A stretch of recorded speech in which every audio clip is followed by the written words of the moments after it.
Why? Wow. Why I'm late? It's okay. Is it though? You sound like I don't know if it's because you're far from your desk. You sound like you're on a different microphone. It it shouldn't be. I maybe I'm just imagining things. Uh, I,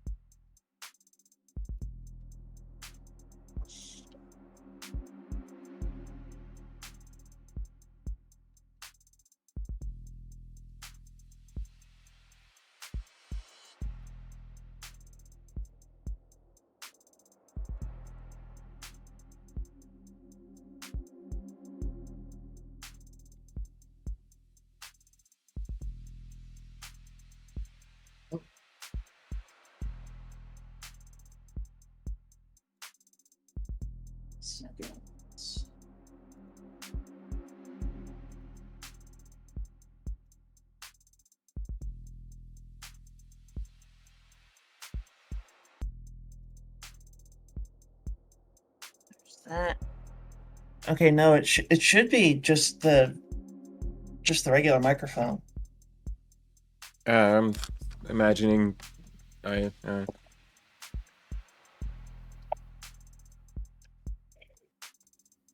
No, uh you're Pauline. I okay. I'm uh that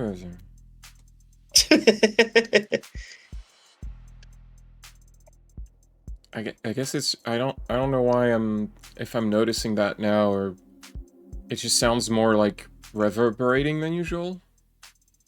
Hmm, Less clear. less clear. I no, it's it just sounds different. I don't maybe I'm just imagining it. I don't know. Do you want to restart the call and see if that does anything? I don't think that restarting the call is gonna change anything. I think it's just either I'm imagining it or Discord is just using the wrong microphone. Do you have more than one microphone on this? I do, but it's not plugged in. So you don't.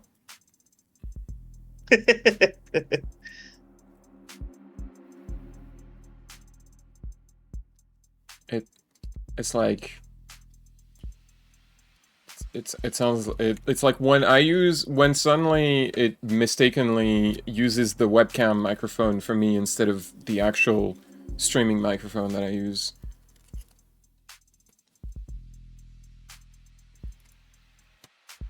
I mean, that's what I was worried about, but the webcam is not plugged in.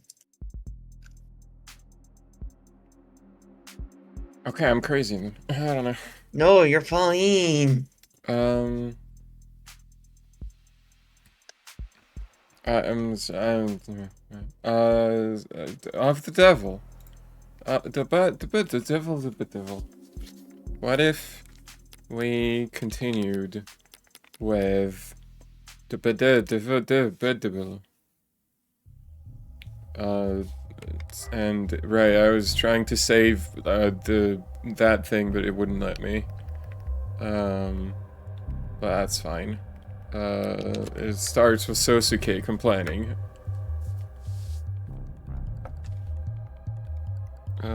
Last time we've investigated the crime scene again. We found our knife.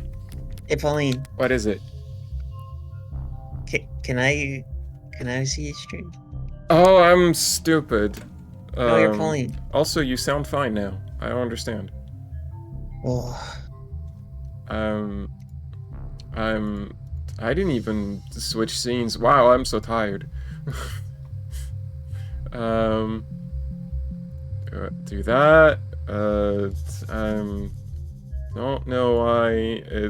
I was excited for this, and then I sort of left my mind wander into oblivion. Not the concept, not the video game. Okay. Everything's okay. Everything's fine. I am not. I am here in the world. I am here. ... Now. How's it going, Harriet? We gotta change. Or wait. Hold up. Did we have Angie last time, or did I put it at the end of the stream? I don't remember. No, we had Angie. We had Angie because she was Angie. Right, she was Angie, and she showed up at our door, and you predicted that when you noticed she's Angie on the phone. Yeah, okay. So let's have AD handle with care. Is the judge, which is appropriate because we're going in the courtroom, and my brain went in the direction of we're going in the judge dimension. Well, I mean, that's where she came from. You know, they don't have the judges have gotten real lazy. They don't even want to show up. They just like work from home and like zoom into an android body. It's fine. I don't have anything against work from home. I'm making fun of the judges.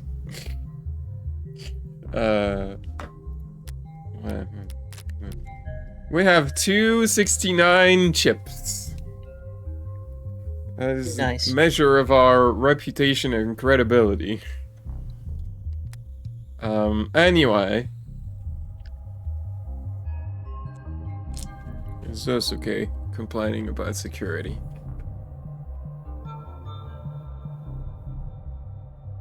Hang on just a second. I'm still sharing the stream. Are you? Oh, okay. Yeah, I mean, I was doing that earlier. I don't know. How you doing? I finished Silent Hill F. Four of the ending. I'm just missing the UFO ending. I'm probably gonna do that a little later. I don't really feel like going back in because I need to digest the emotional damage that this whole game did me. Oh no. But it's good though. You use words. I do. It's clumsy, but I try. No, it's a good game. It's a good game. Fourth ending's good. The further you go in the endings, the better for the main character they get, I feel. The more positive.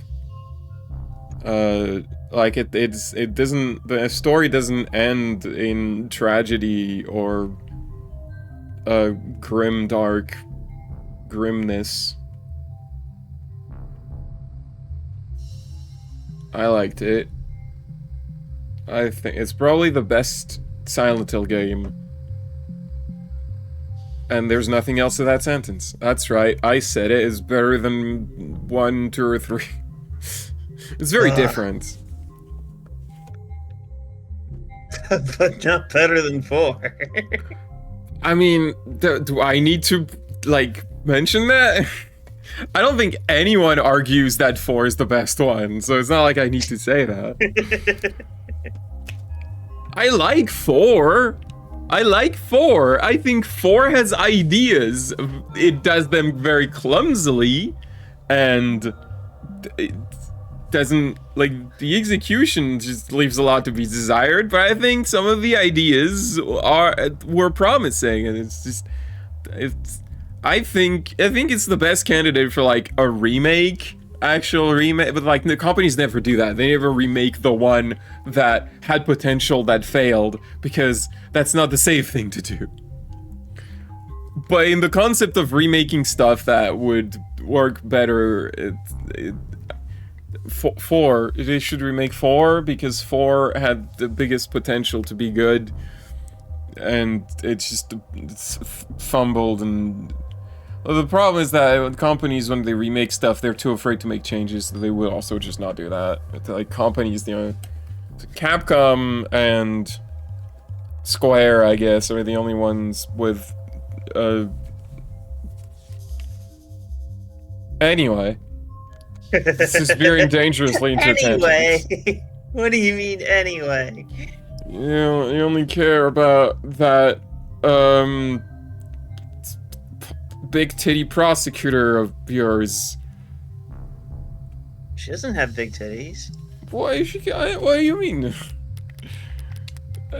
She kinda does. It's just like, she's wearing sweaters and stuff, so it's sort of like big padding, but like, I think she does. I think you need big titties for that sweater to get like this. You just want them to kiss. What does that have to do with anything? That's a non sequitur, Harriet. What are you talking about? It's always relevant. I mean, what? Okay. I'm gonna read Sasuke's dialogue if you want. No. They must have weighed me down over 5 times. I've been in private banks with less active security than this. Were they private banks that had recently had a shooting? No. Well, then the comparison seems flawed. Armed guards in the halls, drones outside the windows, androids standing firm in the streets, triple spectrum scans in every entrance. They really rolled out the red carpet for you this time. If they were this concerned, why didn't they just move the trial outside the city? The district attorney said as much, but the city council overrode them. The district attorney? You mean Miss Rockford? Miss Rockford's boss. Word of the attack yesterday is already trickling out. They can't afford to delay, or it'll look like they've been successfully intimidated.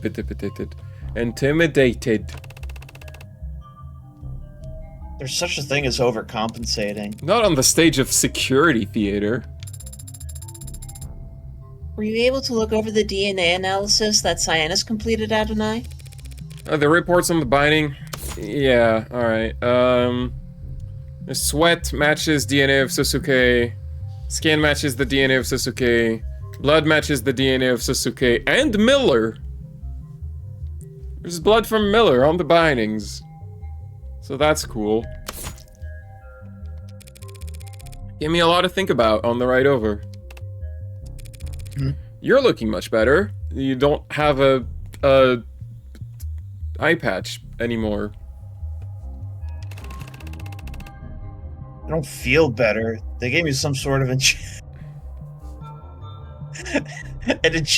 love it when they call they just call mysterious medicine an injection. I mean, if you're injected with a syringe, that's an injection?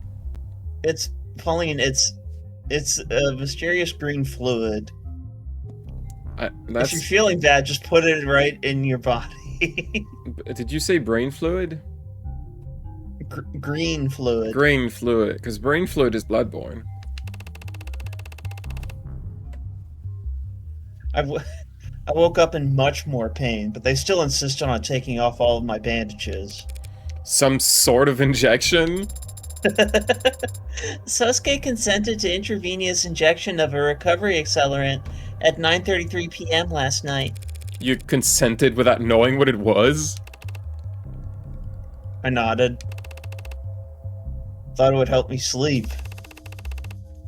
That interrogation room floor isn't exactly ideal for rest. Spoiled brat. Why you accept stuff like that without your lawyer present, you dumbass?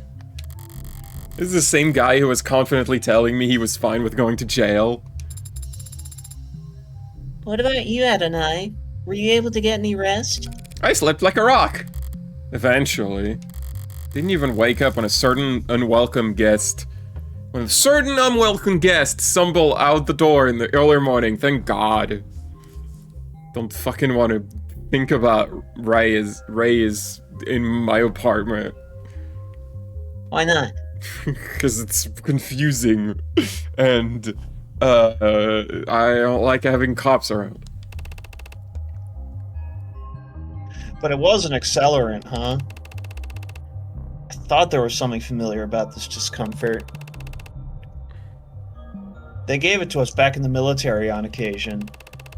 You heal up faster, but it takes the same toll overall. Explains why I feel like all my bruises are fresh.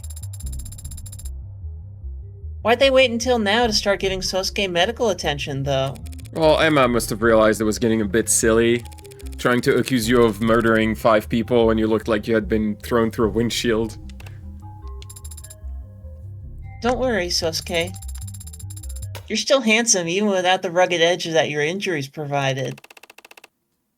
Hearing that doesn't make me happy, you know. I'm such a sussy baka. I don't know why I said that. Why are you blushing? It's not like you're spotless. You still have a mark under your left eye. No, I've had that since birth. Oh. I was told once that it's charming. Morgan, have you never seen a mole? A beauty mark. That's clearly a beauty mark. What are you talking? I have one at, like, kind of the same place as this guy. Why'd you bring it up? Is it not charming? So needy. Mine's a little lower. It's not below the eye, it's more like on the cheek. Look, London has one! Under his right eye. But actually, it's like more under the center of his right eye. I'm actually not sure if I've seen that. Well, this is mark that's This is the future, so we have in 80 years we have genetically deviated, I'm sure. This is the future. Beauty marks have become more advanced. They're connected by Wi-Fi. No. God, you could. Now I'm thinking of a spy story where, like, one of the spy's tools is like a computer chip disguised as a beauty mark. It does connect to Wi-Fi. So they just press it a number of times, like you know, pressing it once, I don't know, deactivates all the lights. Pressing it twice makes the house explode. I don't know. Or no. You know what? It's like, I have a new pair of headphones that have haptics, and I don't like it because it's, instead of having buttons that you know exactly what they do, and you press them, and it's digital, so you know that the thing is happening when you press them. This one, you have to do gestures on the cup of the thing, and it's ambiguous. Like, it works fine, I guess. It's not, like, hard to use, but every once in a while, I'm just, like, brushing my hair out of my face, and my headphones think I'm trying to skip to the next track or something, or the previous one. I'm like, no! I hate that. Anyway, that's what they use. They do like haptics in front of their mole, and it like deactivates all the security things. Okay, let's move on.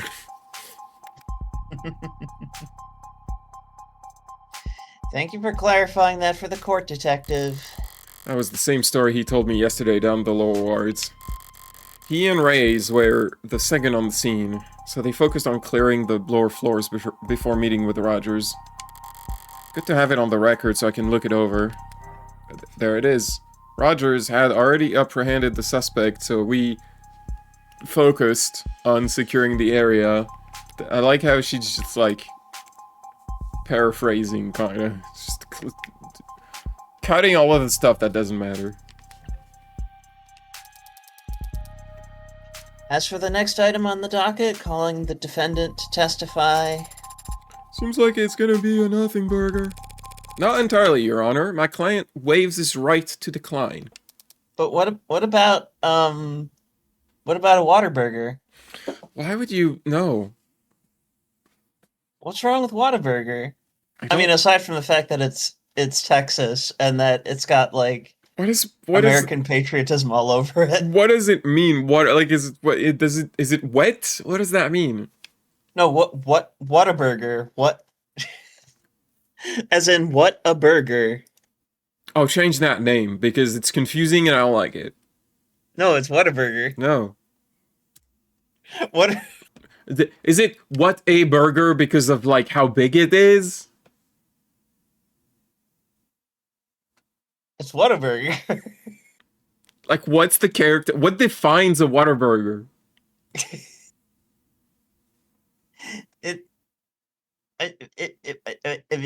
You don't know. Okay. Look, it's one of the few things that I miss about Texas, and that's exceptional because Texas is terrible. Why? What? Well, then explain to me what's specific about the Whataburger that differentiates it from, like, a Big Mac. Oh, I never got the burgers. I got the chicken. So you miss a thing from Texas you never consumed? Look, I can say that I miss a burger place without missing a specific item on the menu. It's the name of the why could I don't know things. You could just tell me that. There's plenty of fast food everywhere. Yes, but it's not the same, Pauline. It's just, not the same. All the other fast food use very slightly different combinations of chemicals and additives, and it just doesn't taste the same. It doesn't taste the same. Well, variety is the spice of life. Taste something different. Well, the spice of life is what they put in Dave's Hot Chicken, which is what I tend to get these days when I go out. So, Emma, you want to interrogate this guy or what? No.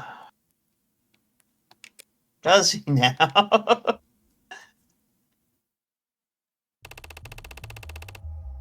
Sosuke Ikaria. I'm head of personal security at the Ikaria Financial Group. And the IFG, that's a family-run, small business, mom-and-pop operation, I take it. Family-run. Well, Mr. Ikaria, I feel the court already has a strong understanding of the circumstances you found yourself in. How you were captured and tortured by these 4 known criminal associates, all of whom are now dead. How you were found standing over the body of Officer Chopin. I suppose all anyone can ask is, what do you have to say for yourself? I can only tell you what I remember. Even if that's mostly pain. How about after the pain? How did it end? I woke up to the feeling of my blood drying on my skin.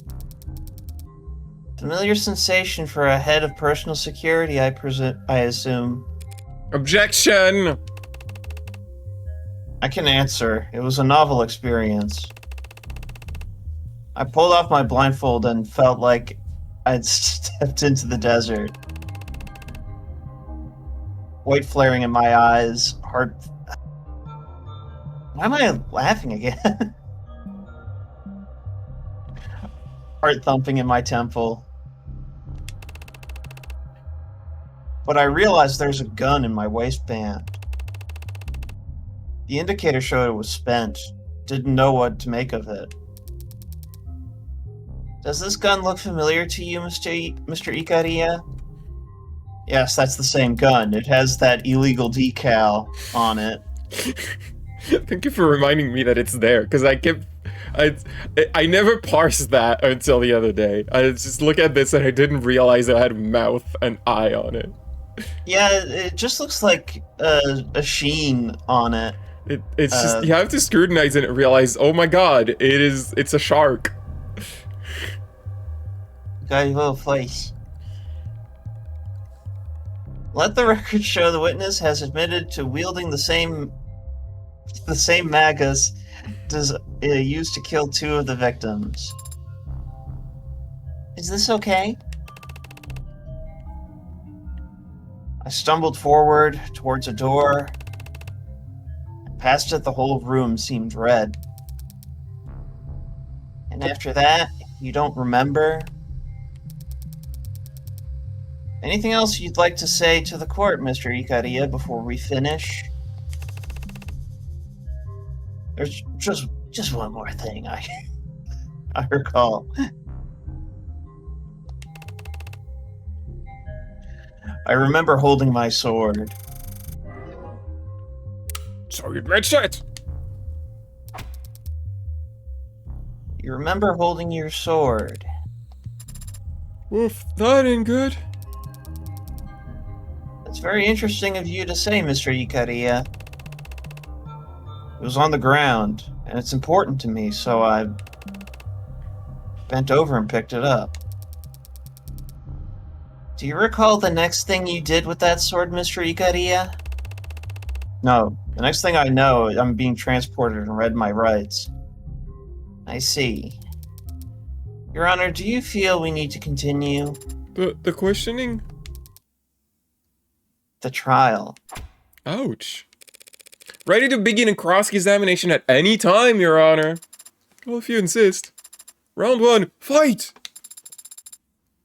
Surely we're past round 1 by now. We got the cut bindings, Yoru, Magus. Woke up. I woke up in that room blindfolded and in pain. Managed to untie my bindings and stumble forward. Objection! You What? didn't No, untie them. You you cut them with a sharp implement.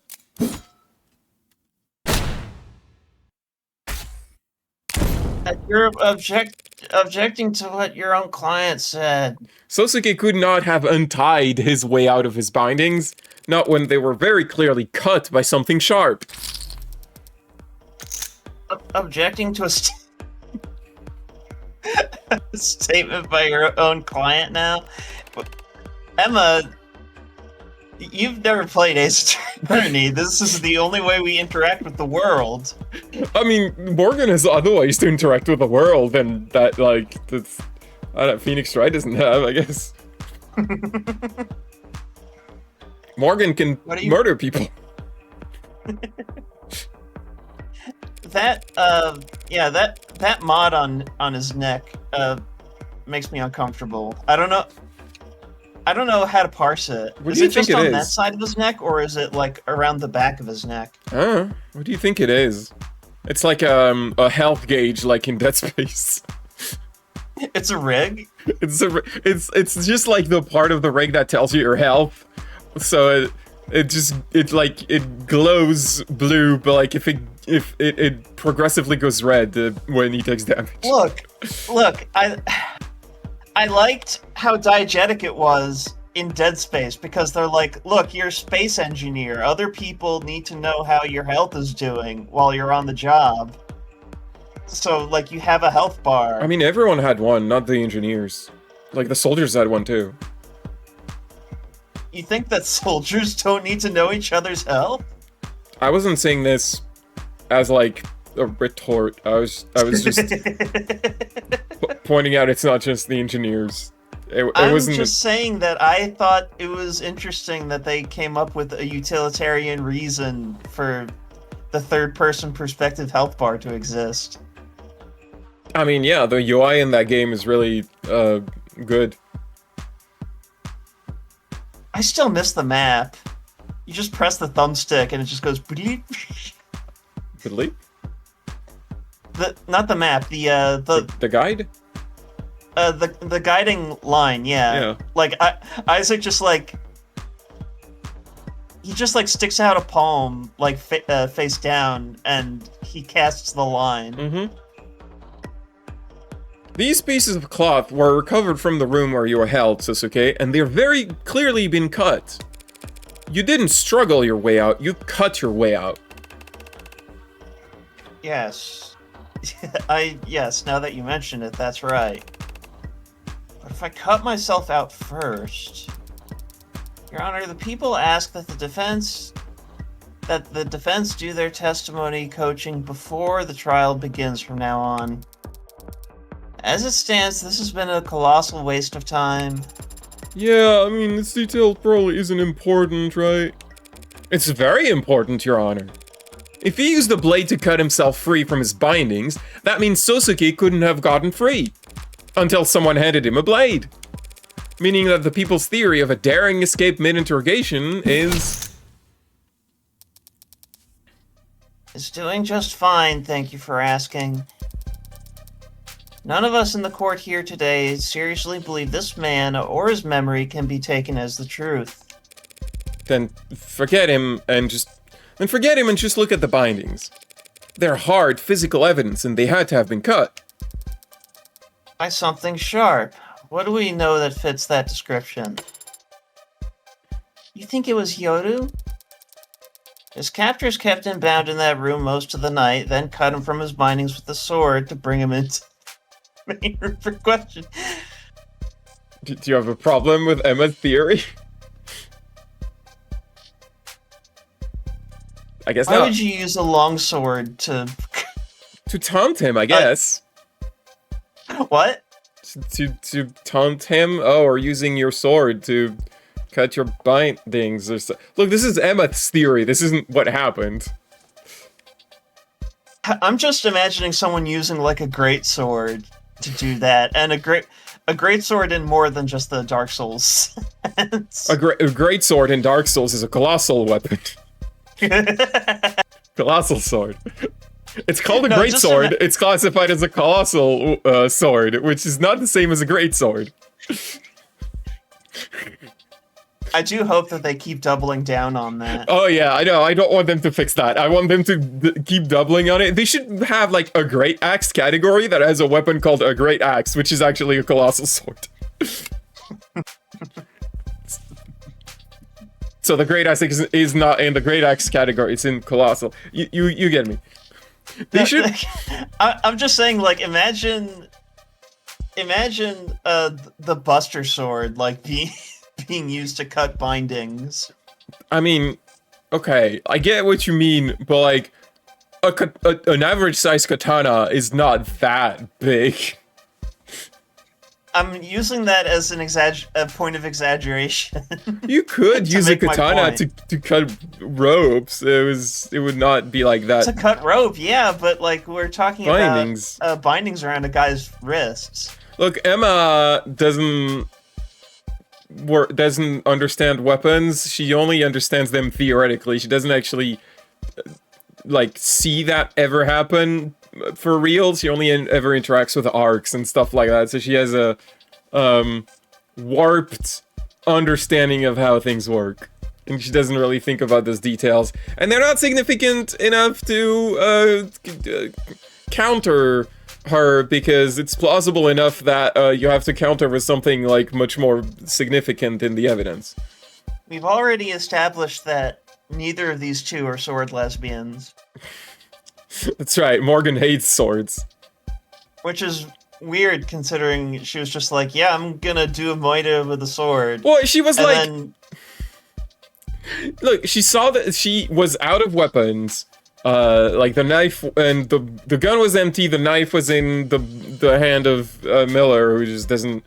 It takes a second to pry it open, I guess.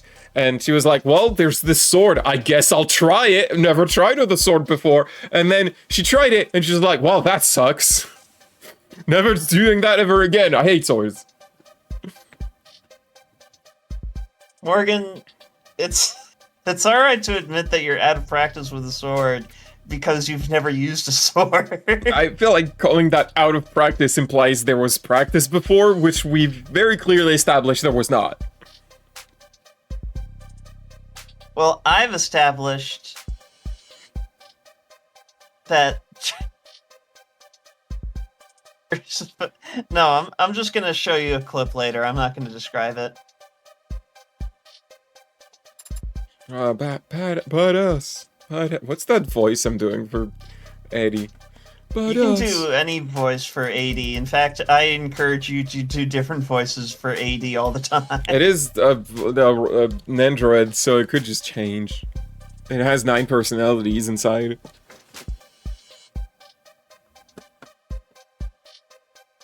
Well, counselor, are we done here? Could the katana have been used to cut those bindings? Looking at the actual bindings themselves. Could not have been the sword. It could have been the sword. So... Here's the thing.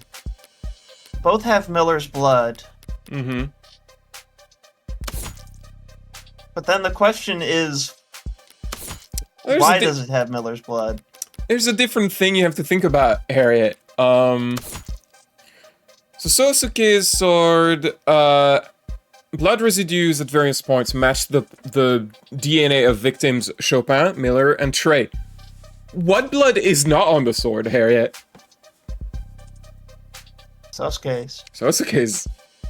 So, Sosuke's blood is on the bindings, but not the sword? I don't think so. Of course it wasn't the sword that cut those bindings. What do you mean? The problem lies with the DNA. Your Honor, if we could please draw the court's attention to the forensic analysis of the bindings. You'll notice... Your client's blood, obviously. Yes, obviously. But upon closer inspection, you'll also see that blood from Miller was found as well. The poncho guy was stabbed in the throat, as the court may recall. By your client's sword, as in no doubt still fresh in the jury's memory. Well, how can that be, Your Honor? What do you mean? Is it not sharp enough? What a piece of... How can Miller's blood have ended up on the bindings that kept my client from leaving the room in which he was held, unless Miller was killed before my client was ever cut free?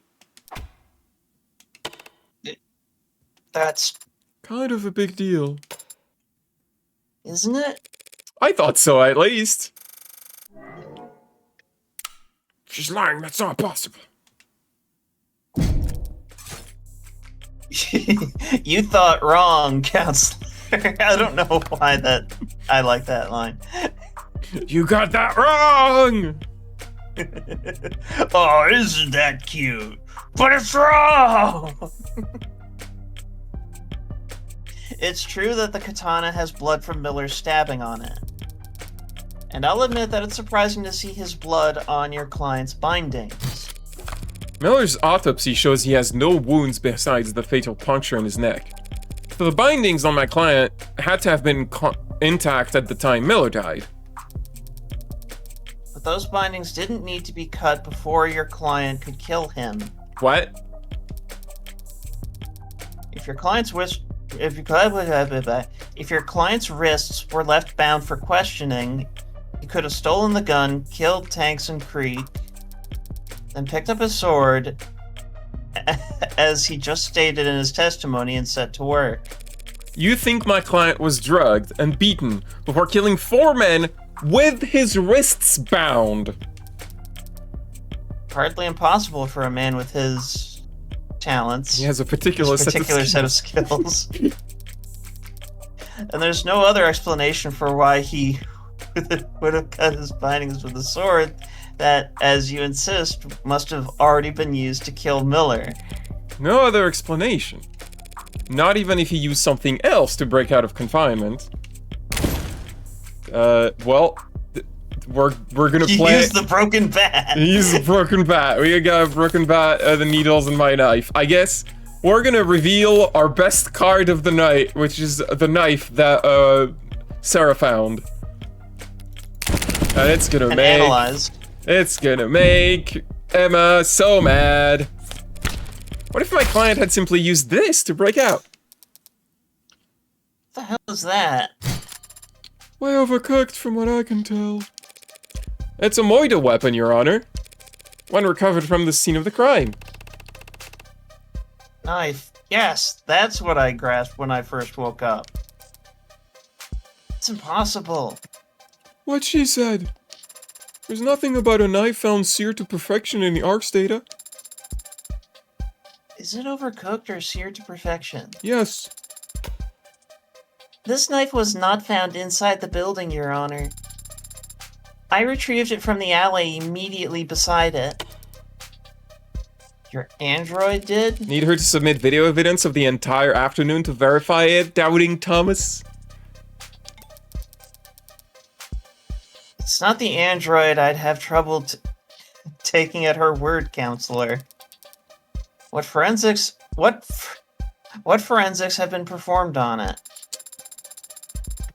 There are no fingerprints remaining, and the DNA present in the blood is too damaged to be of use. Why are you smiling so much, Adonai?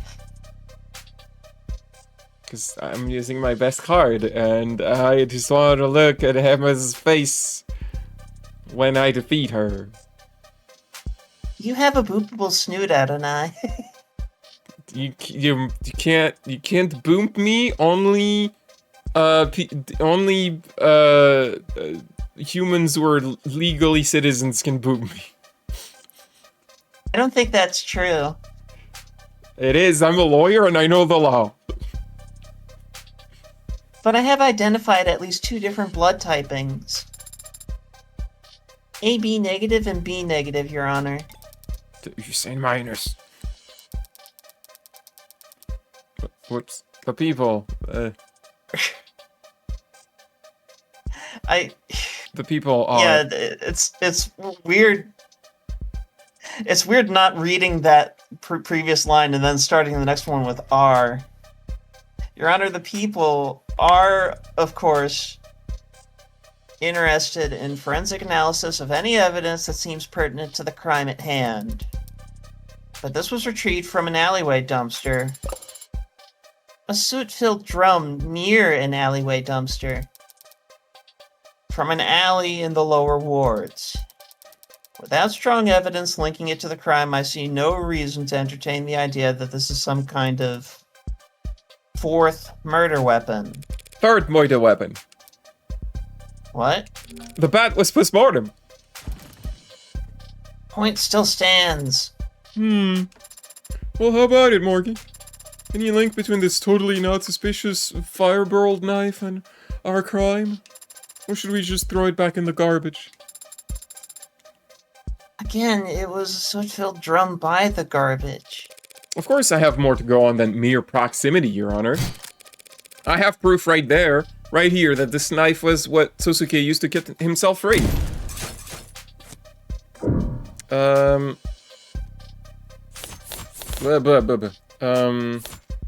Got his bindings. I got his the Yoru. I think it's because of the cut on his left hand finger. The little cut means we're using this to prove he used it, because we're talking about the way he freed himself. So whoop. Just take another look at that. Just take a look at this. Your client's medical intake record? A little late to still be drumming up sympathy, but if there are shirtless photos in the file, I suppose I have a duty. There are. What? I did not remove my shirt for... If I may please direct the court's attention to one specific item. Slight laceration found on left hand. You mean slight, like a paper cut? More like a cutting board accident. Neither paints a very gallant picture. But if he had a cut on his finger when he was first arrested... Then it must have been sustained around the time of his escape. Like when he was using a knife to cut himself out of his bindings while blindfolded. Yeah, that makes sense. Even a master swordsman. I still can't get over the idea of him using... Hold on. How is it possible to... If your hands are bound together, how do you use a sword to undo the bindings? I'm sure there's plenty of movies that will make that probable with, like, silly choreography. Don't worry about it.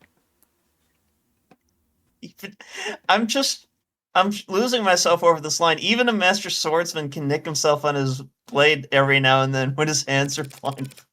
When his hands are binded. His katana was found with a lot of blood on it, yes. But none of it is his own. Adonai is correct. Yoru was thoroughly tested and found to have blood residue matching Miller, Trey, and Officer Chopin. But not one drop of Sosuke's. Meanwhile, we have a knife right here, ready to be submitted into evidence and studied under every microscope the state can find, that just so happen to have Sosuke's exact blood type on the tip. AB negative?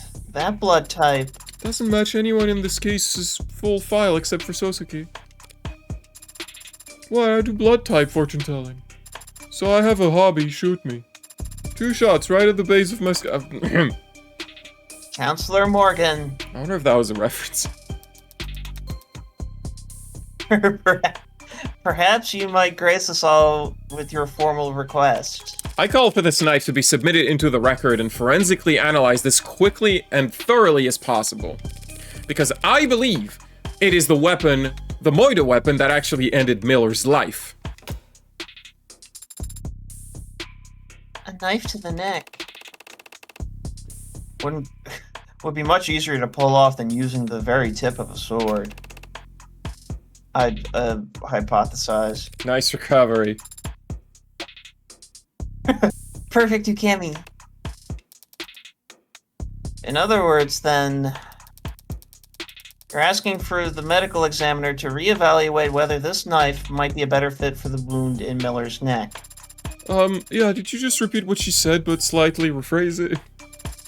A conversation tactic to surpass middle. It's worth repeating, Your Honor. Because we don't need your references right now. The people understand the full weight of what this knife implies. You're getting a little cheeky with the references, Your Honor. It can overturn the entire case in an instant, depending on what Sato finds. Emma's repeating what I said because she's stunned. I just flashed her my hand, and it was 1 card away from a full house. People have no objections, Your Honor. This trial requires that we fully examine this new piece of evidence. Cool, so does someone have her number? Is there a group chat room for everyone who works for the government, or...? Dr. Sato is already on her way. Oh, so there is a group chat and I'm not on it. She'll begin the examination as soon as she arrives. Guess we just slack off until she's done, then. It occurs to me, Your Honor, that we ought to thoroughly examine why this possibly critical piece of evidence was not found during the police's investigation. Investigation and preservation of this crime scene was a joint effort between the police and Sinus Security. Then perhaps our next witness can shine light on the source of this deficiency. Wish. Adelaide Hine, site manager at Sinus Security. I served as a supervisor for this scene of the crime in this case with a big number that I'm not gonna say because I'm lazy. Whoa, can I call you lady? No, babe. What should I call you though? Well, you can keep on calling me babe, or... You address the adjutant as Your Honor. Awfully cold name for such a hot... Why? Why the hell wasn't this knife found sooner? Stop hitting on the android. It's illegal. Well, I hate to throw a business partner under the bus, but... We at Sinus Security maintain the perimeters and stand watch over secured scenes. It's the cops who do the searching and flagging. You'd have to ask them why they didn't go dumpster diving. Drum. The police aren't your business partners, though, are they? I don't understand the question, Your Highness. Sinus Security is a cell corporation owned by FIC Holdings, an offshore rebranding and effective pseudonym for Kim Acquisitions, aka the heart of the criminal organization operating in the lower wards that is commonly referred to as the Blue Blood Mafia. If you say so, sounds like it's above my pay grade. Permission to treat the witness as hostile? Can I get popcorn? Can I get popcorn for it? Those two voices are too similar. Do Do you know why the state cooperates with the Blue Bloods to this degree? Why you're allowed to run your businesses and manage your petty fiefdoms? Petty fiefdoms? How about this? It's a free country and we're loyal, capitalist, tax-paying entrepreneurs. You got your own explanation? It's because you're insignificant. Neither you nor your organization are on trial here today. That's not a favor, and it's not a show of respect. It's just reality. The state is slow to shift its priorities. You aren't the focus of this investigation. But if you impede this trial's progress by dodging questions and playing stupid, you'll find that the state shifts its attention to your neck very fast. You got questions for me then? Why wasn't the alley searched? Because the police found all the murder weapons within minutes. No rational person walked into that bloodbath and thought, gee, I wonder if there's a knife buried under a pile of ash in the alley downstairs. You're a witness, counselor. My turn. If my hunch is right, it'll be critical that I gather as much information as possible about the scene of the crime. And the ways in which it's changed after I left. When did Sinus Security first arrive on the premises, ma'am? Midnight. About 2 hours after my client was arrested. You're sure? Checked my messages and saw the time right on my phone when we got there. So you were there yourself? Trouble with being a site supervisor, you gotta stay on site. A lot of naps in parked cars. Hun let slip a few details about the building's setup when we first met.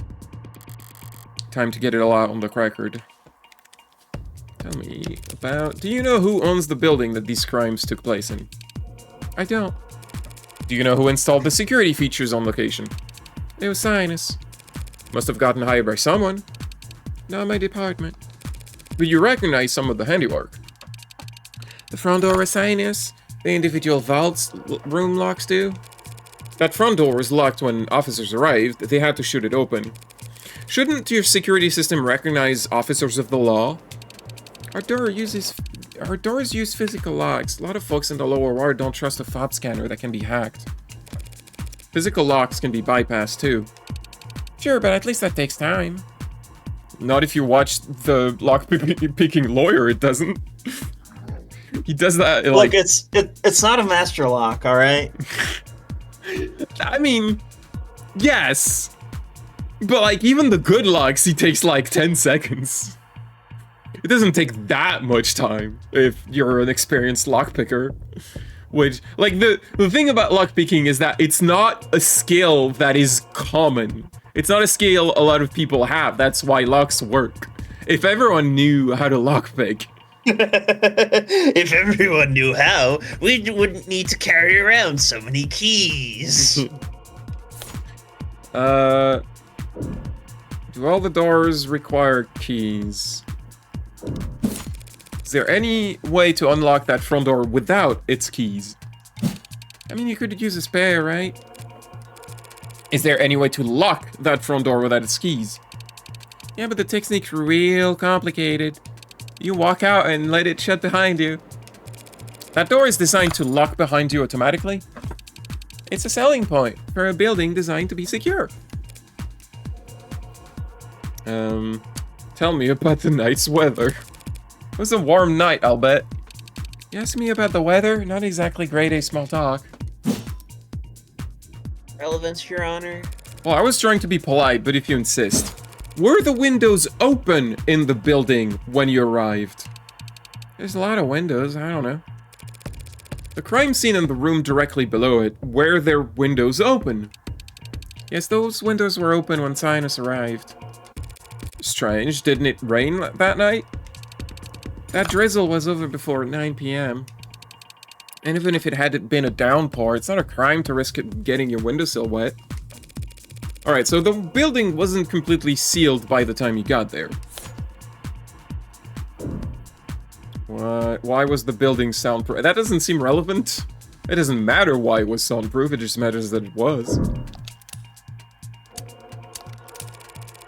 That knife was found in the alley only yesterday, even though the police should have searched there.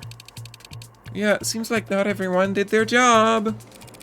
Did you do yours? Was the alley monitored around the clock? It was. Any disturbances to the scene in the alley? No, none. Well, we have... Could this knife have been planted there? Well, I mean, it's not like she wouldn't answer that. Thank you, that was a very enlightening conversation. But it raises just one question. Blackjack! Whoever could have gotten inside the building before Chopin and Rogers? Blackjack! Blackjack! How are you talking about? Why'd you just say blackjack? Cause I won blackjack. Your Honor, perhaps Counselor Morgan might narrow down her absurd, attention-grabbing claim first, so that the people can properly eviscerate it. Yeah, what she said. Someone got into the building before Chopin and Rogers did. That's become obvious. What are you talking about? The only way into that building was through the front door. Chopin had to shoot it down. Are you suggesting that he didn't even try turning the handle first? Front door wasn't locked. No, it was locked. No, the door was definitely locked when those two arrived. This witness has testified that the door is designed to lock itself automatically. So it's impossible for the door to have been left unlocked. As you say, but in that case... If we know that the front door was locked all night, and we know that the master key was found on Creek's body on the 3rd floor, then where do I even... What the hell are you trying to say, anyway? Just that they used the spare key. Oh, a spare key. How convenient. But completely unfounded. The witness just testified that a spare key is the only other way in. But there's no proof that a spare key even exists. Probably not, no. Probably? So how about I show the courtroom where it was hidden instead? I feel like this is the part of the case where Morgan makes the biggest, like, leap of faith. Because you're kind of just going on a complete speculation here. That just has very little truth. And anyway, the dumpster was moved. There's dirty rain marks around it, so the key was probably under it. The dumpster? What is your obsession with presenting evidence found in the garbage? I'm going to ignore that comment, and besides, there wasn't a spare key in the dumpster. It must have been underneath. What? Is that true? Hey, don't look at me. I have no idea what she's talking about. That dumpster had clearly been moved, as indicated by the markings left from dirty rain in the lower wards. You can all see those marks, Counselor, but it could have been moved at any point after the last time it rained down there. The witness just testified that the last time it rained was 9 p.m. on the night of the Moide. So what? Your claim is that a spare key to the front door was left underneath the dumpster? Not so dissimilar from leaving a spare key under a potted plant. Or a setting stone, or a Biwa statue. This isn't anything like either of those examples. That dumpster is massive, and its wheels are long gone. Correct. So if anyone had moved it after police had arrived, the cops definitely would have heard it. If it was moved after the rain stopped and before Chopin and Rogers got there, that narrows it down to sometime between 9 and 10 p.m. And of course, someone would only bother to move a dumpster that heavy if they knew what they'd find underneath. Someone like Tanks, who was dead. Or Creek, who was dead. Or Chopin, who was not there yet. It was Han. It had to be Han, of course. What? Counselor, are you accusing the witness? This is unprecedented. Hold up, the onion alarm is ringing over there. I need to grab it and turn it Onion. on. There we go. What? Okay. Counselor, are you setting off the onion alarm? No. As a known associate of the Blue Blood Mafia and an employee of the security company who installed the front door at the crime scene, she'd have known exactly where to find a spare key. That dumpster... She got that key! She got that key, Your Honor! That dumpster also happens to be incredibly heavy. But I don't believe this witness's mod documentation has been submitted to the court. Could you estimate for us your approximate lifting strength? You lift with your back, not your arms, lady. Pushing strength, then. You still do that with your back, lady. That's not... But... This... Whatever. Me, I couldn't push over a flower. Fact is, you're just bullshitting. You do that with your back and legs, and... Look, you do physical things with your whole body, Morgan. Fact is, you're just bullshitting. There's no proof for any of what you said. You could check for your fingerprints on the front door. You'll find them there because I've used it plenty of times. It's my job. We could check your fingerprints on the dumpster. That thing's filthy. You'll get nothing but partials from a bunch of enlisted and addicts and whoever stumbling around in the alley. Would we? Dunno. But after you do, I might just recall how I nearly puked when I saw that crime scene, and how I might have stepped into that alley to catch my breath. Would you believe I rested my hand on that dumpster then? This line of questioning is unproductive, Your Honor. Counselor Morgan cannot substantiate her theory because the fact is, there's nothing strange about Hans' prints being on any centimeter of that building. When she spent nearly 2 full days patrolling it. True, fingerprints won't be enough. I need something more impactful. And I've got just the thing! What? Han was there that night. She was there before the police ever were. She was there before the police ever were. And she was there long before Sionus showed up at midnight. And I can prove it right now. How? Exactly. What? I'm going to prove how she got there before the police did. What the hell was that? Adonai, did you really have to do that again? What is happening right now? This is a simple whistle. Every time I press it, every ad in the courtroom picks up a rather nasty frequency, as does any phone with a proper receiving receiver app installed. So, should the witness be excused so she can answer her phone, Your Honor? Also, you didn't change that frequency when I revealed that you had it yesterday, you just kept it?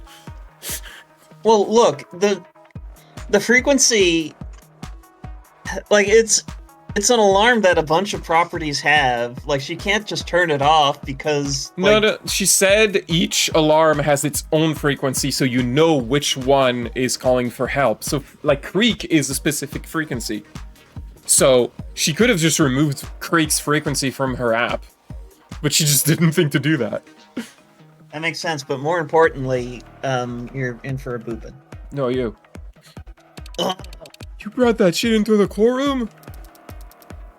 Where exactly was this whistle found? And no, seriously, why has nobody brought it up before? Yeah, to me that's a bigger like evidence being ignored than the knife, because the knife wasn't in the alley in a suit barrel. As like, I can see how someone would have missed that. The little button thing, they thought it was like a stupid keychain or whatever. They were like, well, that's not important. I found it at the scene of the crime, of course. Near where Creek's body lay. Police must have disregarded it as a keychain or toy. Didn't anyone teach them that when you find a big red button, you should press it? But it clearly says do not press, and when you push the big red button, then the whole station has an alarm that says somebody has pressed the big red button, and then the station falls into the sun.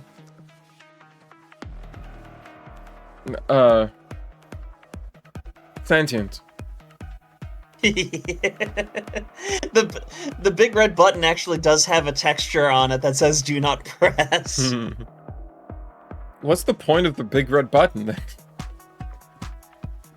Colleen, it makes the station fall into the sun. Weren't you paying attention? In which situation would that be desirable that we needed to have a button for it? It isn't. That's why you don't press it. I have questions about the design of that space station.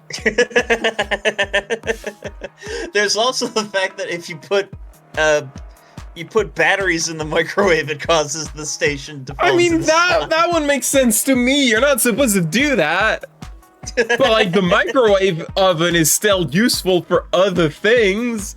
Theoretically, people microwave their food. What if they eat batteries? Well, don't do that. That's not healthy. Unless you're like a computer mom. I mean, what if you're digital Jesus? We're veering into a tangent. No, it's sentient. It's always relevant. Anya. Ugh. No. Get away from here.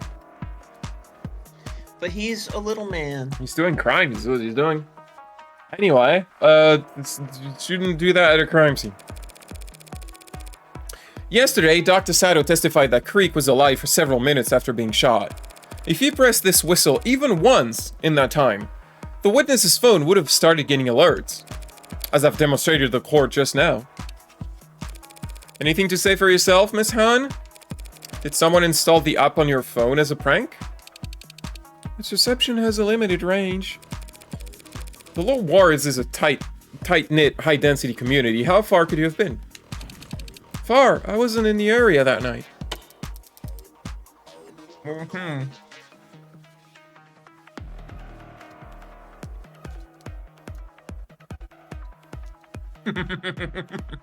Emma, get the spaghetti out of your mouth.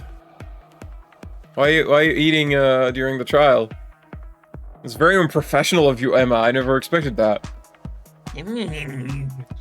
I wish it was spaghetti. It's cheese and crackers. It doesn't matter what range she was at, Your Honor.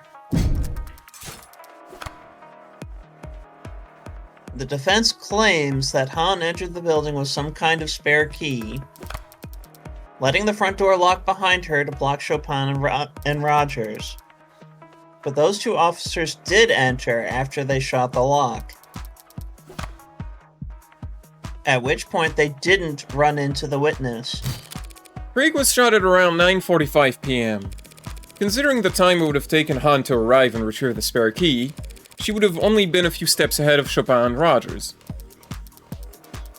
After coming so far with your brilliant spare key deduction, are you now going to claim that she simply ran away? No, at that point she would have had to hide. Hide in the dumpster. No. Hide in a first floor vault, perhaps. Wait, hold up. Let me just put that to max. I have a feeling that if you selected the dumpster, then it would just be like, no, that's wrong. And do they have unique flavor text if you choose wrong answers? You know, to be honest, I don't know if I think they do in some cases.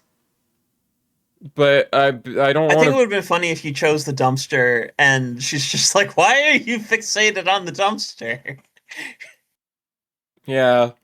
Maybe I should do a run where I just do nothing but wrong answers to see if they, like, wrote specific reactions. Since they didn't see her, logically, we must conclude that she hid in one of the rooms on that floor. That is logical, but it is also entirely conjecture. Not this time. Detective London's testimony established the possibility. Remember what the good Detective London testified earlier?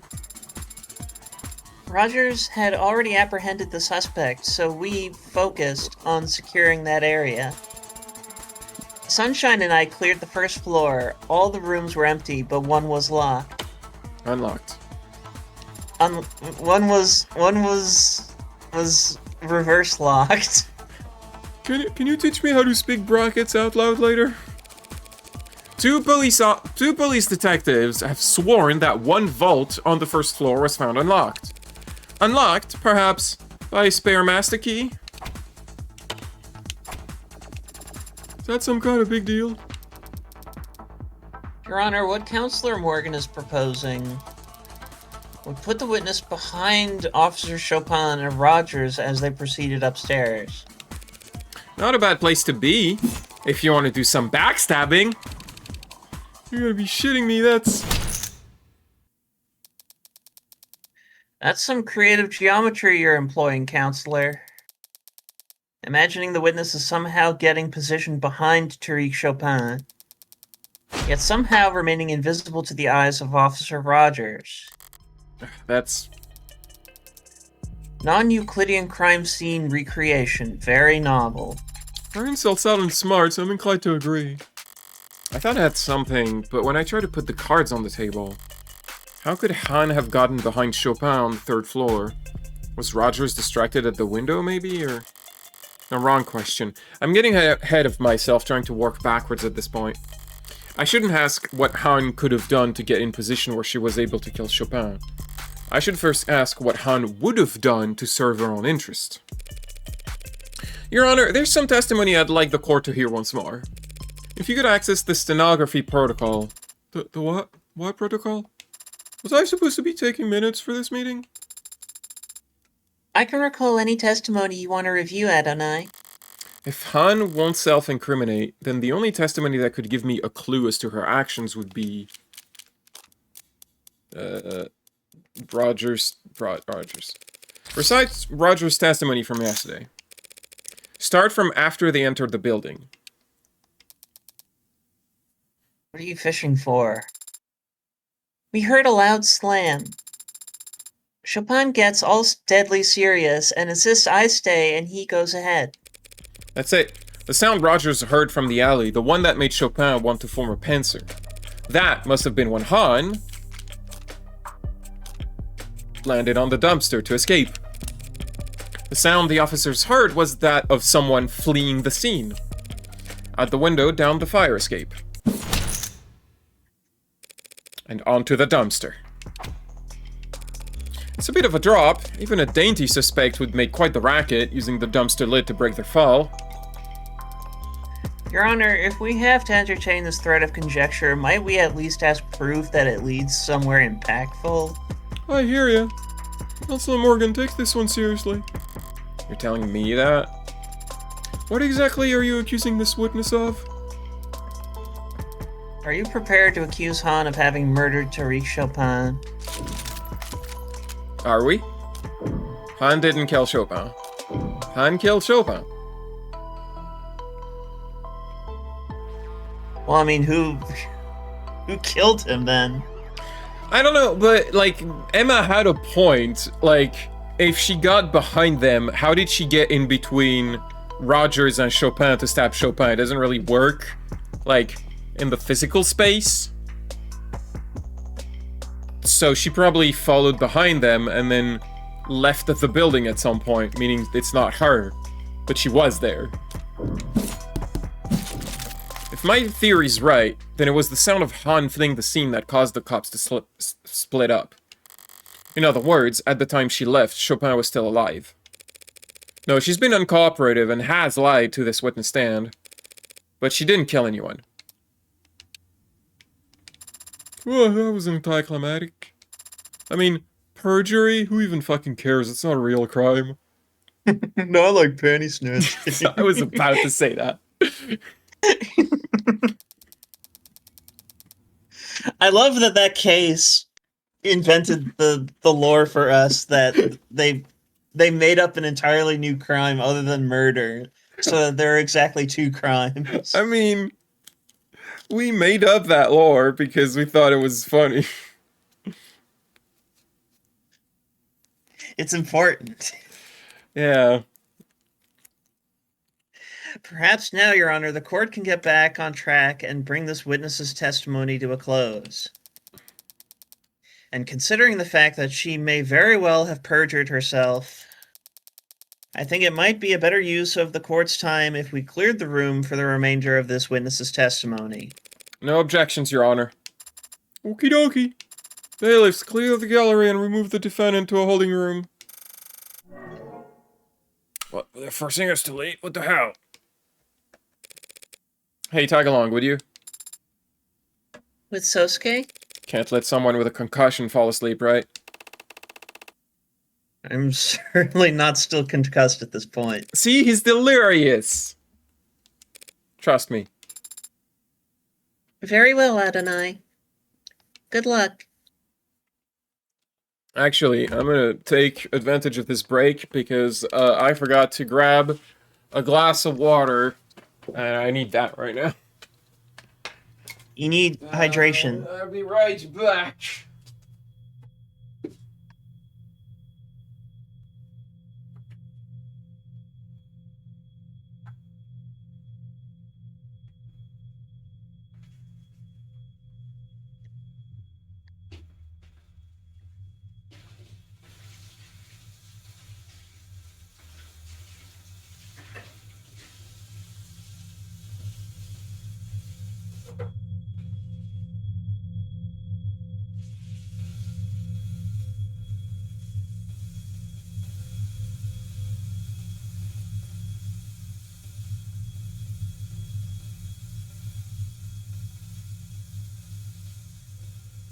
Cheese and crackers.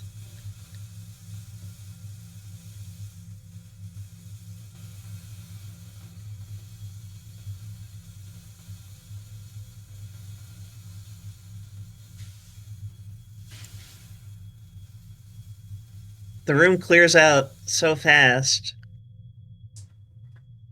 that Han can't even process it. What?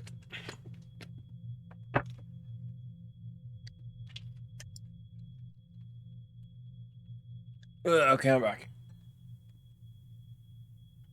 Han could not handle the speed with which that break happened. See, what happened, like, they have a very, futuristic, functional courtroom. What happens is actually, like, the entire, the entire gallery just, like, gets picked up by a machine and thrown out. What, like a UFO catcher? I guess. Like a crane machine. Like... I don't know, or like all the seats are on like a eject feature, like the whole. You know what? Let's move on. Hang on a second. What is it?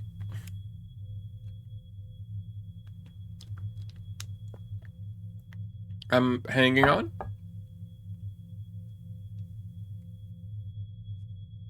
That's strange. I'm picking up a sound. Is it coming from the game, like the soundtrack of the game is just like a droning sound right now. Yes. Okay, yeah, no.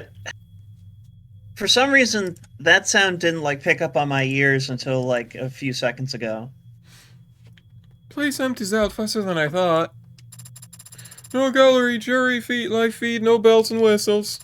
You just give your testimony to the defense, the people en moi. Then when you're done, I get to watch them argue over whether or not I should add it to the record.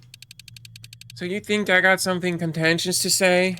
Sorry, but it's just gonna be more of the cold shoulder.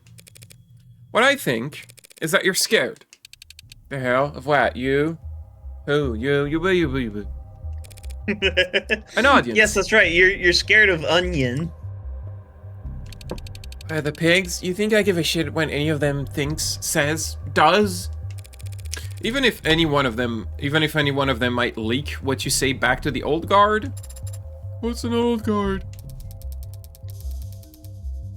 The ruling faction among the Blue Bloods, who use young bloods like this witness as their common fodder, as their cannon fodder. Sorry, not common fodder. Please excuse the people's reaction to the name Youngblood. They're thinking about a comic book that's completely irrelevant to the situation. It's not irrelevant. It's hilarious. Where'd you learn on that? Vigilate Dine special? Well, knowing Emma, she probably just learned all this from... Matter of fact, I did. Old guard knows where... Old guard... Why, I lost the voice completely. She's turning into Birdsley. No. Absolutely. Old guard knows where my loyalty lies. I'm no snitch. I'm becoming a valley girl now. So now there's someone to snitch on?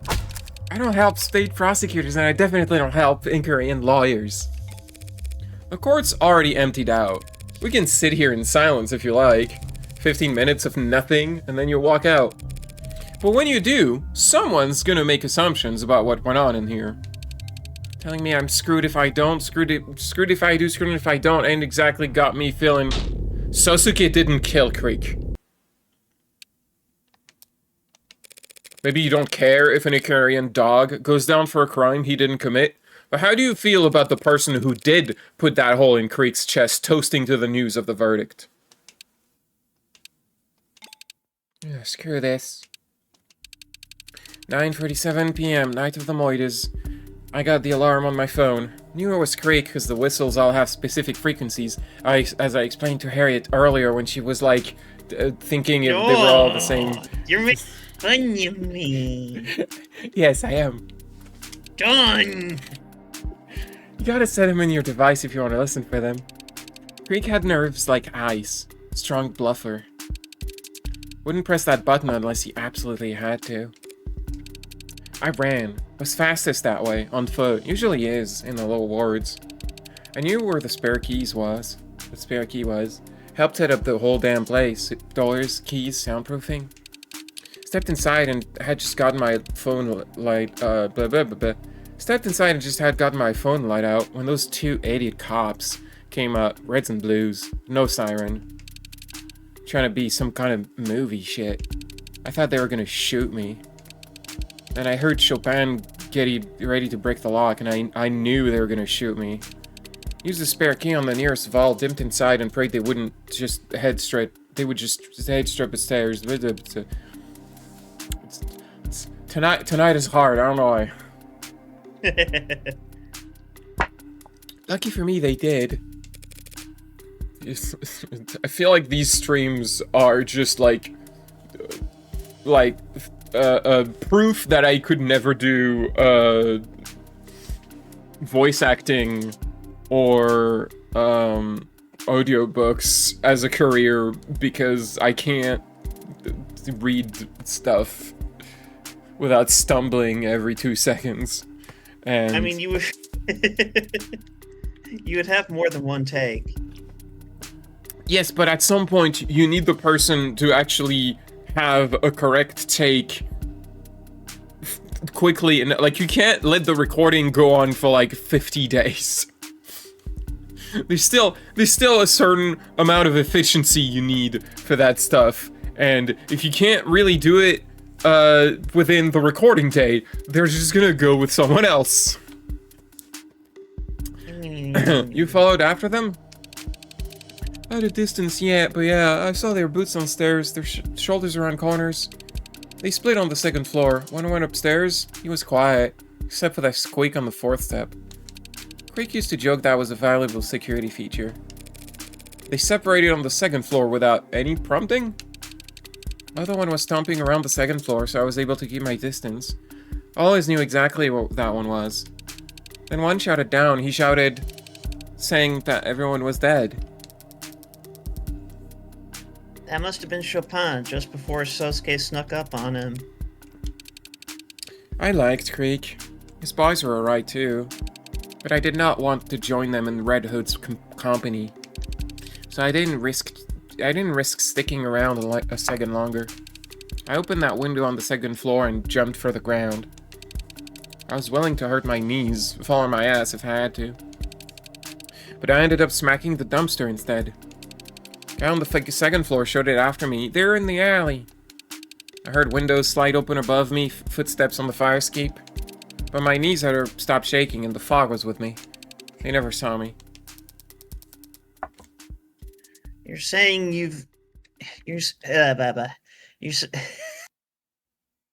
damn it. You're saying you never even set foot on the 3rd floor.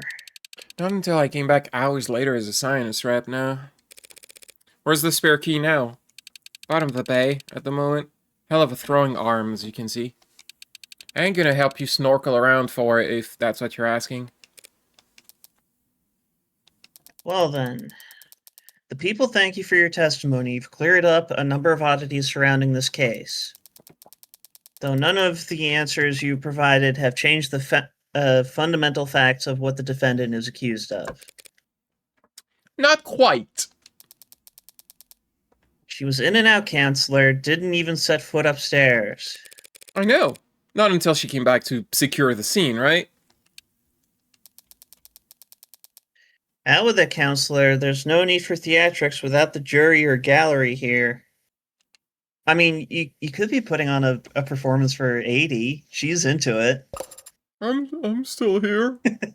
like Harriet said, I like the performance. I do appreciate the witness being so forthcoming about her first visit to the scene. Now, I just need her to explain why she started covering up evidence when she returned. What are you talking about? What am I talking about, Harriet? Am I talking... My mouse cable is stuck. Am I talking about the red ink? Am I talking about the knife? Am I talking about the scrap of paper? Am I talking about the first floor bulb?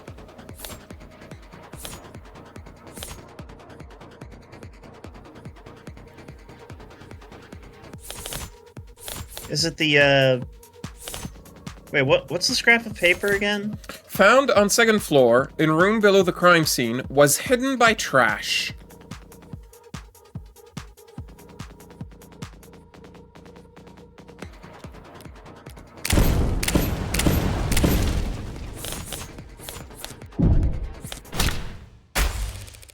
Why go to such effort to hide one small scrap of paper?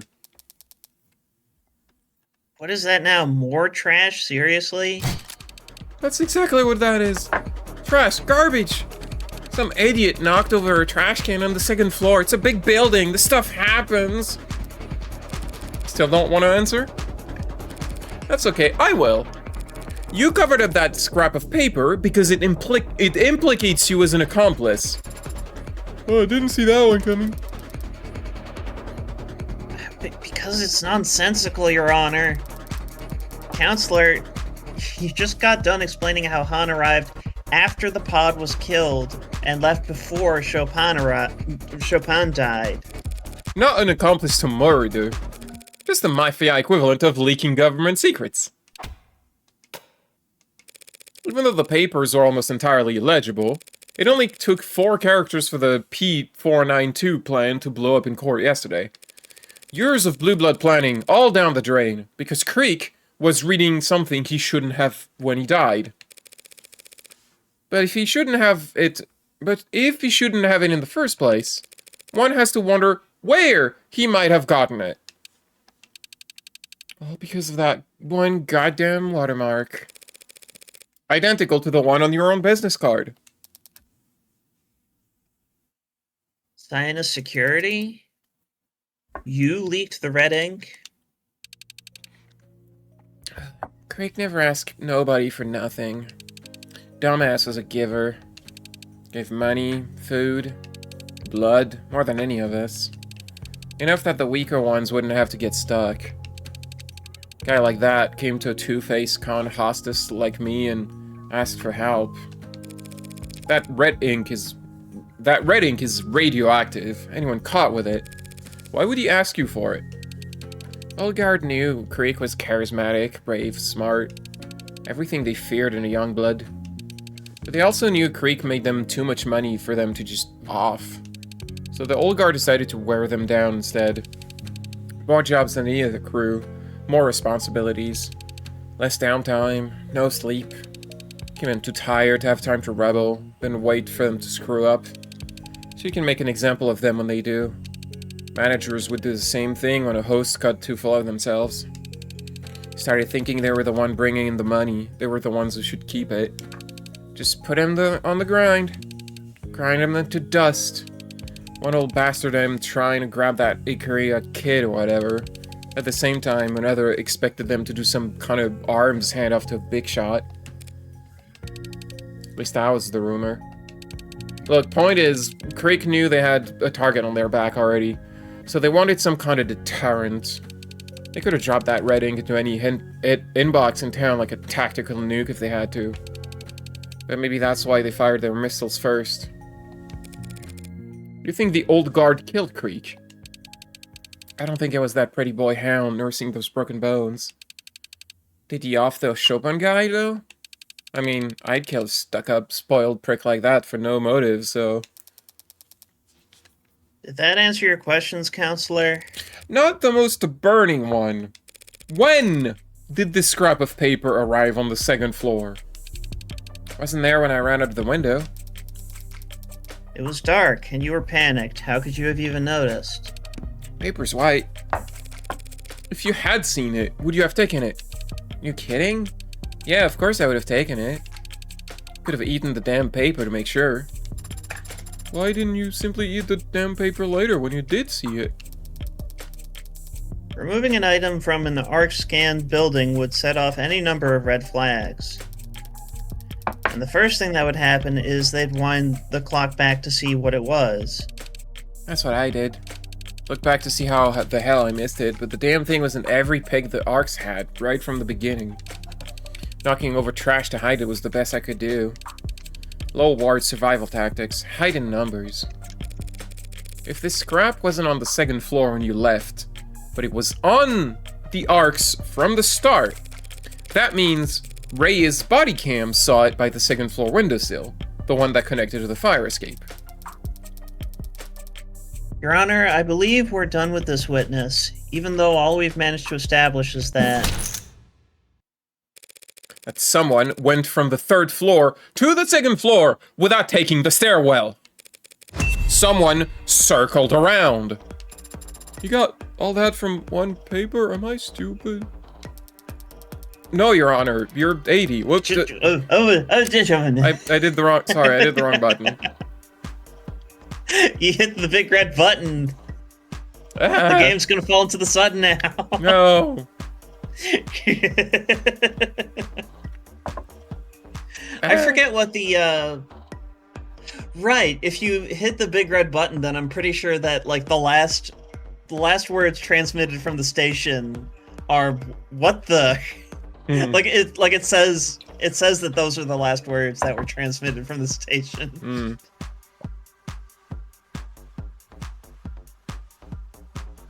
Oh, but more importantly, when you press the big red button, the computer announces, attention all personnel, someone has pressed the big red button. Oh no. Why?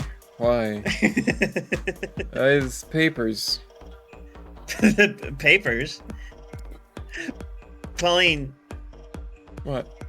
Russian Terminator. Yeah, papers. What? It's about papers. And my dialogue. Somebody wants the paper. Hey, Pauline. What? How much further along in the game would we be if I didn't start talking to you? Don't understand the question.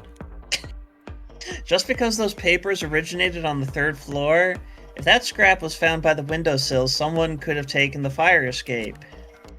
Exactly. Someone could have. But obviously they didn't, because then they would have run right into... Dr. Sato! Dr. Sato! She has some evidence or DNA or whatever. Maybe even an updated autopsy report if you even care. Oh shit, I can't believe Dr. Sato killed Chopin. Should we, what? The person who updates the autopsy report is not the person who did the crime. Edgeworth didn't kill Mia. We know of. Oh god. Should we let her in? Why did Edgeworth murder murder Detective Goodman a second time? I'm sorry, I his car. I did it again. I need to disable that button, I think. Wait, can I do that? What is that button? It's the trigger skips lines, and up until now I didn't really skip mode. No, I can't, like, I can't disable skip. Up until now I haven't really, like, been, doing that mistake, and now it just keeps happening, because I'm I'm bad. You know, you want to know something that's weird in terms of controls, that whether or not you can change them. So I have a mouse that has a mouse wheel that it has like a steady, like, notch by notch scroll function. You know, where like you can feel like each individual like bit that it scrolls. That is how most mouse wheels I've ever had work, yes? Right, but I'm pretty sure that at some point it broke. That So that happens. it became- that happened it on a became- lot. Yeah, it became like free spinning, which was inconvenient when I needed like precision from it, but was I got kind of used to it in terms of like having like really long scrolls where I could just like I could just like whip the wheel Mhm. down and like the scroll would go down like really fast. Mm-hmm. So it was like that for several months, and I was pretty sure that it was just broken. And then it fixed itself? Then I recently like cleaned the mouse, and now it just scrolls normally again. That'll happen. I don't think that will happen, Pauline. Cleaning your electronics a lot of the time can help them function better, Harriet. Why would It could Pauline, just be that. It we're could just not be that. talking. Harriet, it could just be that Dust was holding like the little thing that creates the notch effect back away from the wheel. That has nothing to do with it being electronic, though. That's a mechanical thing. Yes, which gets fixed when you clean stuff. You're in for such booping. You boopable snoot. That notch effect is going to be mechanical, Harriet. You don't do that electronically. I was gonna make that point. You. Right, and Dust can interfere with mechanical components. But you said those electronic. I never uttered that word. I just said electronic as in like generally.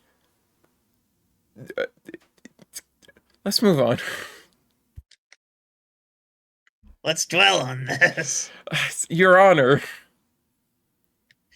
Your Honor, you're the one overseeing the trials, so I can cry if I want to. Open her up. Kick the flirt out. Hey, Miss Morgan. That Icarian dog didn't kill Crickspod. No, he didn't. You gonna find out who did? That's not your job, huh? Guess I deserve that. Finding Creek's killer is not technically my job either, Han. But if they're brought before me, I can promise I won't hold anything back. Even if somehow they're some kind of lesbian? Appreciate the sentiment. I'm not gonna hold my breath. And I won't tell any of the other Youngbloods to hold theirs.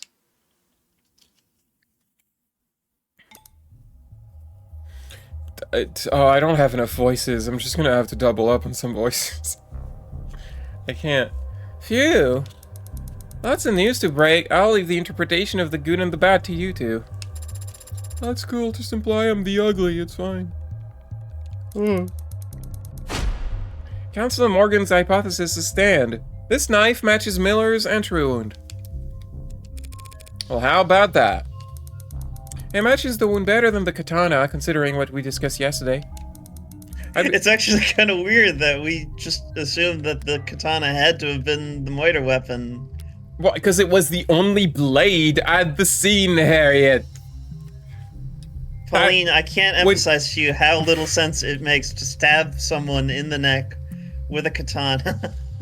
But yeah, when you eliminate the impossible, all that's left is the possible. Look, I'm not saying they were Pauline, why is it not considered impossible to... Why, Harriet?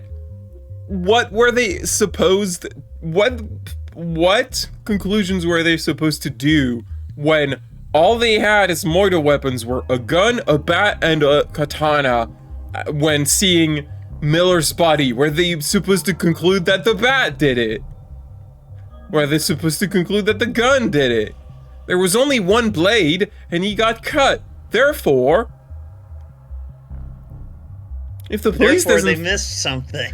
They did, exactly, that's what they did, but Sato only had this amount of information, and she is told by the police that, well, this is all we found, there was nothing else, we searched everywhere, and she has to take them at their word, because it's not like she's gonna tell the cops they're shit at searching. So, well, from this available information I have to think it's the katana. Oh, there's a knife? Well, that fits better.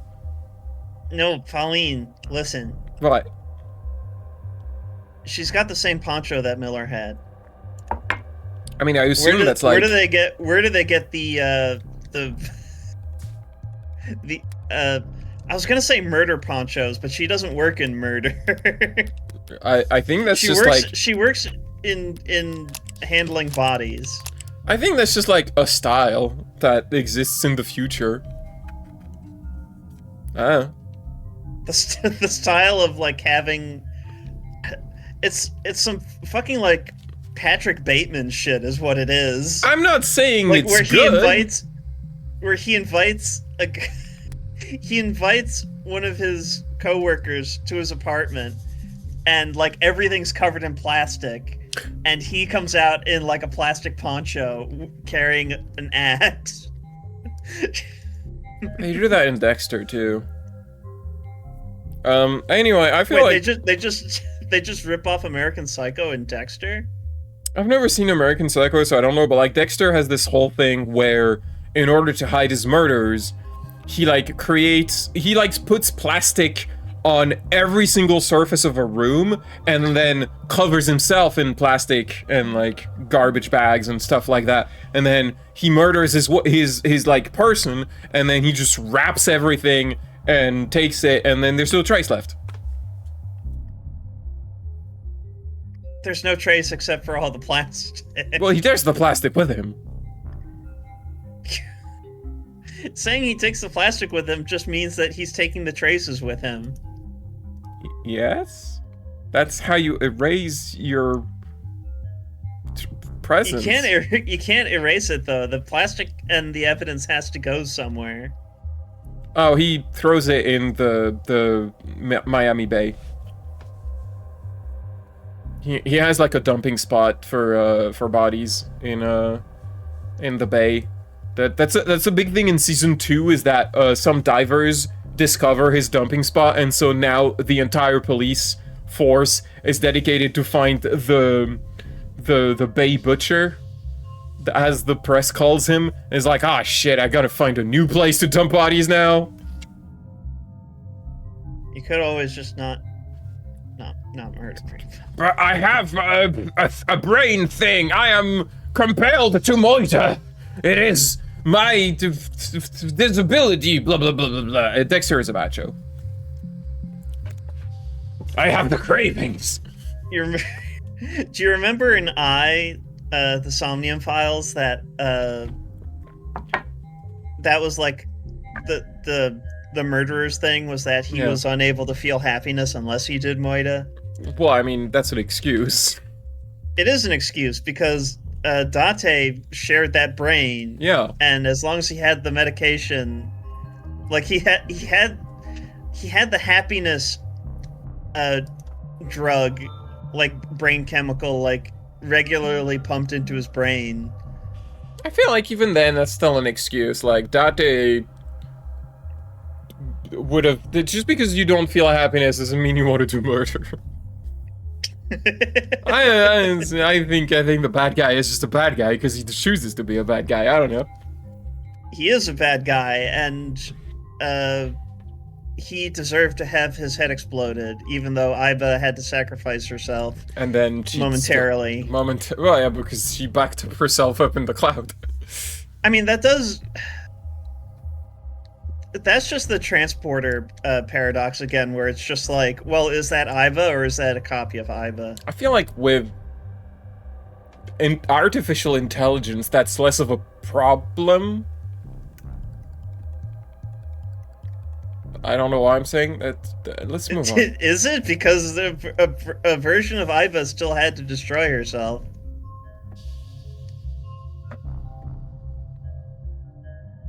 I'd be ready to say this is definitely the Moida weapon used to stab Miller. What? But I've had no more luck with DNA testing than Sarah did. You weren't able to get anything? Nothing in the range of I put admissibility. my tongue all over it. Please don't do that. Nothing in the range of admissibility. Pauline. What? Analyze the knife. I know it's...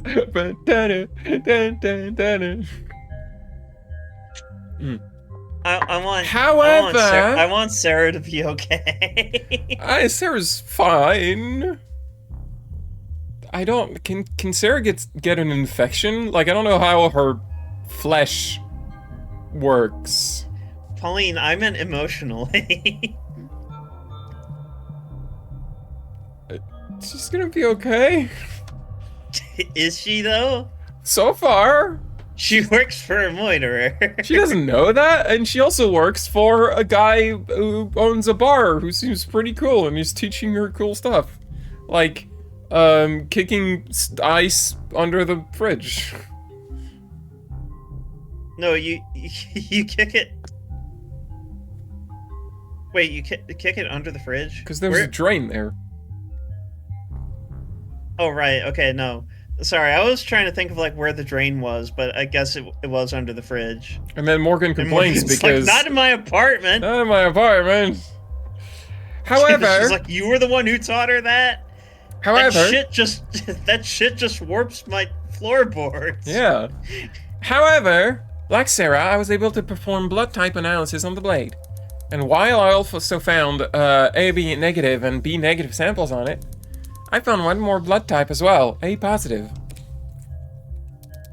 3 people cut with one knife? That can't be hygiene. That's not me.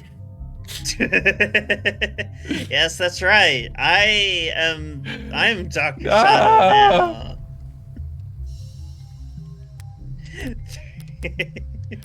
now. So at this point, you'd be like, well, who has A positive blood? And Chopin sure does, and no one else in the murder scene.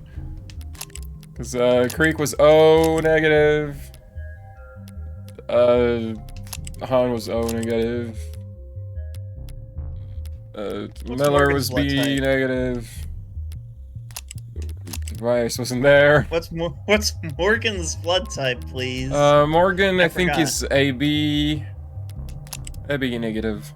AB negative. Which I think But is... also, she's in her casual wear in because that's when in that. that's when the profile is unlocked. Is she was wearing that. I think it's interesting that she has AB negative, which is the universal receiver but not donor. Can't donate to anyone else other than AB. And Are you saying that she's a vampire? well, I'm saying she's not a generous. She's not. Pauline, that's discrimination. I just think in terms of thematics. What am I looking for?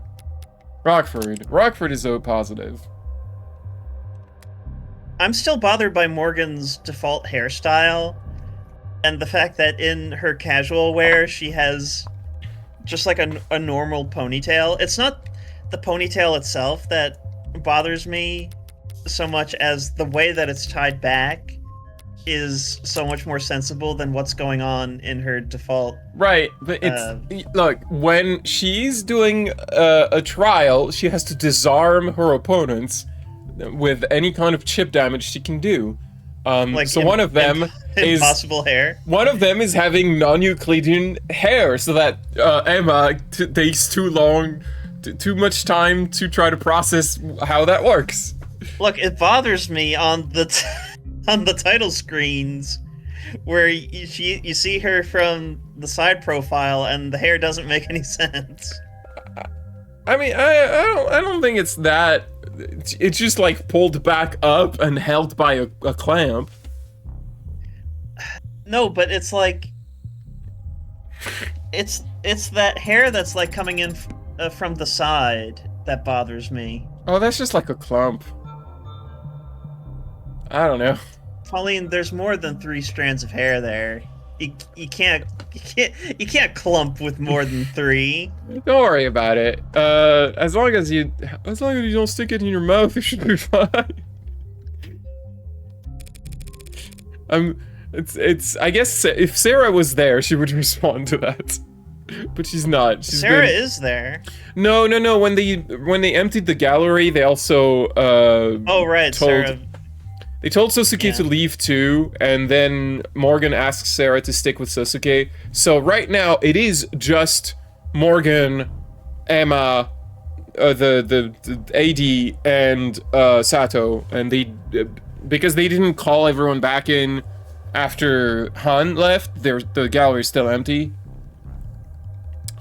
A positive blood. Who was there that night that had A positive blood? Why did I say it like that? Your Honor, these findings bring a rather alarming fact to light. If Dr. Sato believes that Miller was most likely stabbed by this knife, and not the katana, that means that this knife was also the source of Miller's blood on Suzuki's bindings.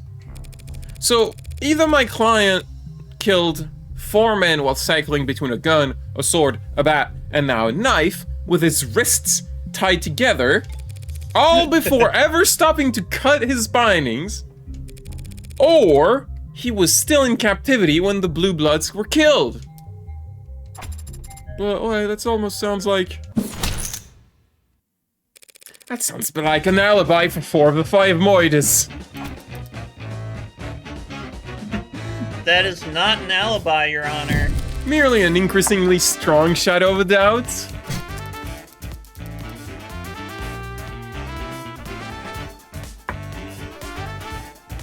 That's right. We get the jams while I have cheese and crackers.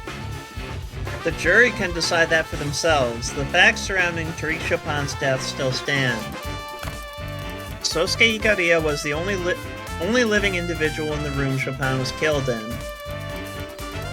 Sosuke Ikaria is the only person with his fingerprints on the katana.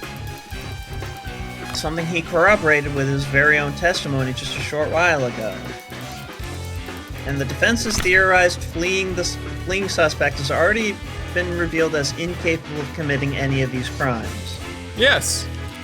But unfortunately for the people's case against my client, there is evidence that completely overturns our understanding of when Chopin died. The fire escape, the red ink, Sosuke's med records, or my... I mean, we just... This one's a little silly because we're talking about the knife. What is the evidence I could possibly use here? The fire escape.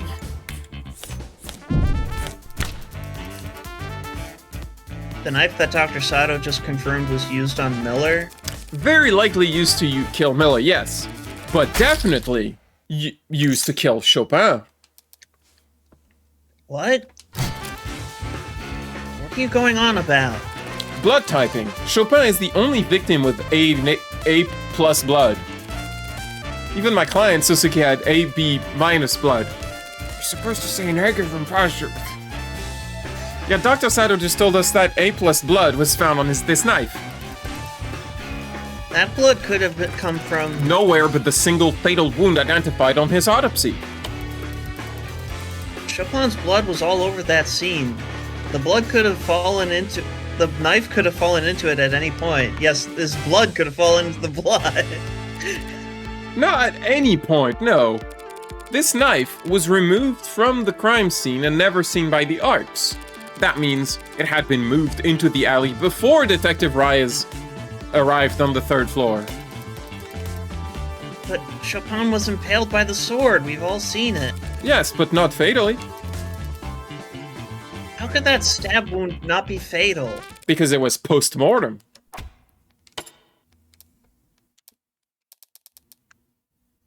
You're basing this on the blood? Usually closely following a stabbing, yeah. It's the amount of blood, Your Honor. An impalement doesn't leave much blood at the scene because the weapon acts as a stopper. I assume the amount of blood at the scene was the result of the sword being jostled afterwards, because the wound had been aggravated. But this knife turns that idea on its head. Yes, Chopin was stabbed in the heart from behind, but it was most likely with this knife. He collapsed on the floor dead, then the knife was removed and his corpse was impaled with a sword in the same wound, leaving a mark on the floor. That's a hell of a good aim with it. Well, I mean, the sword was also like they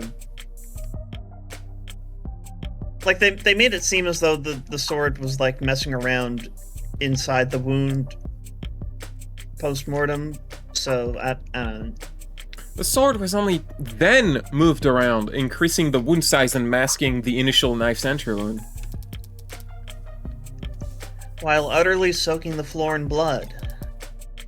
It's a possibility. If I may, Your Honor, this may just be a possibility, but it's the possibility that makes the most sense to me. Makes the most sense to me.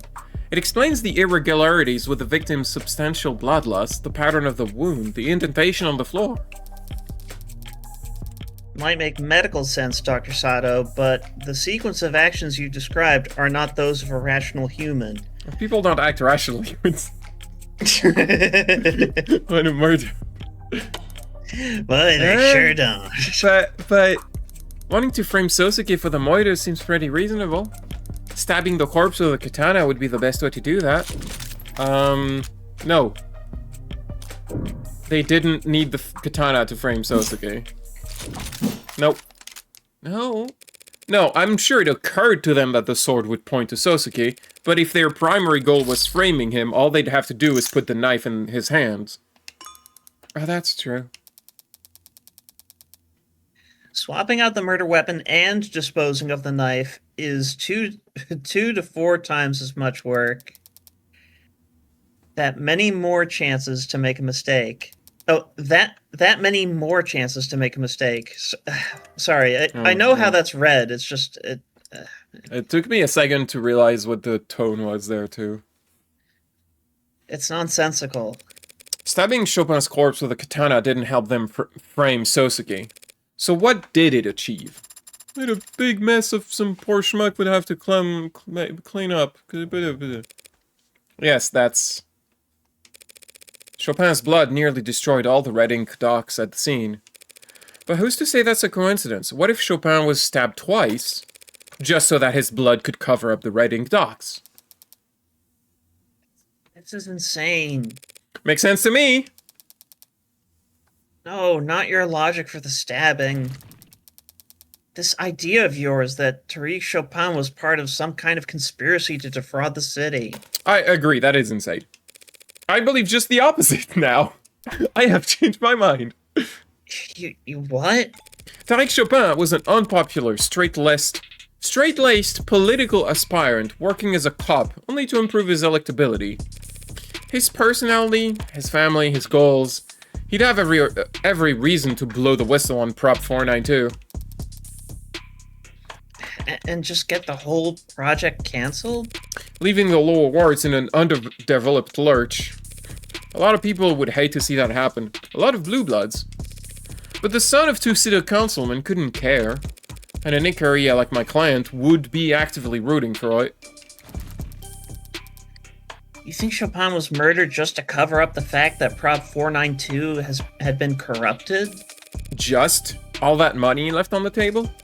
All the future money coming down the line? That's a much better motive than, What was it you proposed exactly? That my client saw a police officer and would rather stab him than have to explain why he killed his captors? Something along those lines. So, like, what's going on now? Did Sosuke do it or not? That will be cleared up in very short order, Your Honor. With the help of our final witness.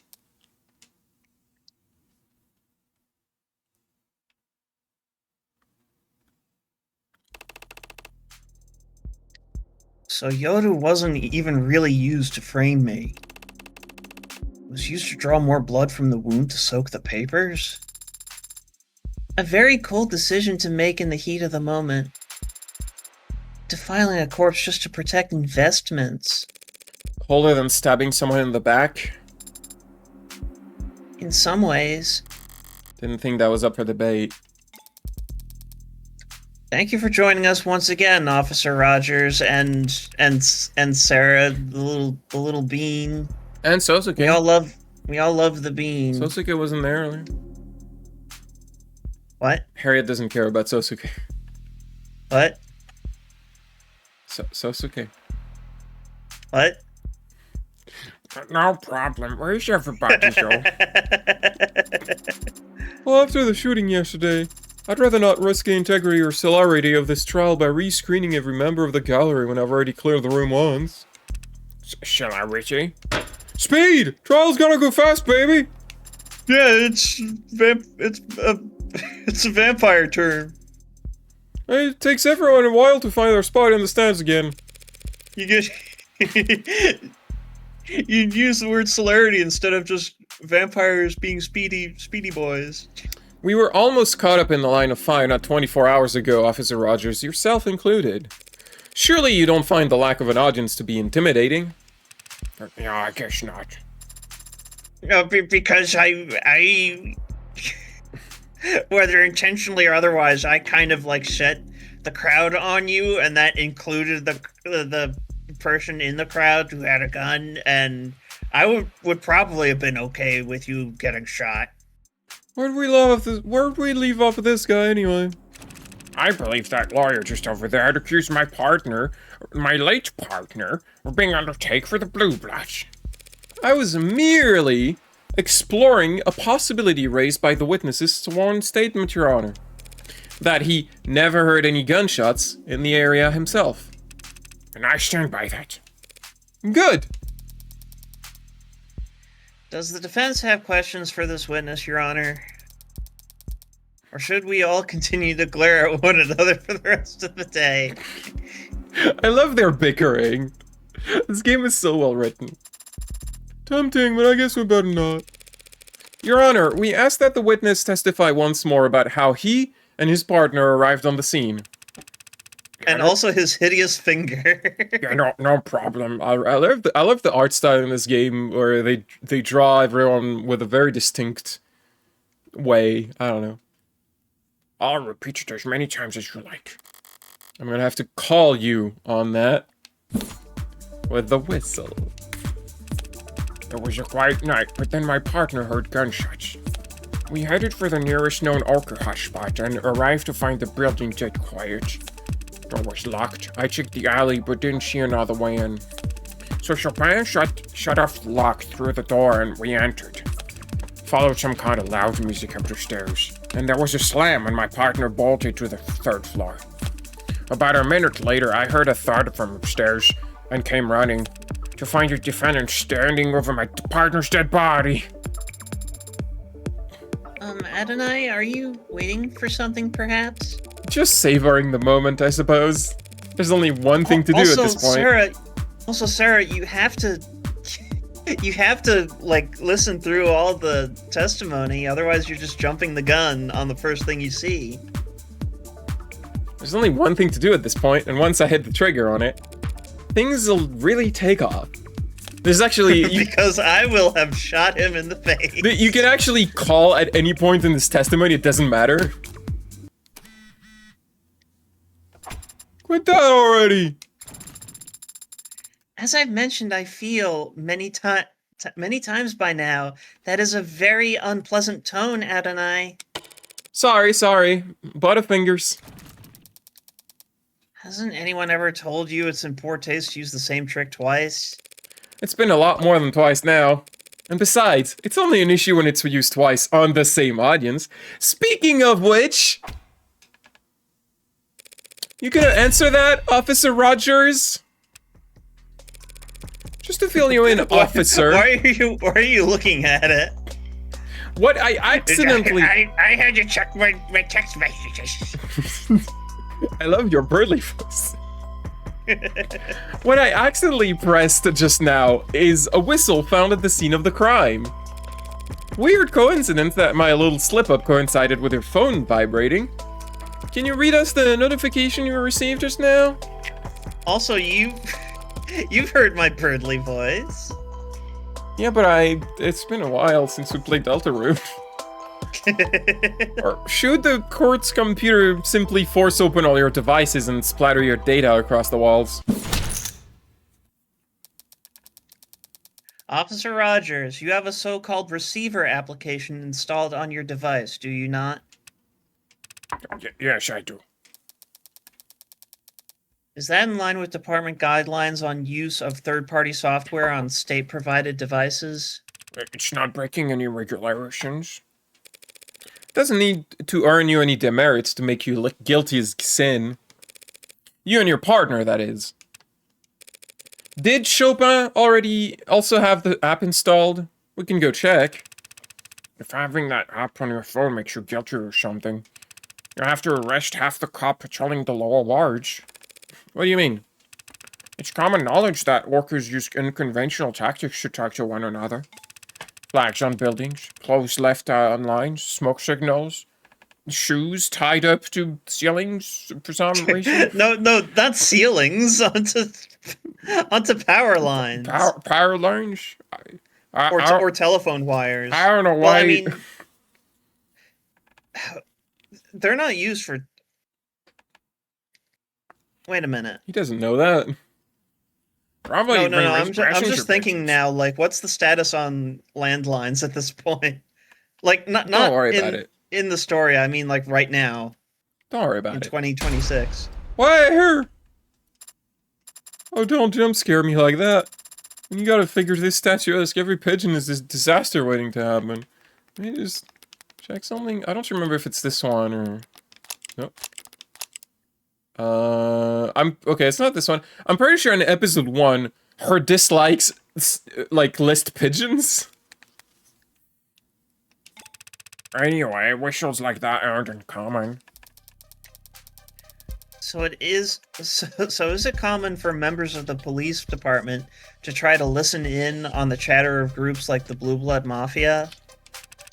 Lower wards aren't a place a cop walks into without every weapon they can carry. And goes double for information. So there's nothing suspicious about his phone reacting to that horrible, horrible racket? I mean, there is, because as Pauline has made fun of me over, that's like a very specific frequency. So unless like they're clued into like every frequency that the Blue Bloods use, I don't know. That would make Seems weird. That would make your phone vibrate like literally every second, constantly. I mean, are the Blue Bloods always in that much trouble? Like, here's the thing. Frequencies, like, that's just... A lot of devices use radio frequencies and such, like... There's a lot of noise. It's a terrible noise. I had to put up with that noise for nothing. Not for nothing. The witness is correct, Your Honor. There's nothing suspicious about having a receiver installed on any of your devices, even if you aren't a cop. What's incriminating... Superman... Superman must hear that noise a lot. Yeah, I mean, that's kind of a thing that Superman has to, like, block out a lot of sensory overload, but, yeah. like... I always assume Superman has the ability to just filter out stuff he doesn't want to perceive, because otherwise he would be driven mad. What's incriminating is the fact that Officer Rogers' device responded to the specific frequency of this whistle. Sorry, officer, a little blue birdie already told the court that you need to input a frequency in order to get alerts for it. Wait, so that's... You heard that on Twitter? I thought that they rebranded after that fuckhead. That was 70 years ago. We're in the future, and now it's called Twatter, and it's a social media for twats. So it's the same. Well, I mean, that's just kind of on brand. So it's the same as usual. Yeah, it's the same as usual. I know that. So that's the whole force, in fact. What? I see. The hell is she reading over there?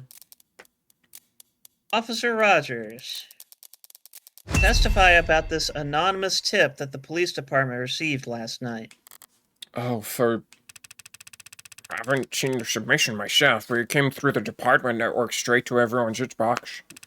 Be advised, anonymous tip suggesting potential Orca analog chatter at the frequency listed below. Patrol officers in lower wards use this information at your discretion. That's absurd. What's the point of informing every cop in the city about the secret communications channel?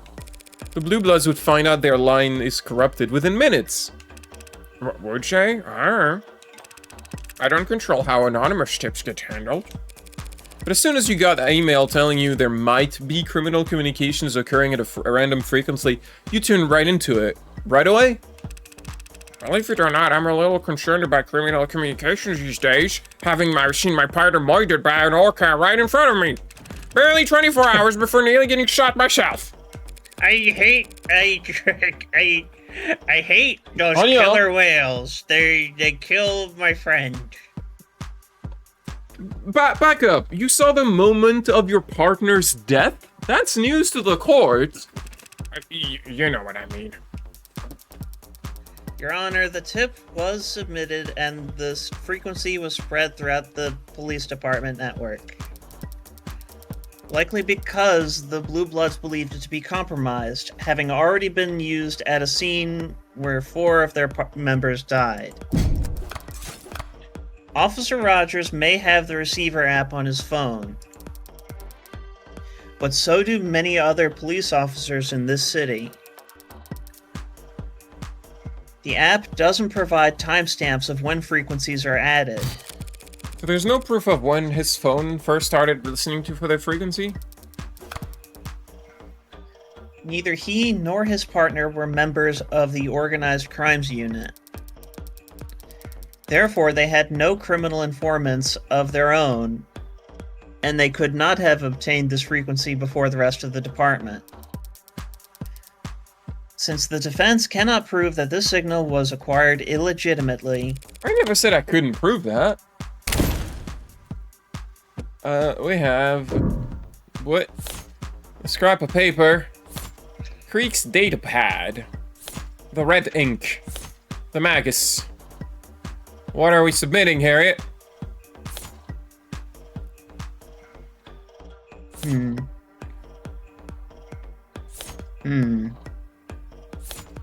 Scrap of paper says, found on second floor in room below crime scene, was hidden by trash. The datapad found on Creek's desk. Creek's, Chopin's fingerprints. Brick aborted dark card transaction. Recorded aborted card dark. Red ink are classified documents, hard to copy, easy to destroy. Magus used on Creeks and tanks, jailbroken, illegal to possess, found on tanks during frisk 1 week ago. Yeah, probably that. I don't even know why there's like meters, just put it at the max every time. Well, because what if you don't know? I mean, that's when I first play, even the first time I played, every time I was like, well, if I'm not sure, I'm just gonna put it at minimum, and if I'm sure, I'm gonna put it to max. Like, I feel like the levels in between are just there to feel nice to, like, make it go up. Onion, I need you to stop being a criminal. Right now, I need you to not do things. But doing things is his job. It's not a job, it's a hobby. Pauline, it is not his hobby. It's... I don't know why that line bothers me more than it should. Which like, line? Morgan saying that murdering people is not her hobby. I disagree. I think that I mean, she is evil. I mean, she's evil, but like, I don't know, she's being annoyingly well, Morgan loves to be annoying.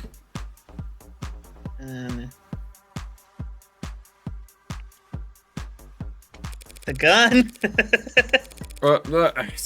Oh, Did that again. Not just Morgan's whipping through this now. not just any gun. A Magus, legally registered to Anchor Town.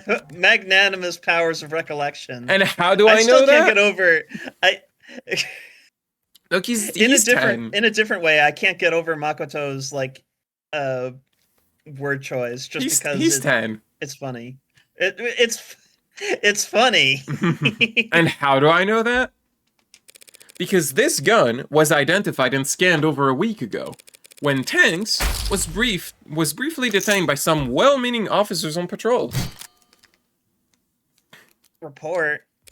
Officers TC and HR reported the following: subject in possession of firearm in violation of parole, and subject in possession of suspect communication software installed on personal phone. He wrote all of that in the report? You and your partner found the emergency frequency for Creekspot over a week ago by skimming Tank's phone. And when he said he wrote all of that in the report, that reminded me of Murder by the Book, where Columbo's like, "Oh, you didn't come up with your own murder scheme. Like that was your partner's idea. See, he wrote it down. Yeah, that was my idea. That's where you got the idea. And then, oh shit! I used to know that actor's name because he appears multiple times on the show. Evil Man from Colombo. He's just like, yeah. What was that? Evil Man from Colombo.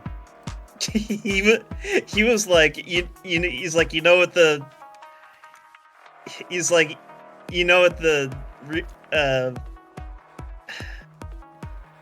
want to know something? Like, that was my idea. He's like, I told it to him like 5 years ago at this point. Who would have thought that idiot would write it down? Who would have thought the guy who writes down everything would have written down a thing I told him? I feel like you're kind of stupid, dude. Look, he didn't...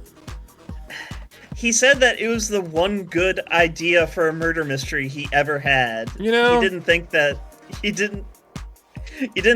partner had taken note of it. I don't know if I agree with it was a good idea for a murder mystery. It's a good idea mechanically for a murder situation. That doesn't, on its own, that doesn't make a murder novel. You still need characters and a plot and drama. Look, to be fair, the only other example of like ideas, and remember that these ideas are not, they're not novels, and they're not even like short stories. They're just like little scraps of ideas. Like when Columbo gets the matchbook, like he opens the matchbook and written inside is, Jack and Jill went up the hill. Did Jack kill Jill? Find out why. Yeah. Just the premise of like A invites B out to a remote cabin. Yeah. Has B call wife, say, I'm working from the office. Bang bang. How are you even saying? Why would we frisk a perp, get her in jail, and keep it to ourselves? And then talk about Columbo for like 10 minutes. Yes, counselor, can you please get back on topic? Sure, we can keep talking about Columbo. For the same reason your partner might report a generic shots heard over the police network when he's already knew exactly where to look. Same reason he'd be ecstatic at finding documents for Prop 492 on this site of an Orca bloodbath. You wanted your gold stars. You wanted to be first on the scene at the site of a Blue Blood massacre. Council is badgering, Your Honor, and I have my own theme music, and losing her meager thread of logic in the process. The previous witness testified that there was, in fact, a silent alarm that night. A silent alarm that needs to be actively pressed. It could only have gone out before Creek's heart stopped. Said witness responded to the alarm by traveling on foot. and yet arrived well before Rogers and Chopin. The little words are maze-like. She could have been closer. That whistle has a limited range over which it can be received. You propose that Officers Rogers and Chopin were within that limited range at 9:45 p.m., yes? Obviously you do, or else they would never have received the frequency at all. So, if person H is on foot and individual R is in a police car, and they both receive a signal at the same time, and Jack kills Jill, and a train leaves Appletown at 3 p.m. That seems like an irrelevant factor. All the court need consider is this. How could Officer Rogers and Chopin have possibly arrived later than someone traveling on foot if all three were within that range? I can't believe I told my geometry sheet sure that none of this stuff would ever be useful. This isn't geometry, damn it, it's just logic. The fact is, they did arrive later than Han. If I'm right about the motivation for Chopin's action that night, if he was sitting in his police car and suddenly got a notification telling him some blue bloods were having a life or death emergency, how would he react in that moment? I do feel like Emma is being a little silly because, like, we literally have a witness who says they were there before the cops, and then she's like, well, how is that possible? Well, because the witness said so. What do you want from me, Emma? Well, how is it possible, though, Pauline? That's not my job to determine that. That's the Isn't police. that why we have police? Pauline, you're AD. You have to complete that joke. Well, someone's gotta go to jail.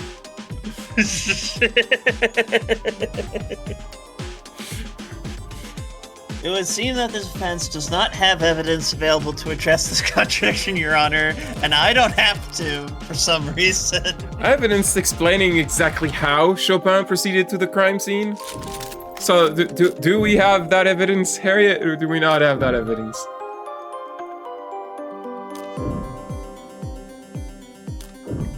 I honestly don't know. We don't really have that evidence. Regretfully, Your Honor, we do not have such evidence in our possession. But fortunately, Your Honor, we live in a surveillance police state, and it's not my job to get evidence, it's the police's job. Pardon? That makes it pretty easy to surveil police officers. The officer's patrol car, their cell phones, traffic cameras, optics data. I could request any of it. Hell. Your Honor, I formally subpoena all of it. What? What? Did she do that? I'm not sure. I'm still learning. I am, like, 3 years old.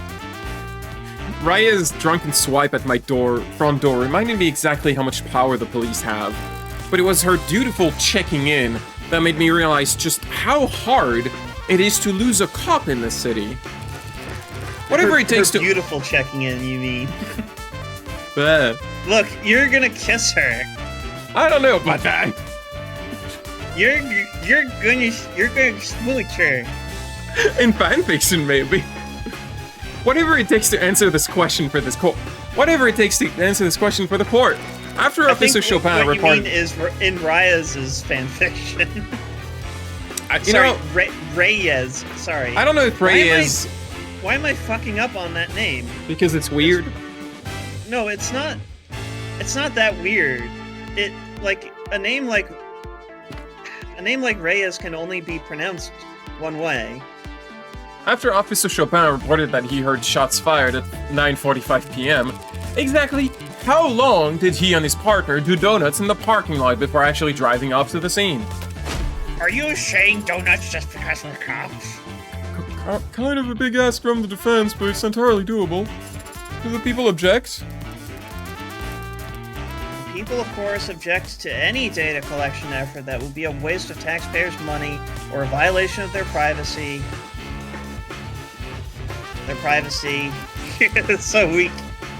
Wait, why did you hesitate there? Sorry, I just noticed this music is really loud. I was gonna. What's wrong with the music being loud? I was just gonna, because I feel like our voices are probably getting drawn out by this.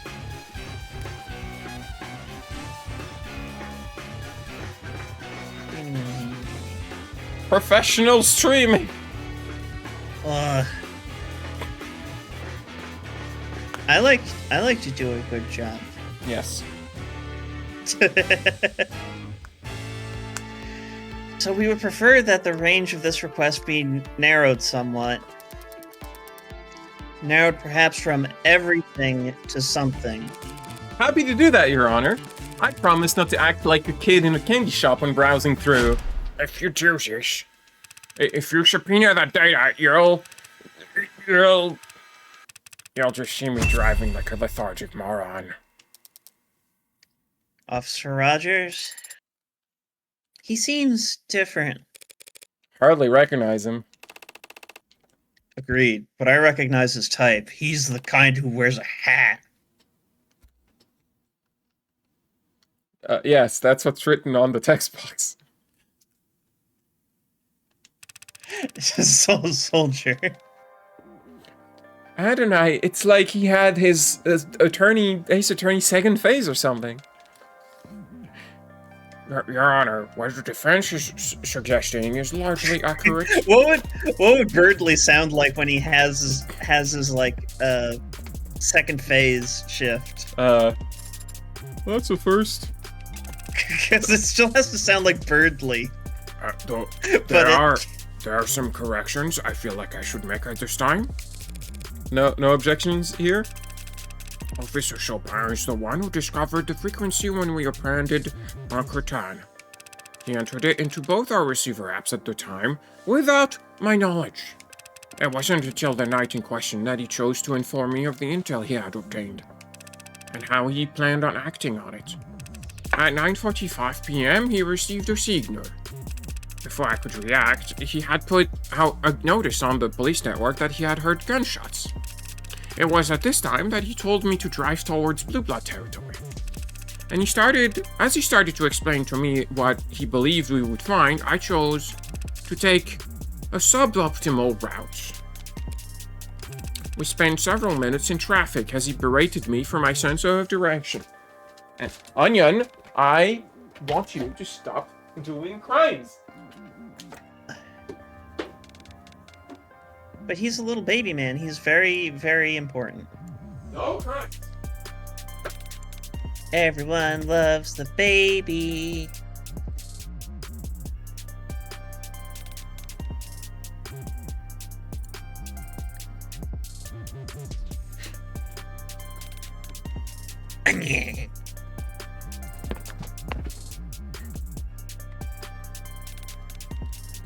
Pardon me, a criminal has been apprehended. Free him. Actually, I'm gonna just do a thing. Okay. Let me just Put that over here. It's that meme image of a cat. The cat's all.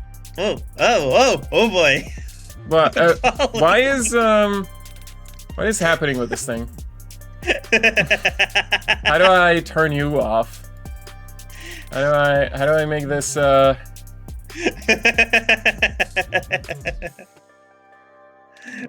Pauline's freaking out. I don't know why it's doing that. Off. Turn it off.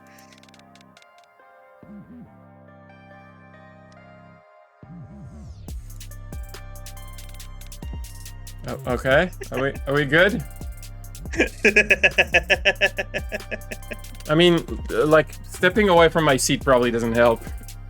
It's all the crimes that Onion is doing, you understand?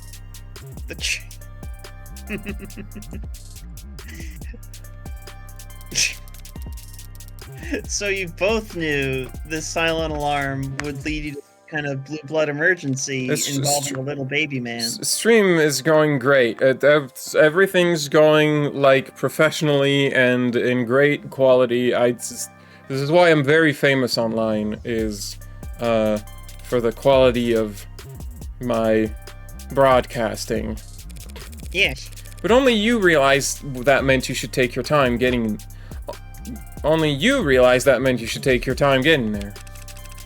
Logically, a silent alarm is triggered during a confrontation, not afterward. I had no desire to walk into the crossfire of an orca gunfight without backup. You could have had backup easily.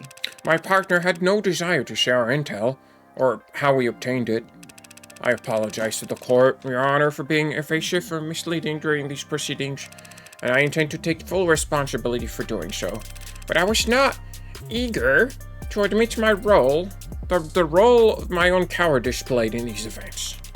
Nor would I ever want to imply that Officer Chopin was responsible in any way for his own murder. Very warm sentiments from the officer. Delivered with a voice as cozy as a duck. As Birdly. So you're telling the court that you and your partner arrived at what you expected to be a bloodbath. And you still shot the lock off a door and started stomping around inside while separated from one another? Respectfully, ma'am, with the route I took and the time it took to arrive, we expected to find all targets neutralized. And that expectation was reinforced when we arrived on the street and found the whole vicinity dead quiet. Yet, we were still the first on the scene despite my stalling for time. I think that might have enthused my partner. He was excited, and I let him set the pace. It is my deepest regret that I agreed with his request to split up. First to arrive on the scene, we know that wasn't the case. A blue blood got there well before you and your partner. That's what you were talking about? The witness wasn't present for that individual's testimony. He's merely giving the facts as he knows them. And he can't have known that there was a blue blood in the building. On the contrary, he already testified about encountering them yesterday, as they made a not-so-silent retreat down into the alleyway. That was a blue blood making all that racket? I see. My partner Chopin, he shouted that there was someone scrambling around down in the alley not long before he was killed. He must have opened the windows on the 3rd floor to check. That's a new detail, Officer Rogers. Oh, pardon me if I failed to mention it yesterday. It occurs to me you weren't present in the courtroom when this other curious detail was brought to light. The fact that there was another weapon at the scene of the crime. A bloodied knife which somehow ended up down in the dumps. Know anything about that? No, ma'am, I do not. Playing dumb? Wrong move. But I do know Cyanus is a bunch of amateur with conflicted priorities. Like a bunch of magicians. Like, you should play your harpsichord theme, Rockford, for them. Explain this to the court, then. Forensic analysis has already shown that this knife was the Moida weapon used to stab Miller, getting a healthy amount of his blood on it in the process. It's also been established that this knife must have been what my client used to cut his own bindings. Well, if you say so. The evidence says so. If the defense isn't interested in asking the witness questions, perhaps they'll answer mine. What does that have to do with Officer Rogers? Everything, of course. Allow me to show you why. We got the whistle found by Creek's body, and its specific frequency used as silent alarm. Why is whistle in quotation marks? Because it's I don't know. It's not technically a whistle. You don't blow in it. It's like a button you press. It acts as a whistle. It emits a sound. Right, but a whistle is specifically something you blow in. I suppose. Is it more like a bell? I guess. Sosuke's med records: arrested with numerous injuries, cut on left-hand figure, bruises and welts. London's testimony: arrived second to scene, saw unlocked first vault door, found Rogers arresting Sosuke. What are we doing here, Harriet? I've honestly lost track of the logic. What does that the we were knife trying to have to do with Officer Rogers? Well, the knife was not found by the police. It was in the garbage outside. So Sosuke would have had to have slam dunked it in. Well, not slam dunked it, because that would require him being down there. He would have had to have done some sick free throws. And he was unconscious because of the drugs. How did the knife get into the drum? Well, I solved it. Sosuke did the Moida, and he did some sick free throws. We know for a fact that Sosuke had to use that knife to cut his bonds. At 9:37. Yes, and Detective London has testified that Officer Rogers apprehended Sosuke alone. So why can't the officer who apprehended the man last known to be using this knife tell us how it ended up in the alley? That is a question well worth asking the witness. I have no idea what you're talking about. When I found your client, he had the magus and the other sword. The sword he had struck through my partner. This knife you're talking about. Where'd you find it? In the trash. Drum. Down in the alley? Well then some crime scene tech idiot must have thrown it out, thinking it was bio-waste. Or some scientist lackey tossed it as a prank. I wouldn't know. Because I spent hours being debriefed in that room on the 3rd floor while they set up the arcs. I spent all night in that room with my partner's corpse. Never took a trip down to empty the recycling bin. We know the knife was with Sosuke at one point, and we know it ended up down in the alley after. So it stands to reason that someone had to walk it downstairs and out of the building. If Rogers never left that room all night, then someone else must have moved it. He could not have moved the knife? No, he could have, and that's couldn't. He could have removed the knife. He could not have removed the knife. Well, 0 points for you. 0 points again? All that processing power and you can't manage to think in 3D. Don't make fun of her! It doesn't matter if Officer Rogers stayed in that room all night, Your Honor. All anyone needed to do to dispose of the knife was step out onto the fire escape and drop the knife down in the barrel waiting below. No need to leave the 3rd floor. No need to leave the crime scene at all, Officer Rogers. What kind of trick shot bullshit are you talking about? I wasn't unconscious at any point.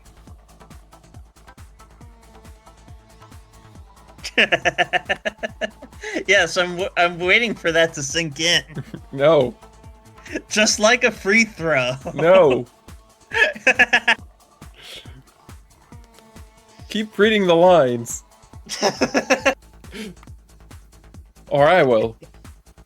No! Okay, I'm Emma now. That is a long drop, Your Honor. A straight drop. Gravity's convenient like that. The target was a small drum in a dark alley, and also everyone's gay. Said drum was burning when the police arrived, as drums do in dystopian cyber cities in the future, for some reason. The target would have been plainly lit, and I've taken both of her arguments into consideration. After much deliberation, I have come to the conclusion that the proposed method of removing the knife from the 3rd floor is not actually that hard to do, assuming a modicum of hand-eye coordination and a basic understanding of Newtonian physics. Obviously, couldn't anyone manage that? Practice martial artists who are masters of every muscle in their body, individuals like yourself? and me might find it hard to relate. But there are some who would struggle with the task. Yourself and I. Wait, hand-eye coordination? Eloquently put, Your Honor. So you must agree that someone with hand-eye coordination so bad that they hold the record for worst marksmanship in the entire police department. Someone with such poor aim that they opted to physically assault a target rather than shoot them. Someone like that might find it impossible to pull that off. You don't... But gravity... You're talking about me? She's talking about me, Your Honor.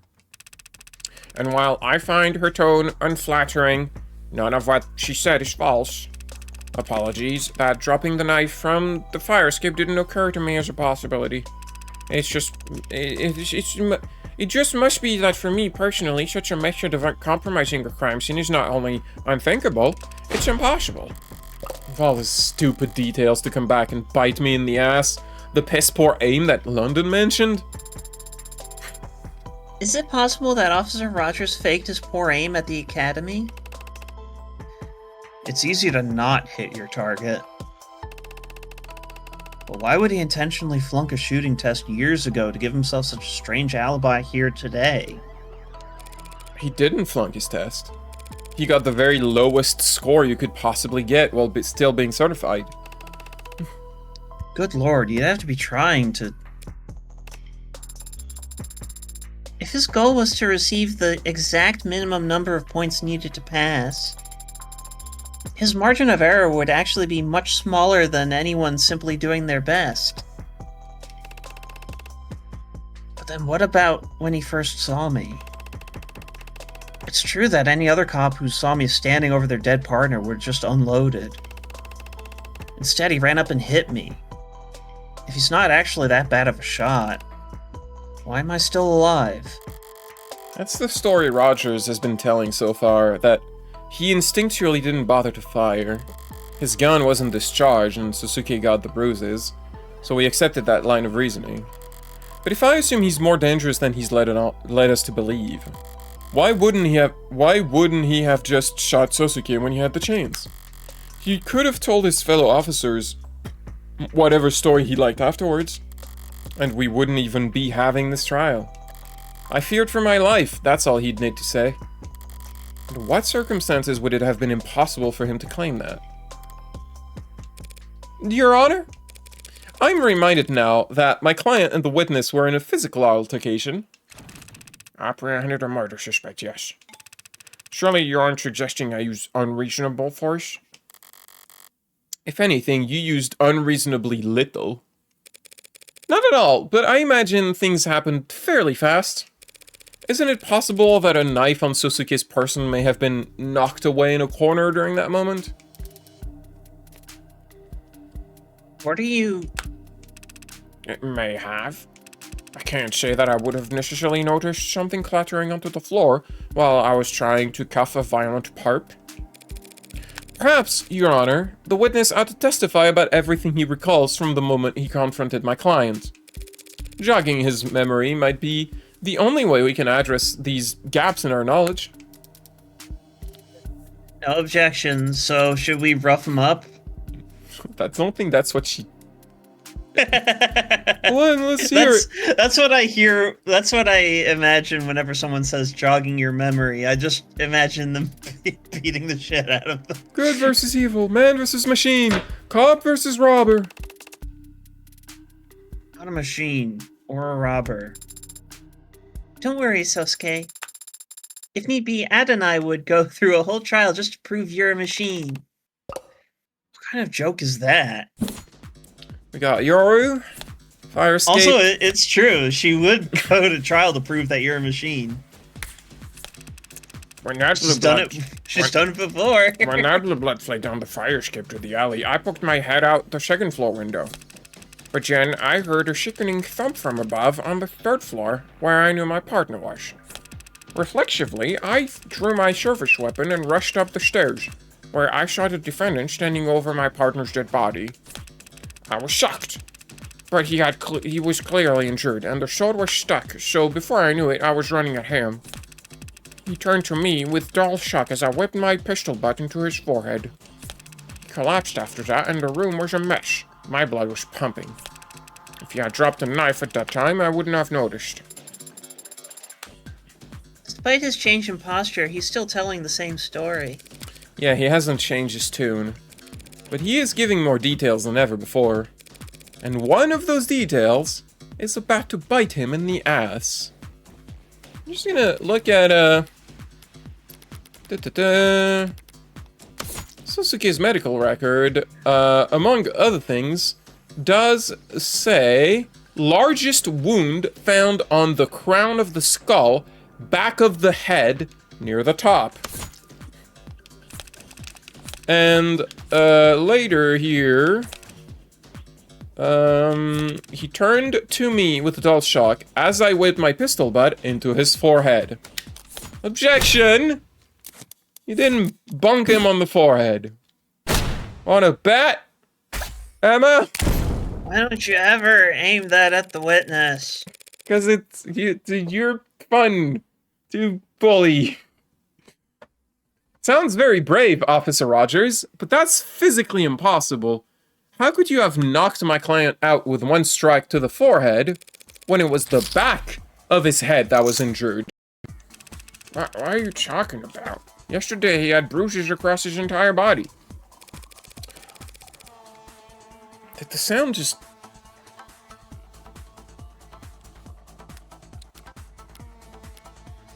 Oh yeah, the sound just did a weird thing. Hold up. Can I just...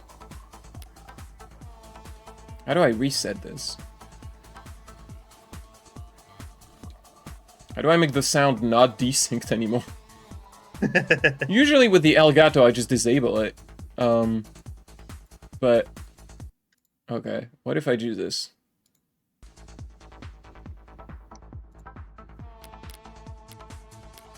No, that's still desynced. What if I just restart the whole game? High roller!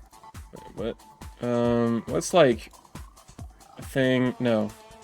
It's, everything's, okay,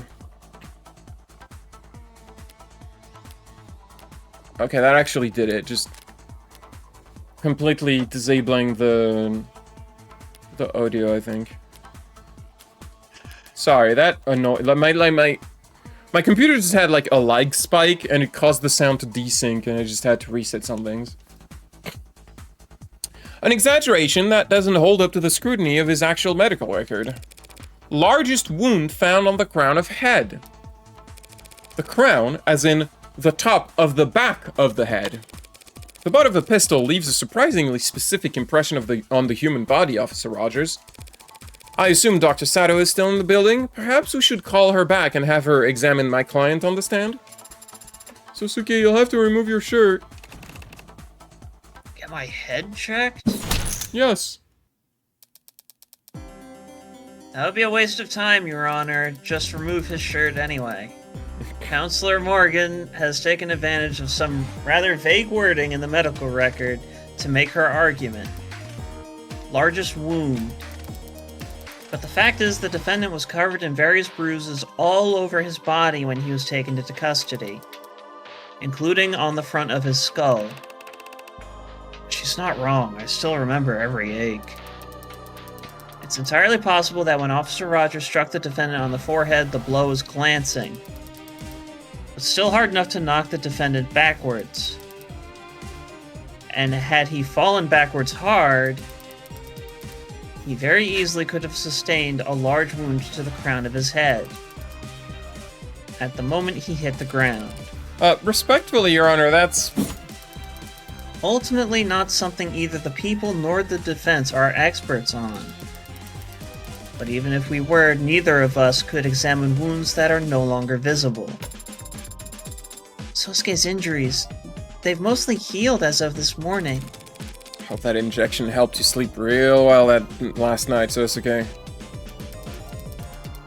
Your Honor, as I see it, either we could extend this trial indefinitely, with both the people and the defense flying in X-ray specialists and contusion analysts to argue back and forth about fracture lines, or we could accept that events more or less took place as the witness described. He hit the defendant on the head, and then the defendant fell backwards onto the floor. If the head wound's open to interpretation, then the medical data does not support Roger's story, or it could support Roger's story. Well, let's look at the medical data again.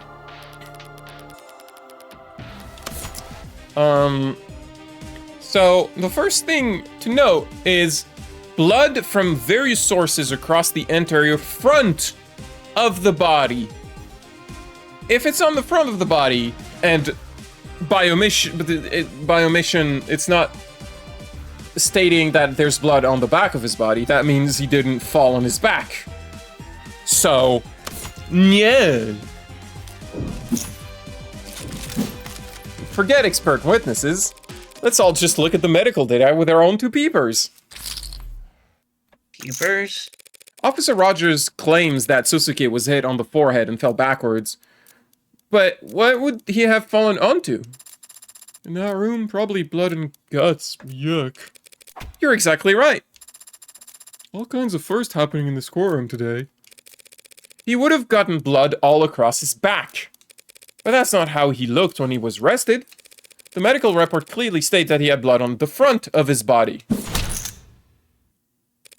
telling us that Sosuke could only have fallen forward.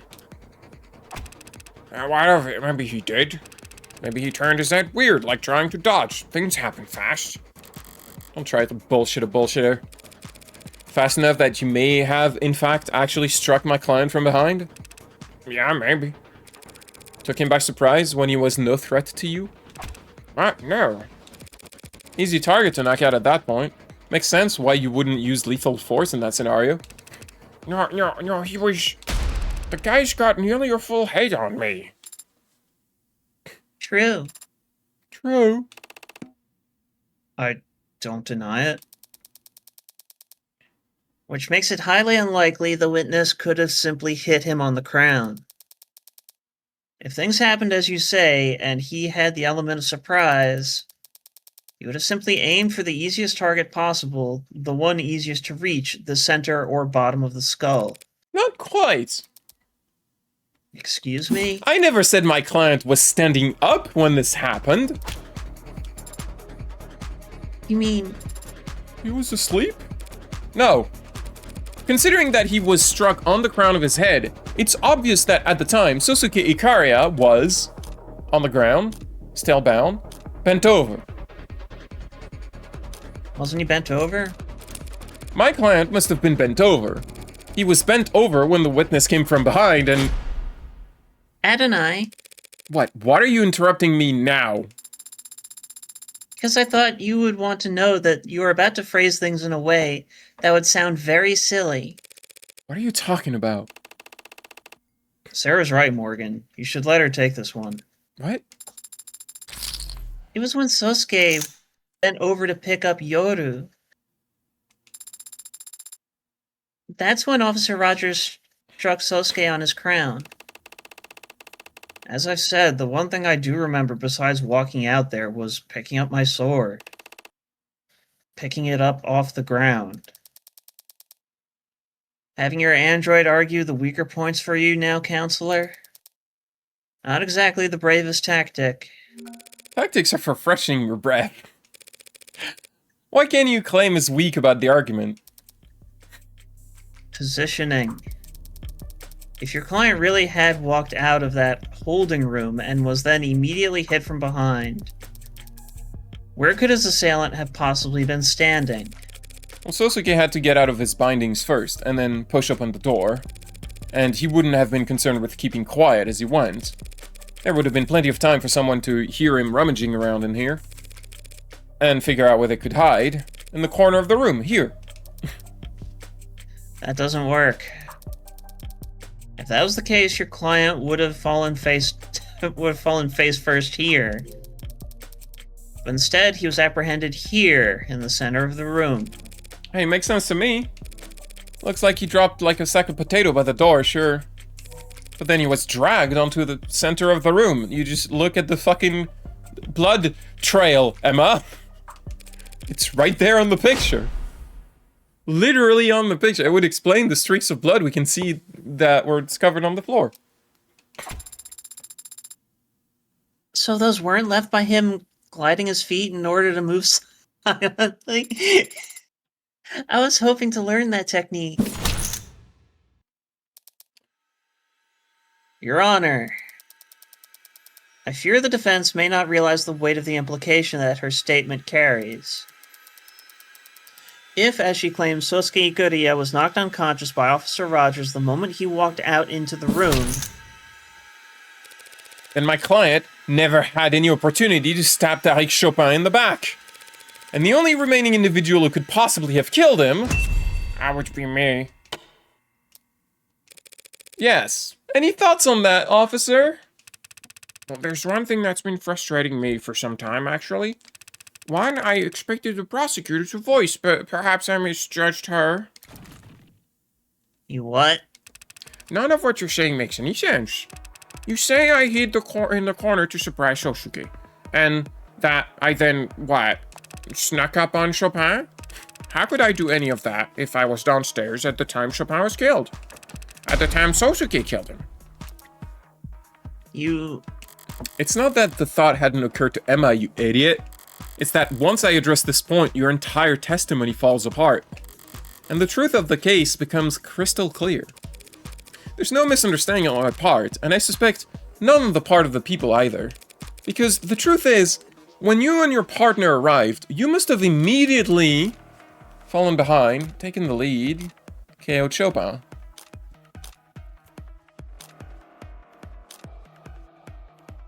Didn't he say that he fell behind? Well, he said that. But was that the truth?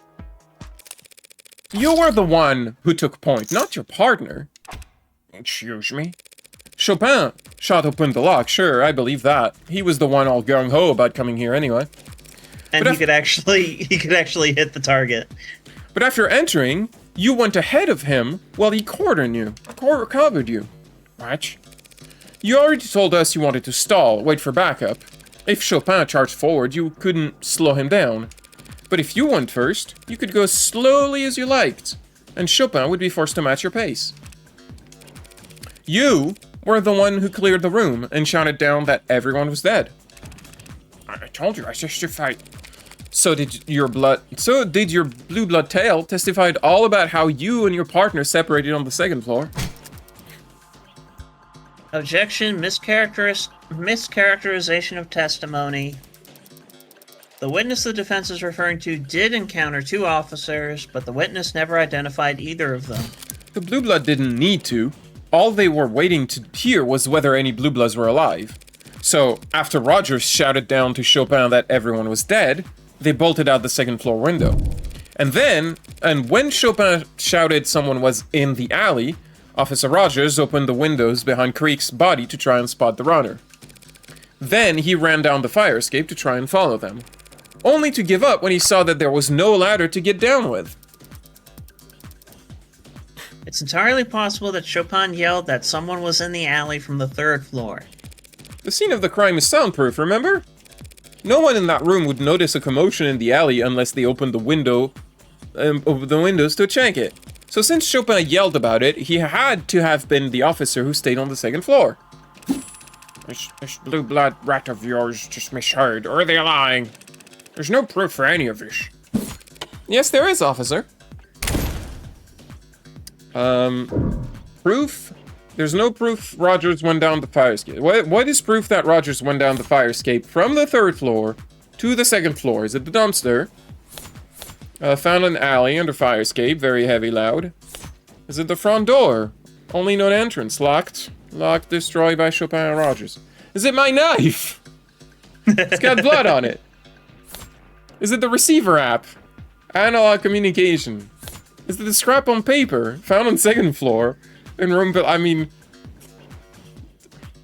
I feel like it's kind of obvious.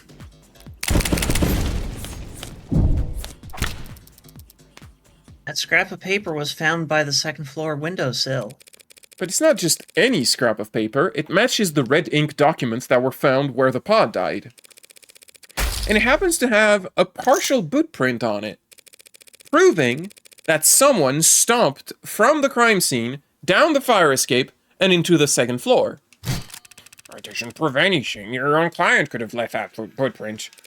My client was arrested barefoot, remember? You should. You did the arresting. Well, maybe Chopin... If Chopin was the one who brought the scrap down from the third floor, that would put him behind you. Meaning, you couldn't have walked in on him being attacked by Sosuke. Counselor, even if we accept that Rogers was on the third floor and then moved down to the second, the sequence you're describing ends with both officers reunited on the second floor, with neither of them dead. But obviously Chopin did proceed to the third floor because that's where he was killed. So now we're back where we started. Back where we started? You're forgetting one key detail in this new sequence of events. At the time the officers reunited on the second floor, my client was already unconscious. Meaning, the only person who had a chance to kill Officer Chopin was, in fact... None of this shit matters. This lawyer is trying to accuse me of killing my partner? It doesn't make any goddamn sense. Why would I do something like that? Depends. What? Depends where you live. Not uptown, I assume? What's it to you? Single bedroom? Yeah, whatever. Not great. Excuse me? And having to ride around all day with some insufferable, spoiled, rich stick in mud... The stick in the mud? Knowing the whole time that you, your job, your whole goddamn police department, it was just a bullet point on his resume. Counsel is badgering the witness in lieu of making any actual argument. Apologies, Your Honor. I'll state the motive plainly. Prop 492 was corrupt. Blue Bloods, and worse, would profit off of it. At the city's expense. But it would also bring economic relief and badly needed repairs to the lower wards. It might also stop the canopy from, falling down and crushing everyone who lives there. But a climber like Chopin wouldn't care about any of that. Every photo I've seen of this guy, he's just had this big stern frown. I bet he was grinning ear to ear when he found that red ink. Must have made you sick to your stomach. So you killed him, and then you bled him like a pig to try and destroy the documents that he'd have plastered all over town. You're crazy, that's not possible. Do the people have anything to add? Emma hates losing, but she's not stupid. She must be getting sick of having to cover for this. Officer Rogers, you were the one who entered the third floor first, weren't you? What is she doing?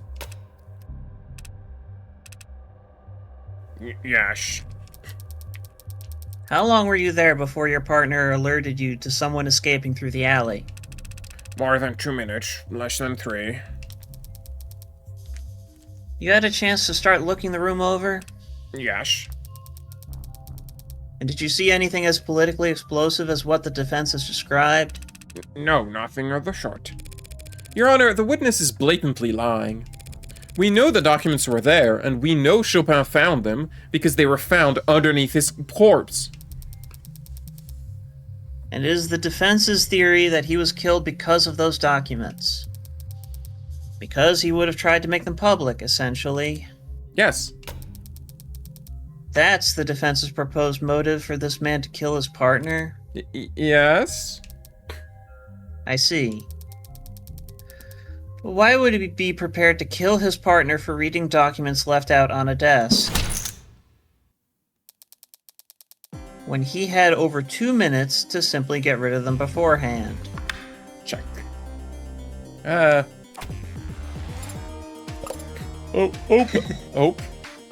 Yeah, Oh. That's it. I'm trying to think of the region where ope is a thing. That's I think that might be a Midwestern thing. You say ope instead of oops. In the US? Might be some parts of Canada, I don't remember. Gem, good question, Your Honor. Do we have an answer for it? I'm getting there. I'll get there. I'm close. His layers is falling off. This is a cold guy, cold enough to walk into that room, knock out Sosuke, and start calmly looking around. So is he lying? Did he actually see those papers? No, Emma's right. If the papers were in plain view, he'd just have tucked them into his jacket. If the papers are in plain view, were they? I don't remember. Where the hell did I put them if not on the desk? I remember taking them out of Creek's safe and thinking they were nothing important, so I just... Okay. That's probably how one page got left where it could stick to the bottom of Roger's boot. But before I left, I reorganized things. Tried to make it seem like I was never there, so I stacked things neatly. Oh, Counselor, any cuckoos are in or around the nest? Pardon me, Your Honor, I was simply overthinking, to be honest. I'm also trying to compartmentalize what I should and shouldn't know. What I should and shouldn't say. Officer Rogers didn't dispose of the red ink when he had the chance because he didn't notice the red ink. It's that simple. A simple answer to a simple question that simply doesn't measure up. If Officer Rogers didn't notice the red ink dots in the 2 minutes he had with the scene, how did his partner discover them so quickly? Neither of them were looking for illicit government documents at the site of a gang shooting. They weren't looking for the secret government and corporate secrets. Neither of them would want to start disturbing a crime scene when there were bodies and blood all around them. Correct. Rationally, neither officer would want to start making a mess of the scene. Something must have simply caught Officer Chopin's eyes. Very bad luck on his part, as it turns out. You gotta be. What the hell are you talking about? What could it have been? Sounds like a tough question to answer, but there aren't as many possibilities to sift through as you'd think, Your Honor. Because it would have to be something that caught Officer Chopin's eye, yet not that of his partner. In other words, something at the scene that Officer Rogers wouldn't recognize.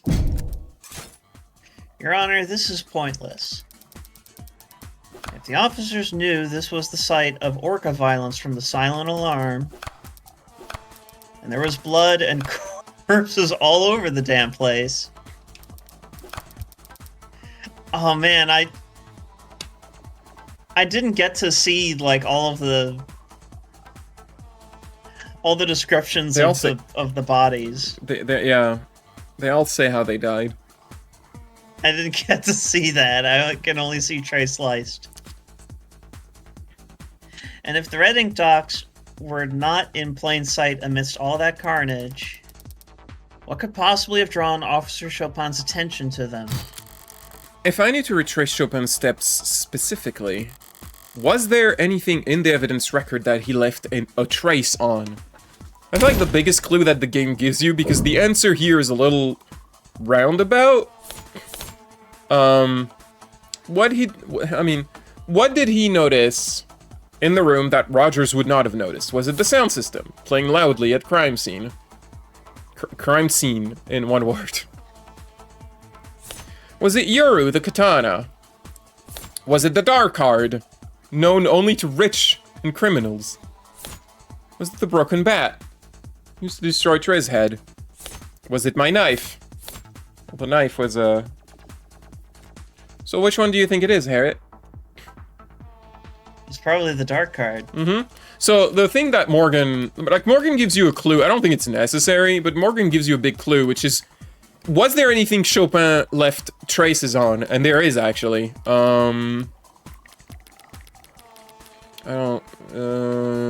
one was it?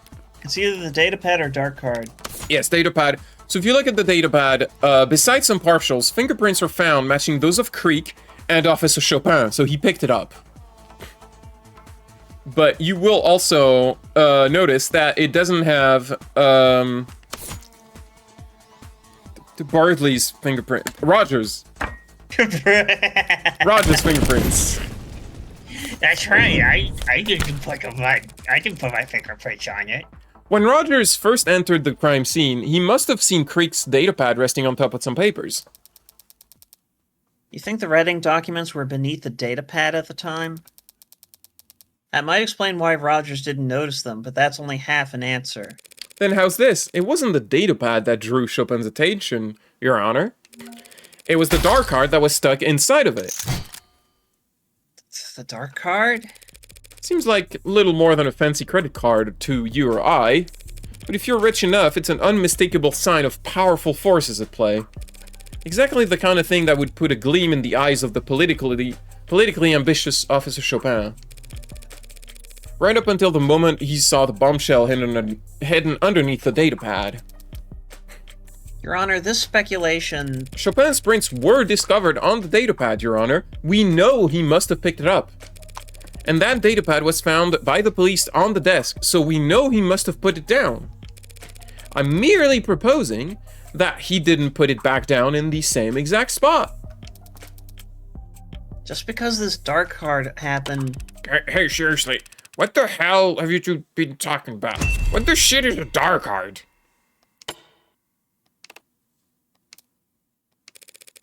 Cryptographically anonymous wallet card that rich people use to buy illegal drugs and gifts for their mistresses. Not common knowledge unless you run in circles as high up as the city council. Oh. Yeah, you're right, I didn't know that. Never heard of that. Assumed you were being literal, it is a dark card.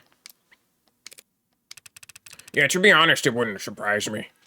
Chopin going around picking up whatever he wanted at the crime scene without even radioing first? Sounds about right. Bare hands, mouth breathing. Guy was big on following the rules, just wasn't that good at remembering any of them. Not me, though. I remember every rule, followed them too. Partner breaks a body cam, I rehearse a new one, let him use mine. Stop him from getting sued by the next punk he bumps into. It was a real risk for him. He had money. People would sue him if they could. No one would try to sue Huey Rogers. Only thing the judge could award them would be my own goddamn debt. I don't... Hughie Rogers. Huey. I don't think I'm bad with money. It's Huey, but I'm making fun. Yeah. I don't think I'm bad with money. I'm just bad with debt. Can never seem to get rid of this stuff. But even I'm not so stupid that I wouldn't wear gloves at a goddamn crime scene. I mean... Obviously, counselor. From the minute we pulled up to that building until I was relieved from duty and sent home the next morning, I was wearing gloves. 3 stories in an alleyway, and I can swear on my parents' graves I did not contaminate 1 millimeter of it. That's right, we're using the metric system in the States now because it's the future. And fuck you. Then put my greasy fingerprints on the windows, the doors, the murder weapons. I still don't have a handle on the metric system. I don't know what 200 kilograms of weight means. I mean... I don't know, it's just something you get used to, I guess. You'd never know I was there. You can say I did this or claim I did that, but the city's only ever gonna hear that some Icarian bastard killed a bunch of blue blood punks, and that Tyke Chopin died a hero trying to save the day. Right. Adonai, is that true? Is that possible? After all of this, is it possible that... But the jury, surely they can see... Pardon me, my nose is being stuffy. On yours. The jury will see what the adjutant decides they need to see in order to properly render their verdicts. If the adjutant comes to the conclusion that a witness or a line of questioning would only serve to confuse the jury... 80, Your Honor, the jury... Give me a second to think here, girl. I'm trying to build consensus and basically everyone's mad. So maybe the adjutant rules in our favor, and maybe the jury sees things our way. But there are no guarantees. After all that, it just... Comes down to a gamble. Always does. Yeah. You still get a chance to sculpt your hand. And I can do a lot better than this pile of shit. Just have to take my licks. Your Honor, I disagree. About what exactly? About all of it. About everything. Look, we know someone moved from the 3rd floor to the 2nd floor via the fire escape because of that scrap of paper, which would have put them in the perfect position to walk up behind Chopin. And we know Chopin picked up the datapad because his fingerprints are on it. So we can reason Chopin was investigating the desk before he died. And of course, we know he died reading the red ink because duh. His body was found collapsed on top of them. Put that all together and... Nothing. You still have nothing. Nothing except circumstantial evidence tying this witness to a theoretical sequence of events.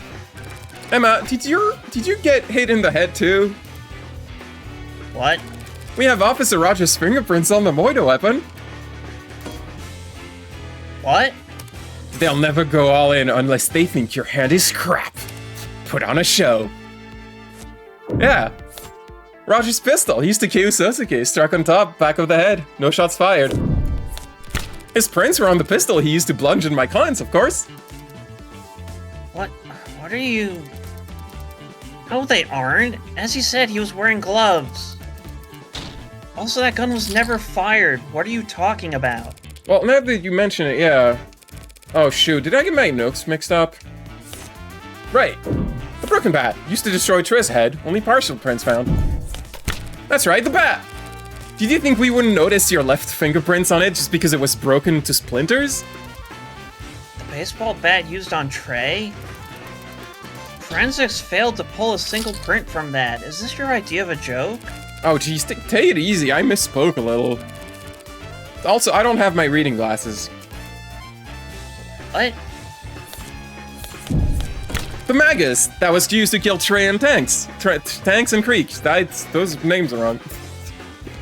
Pretty stupid to forget to wipe your prints off a piece that gaudy, don't you think? Counselor, what is this? Are you throwing a tantrum? Making a mockery of the courtroom? The only prints on that gun belong to Sosuke Ikaria. Oh. Sorry, I guess I was thinking of another case? Is there perhaps a gas leak on the other side of the courtroom? The blade.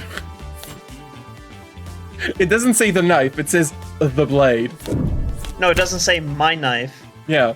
Well, don't I feel stupid? What I've been trying to say is that Officer Rogers failed to notice that he left his fingerprints on the most important weapon of all, the very blade that took his partner's life. Enough of this embarrassment. What the hell's wrong with you? I knew a mob lawyer would be corrupt and vile, but how can you be such a stupid bimbo? Do you think we're all idiots? My fingerprints aren't on that goddamn knife, and you know it! Are you a witness to what he just did? My mistake. I can see that, yes. I was misreading the fine details, and it does appear that your fingerprints are not on that knife, sorry. You... Oh dear. What? What is it? Oh, I guess we're all just wondering, how long have you known it was this knife that was used to kill your partner? What? Confused? So are these two. Because like you, neither of them were in the courtroom when Dr. Sato updated her autopsy report. That's right, we defeated the bad guy by updating the autopsy report. So, I knew that Chopin was killed with a knife. And the people knew that Chopin was killed with a knife. But how did you know that? There must have been 50 cops in here when that doctor... Far fewer than 50, actually, more like 0. We had already emptied the courtroom by then, a courtesy we extended to a blue blood witness. You some blue blood rat? You crazy harpy, trying to trick me at the last second?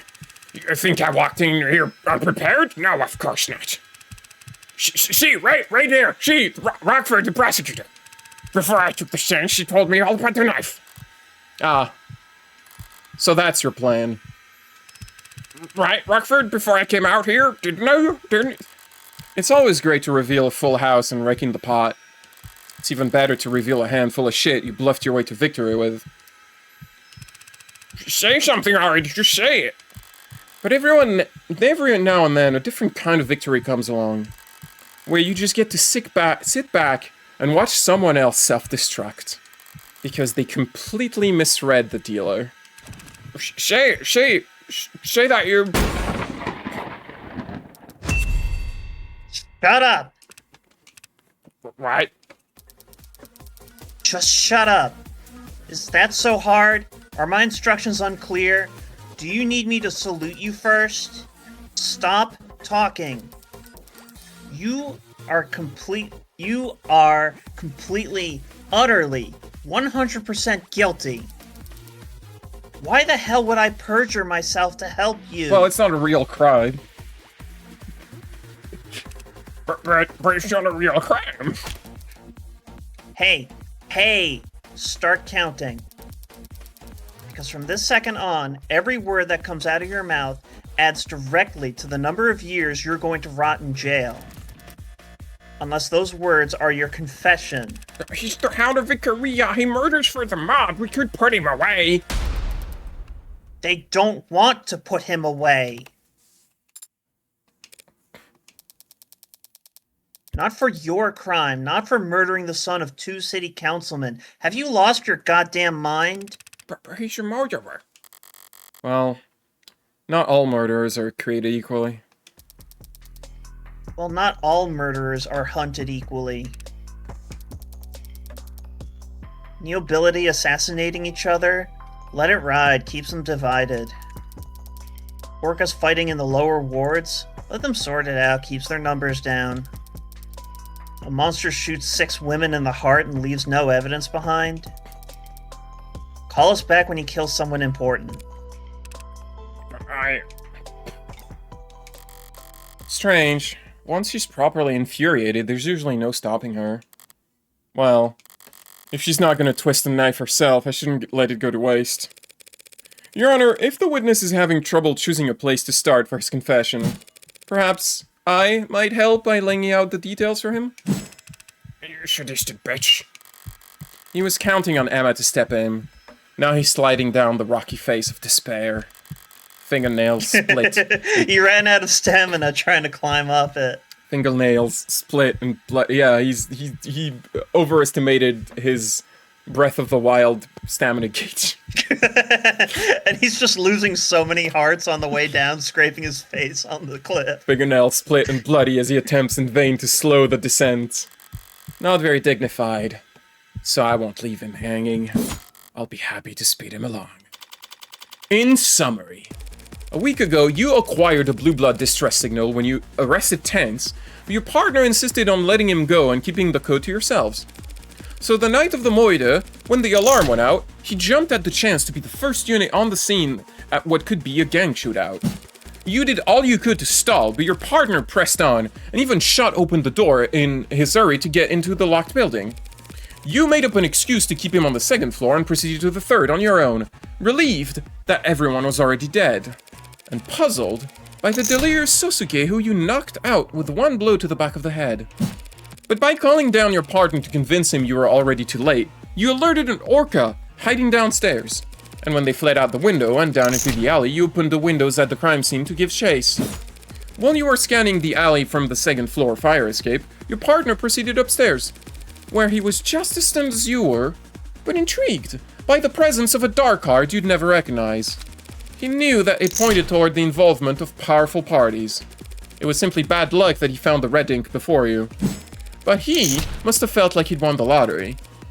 He was the one man in the city who'd benefit the most from exposing the corruption it hinted at. He must have been salivating at the opportunity right in front of you. Standing in the blood without a second thought. You had taken the knife from Suzuki, hadn't even thought about it up until that point. You knew once the rest of the force arrived, there'd be no stopping the red ink from going on the record. You had one chance to blot it out for good. I shall lie, just smoke and mirrors, tricks and guesswork. The Hound of Vicaria standing right next to you. The Blue Bloods themselves tried even to kill him right in front of us all. No, they didn't. Excuse me? I have it on very good authority the Blue Bloods wouldn't want my client assassinated. Oh, I'm sure. So considering where the shooter was, and the direction he was aiming, the only person he could have been aiming at would be, well... you! What the hell are you talking about? Seems like the old guard wanted to make sure there'd be a swift punishment for letting Prop 492 blow up. So you can keep protesting your innocence if you want. It might work out. And you might be able to avoid the next Blue Blood to come after you. And the next after that. You might survive just long enough to end up the only casualty in a tragically unavoidable case of friendly fire. You're... Blues coming after you from above and below. Who gets there first is a coin toss, so tell me. You feeling lucky, punk?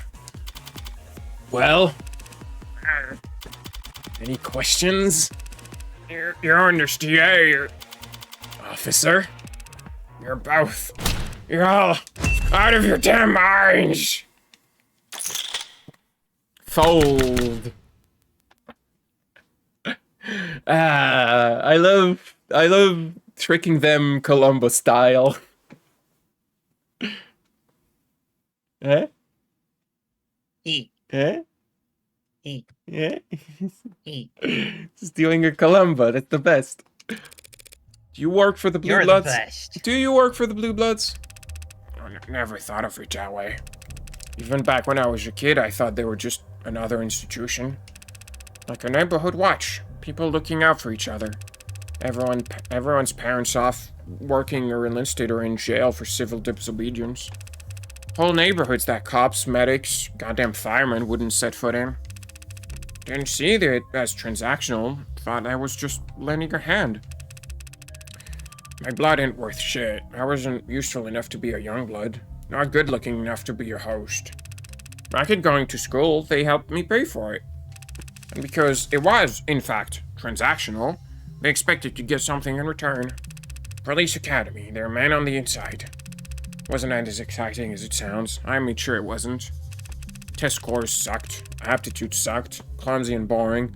I made sure no one would want to give me anything important to do. Valuable enough that the Blue Bloods wouldn't out me. Not valuable enough that the cops wouldn't give me anything worth passing on. The world's worst double agent. So bad at his job, he's never expected to double-cross anyone. Imagine the look on my face when my reputation for nothingness gets me paired with the worst babysitting job on the force. Tariq Chopin. We were perfectly matched in a way.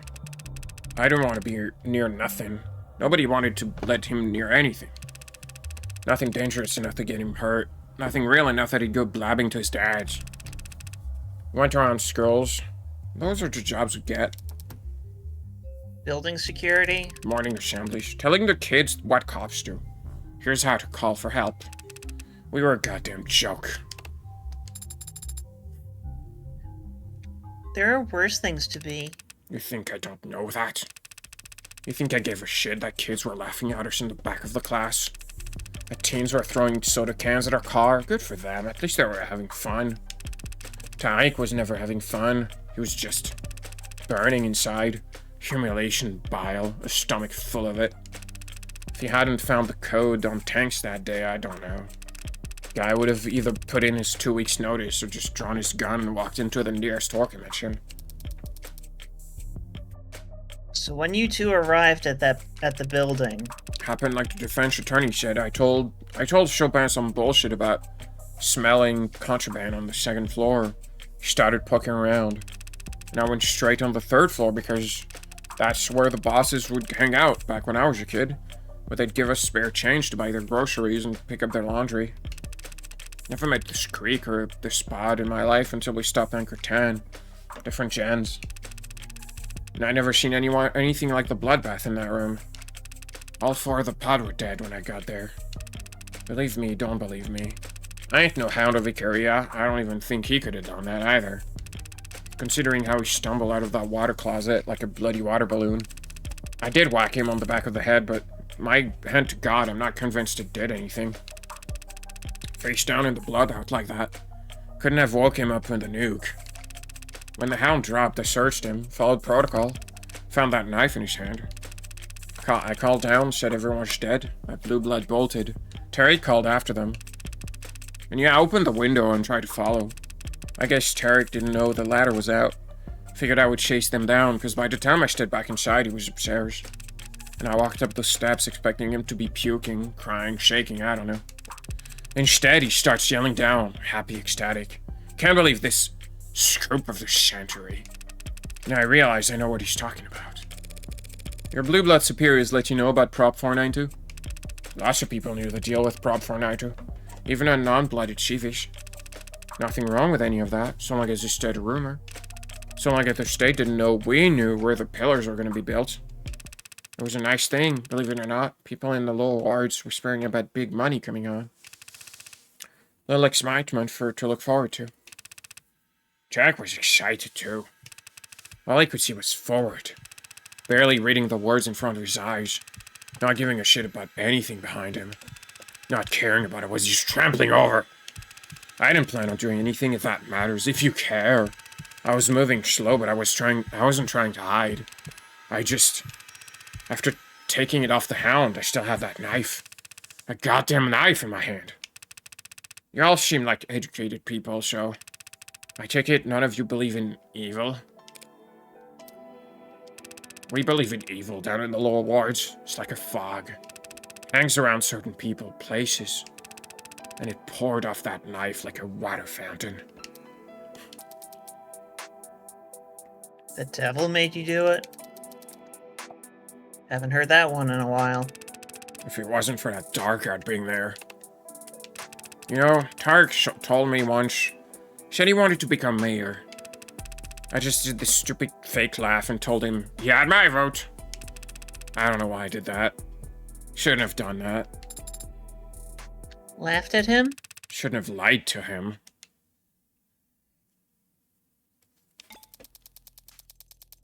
And so, Your Honor, the people will be dismissing the charge of homicide in the first degree with prejudice. What does that mean? They can't charge you with Officer Chopin's murder again at a later date just because they found more evidence. Double jeopardy.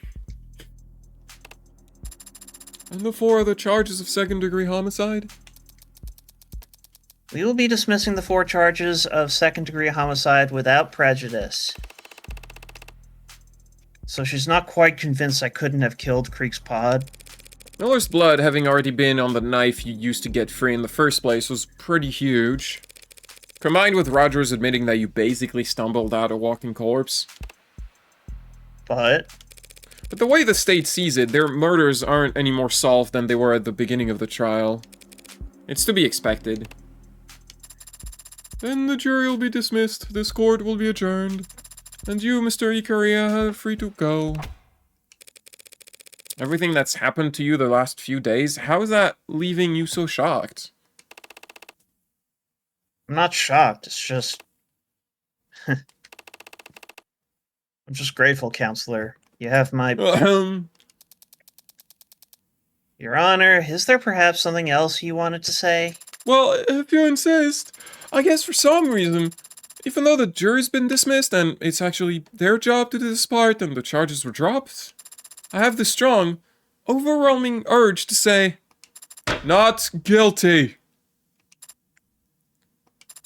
No, that needs to be much bigger. Maybe, I cast ye innocent... No, that sounds dumb.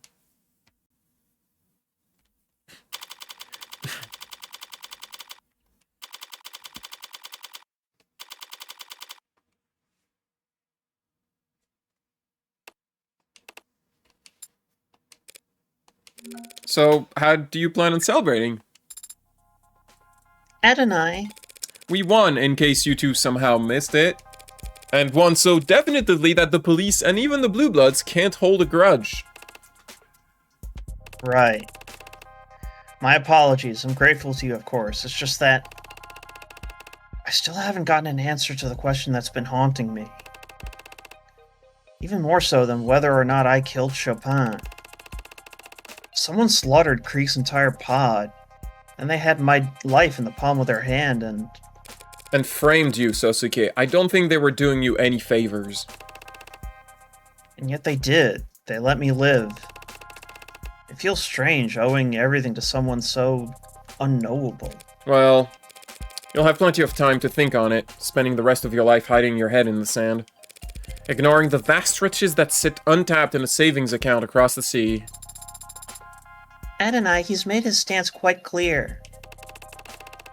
I don't intend to hide, Morgan. The Blue Bloods can try whatever they like. And they can find me standing right where I've always stood. Protecting my family. Seems there's someone who'd like to speak with you about just that. Sosuke. Mako, young master. Please forgive me, young master. I failed you repeatedly. I'll accept any punishment. Very well. 108 years of manual labor. Oh. Yeah, that's about as merciful as I expected. At least he picked a good number. 100 and... Of course, young master. You'll need to spend that sentence serving as my head of security. So that I know you're actually doing it. Wait, hang on, sorry.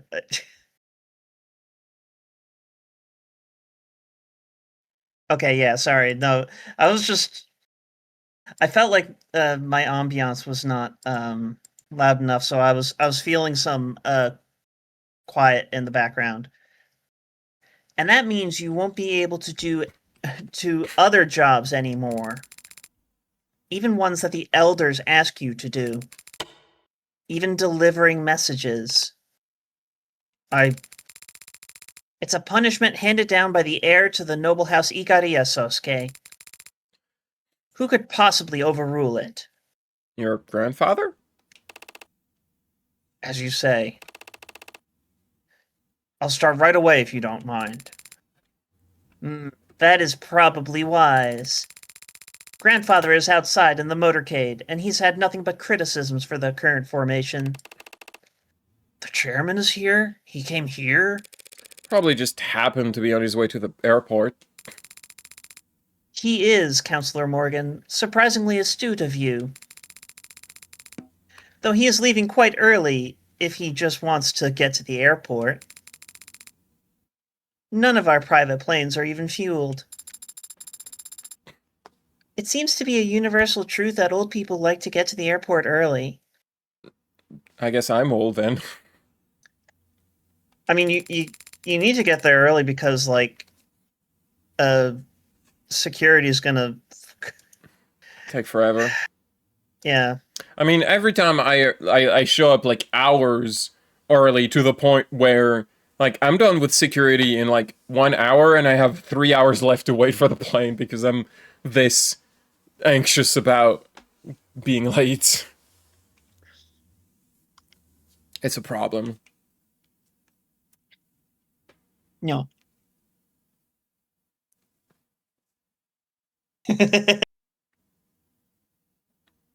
That sounds very wise, Sarah of House Paraleak. Makoto, goddammit. That sounds very wise, Sarah of House Paralegal. Who are you quoting?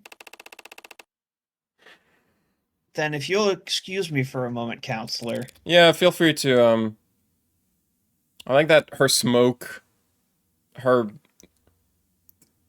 am still, like, I'm confused about, like, what the smoke around her neck is. What is happening here? Oh, that spawned... What isn't happening? Well, that spawned before her portrait. Anyway, take Sarah with you. Pardon? If you don't let her look at your tattoo now, I'll never hear the end of it. Yes, well, that's... Right then, I'll find a corner in which to lift up my shirt. Un instant. Congratulations, Counselor. You succeeded on all fronts. Thanks. Not satisfied? Makoto seems to be in a good mood. If you ask him for a bonus now... Shouldn't I just negotiate with my employer directly? You're the one who hired me, aren't you? At the very least, you're the one who put my name forward to Makoto. It's easy to see looking back. You're the one who's acted in Sosuke's interest this entire time. Who isn't the child. And what of it? Why me? Why does it matter? Because I value my privacy. I want to know why a woman with your resources would put an ant like me under her magnifying glass. Such cruel metaphors you employ. Someone who values their privacy that much should, in the future, avoid directly confronting the board of multinational corporations. Noble's board of directors? You were... Not among them myself, but when one woman shifts the opinion of a room that stagnant, even by a millimeter, word gets around. My, you really are a shy little girl. No putting the genie back in the bottle, but I won't recommend you to anyone else if it bothers you that much. Thanks. You can be pretty shy yourself, letting Makoto take all the credit. Why the subterfuge?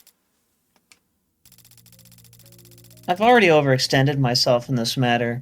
A woman from my side of the house intruding upon the IFG's business. I don't mind that I'll have to rip out fingernails in front of the elders as recompense, but I thought I might spare myself the additional pinky or so. You're being literal, aren't you? Disobedience always has a cost. Especially in old families. Especially for daughters. But not flinching as you pay the toll carries its own kind of power, don't you think? Maybe I'm just trying to dress up my cowardice as dignity. Disobedience used to come naturally to me. It gets harder the older you get. Harder to believe your independence wasn't just immaturity. That's why I'm glad Makoto is such a good boy. I don't want him to feel any guilt later in life.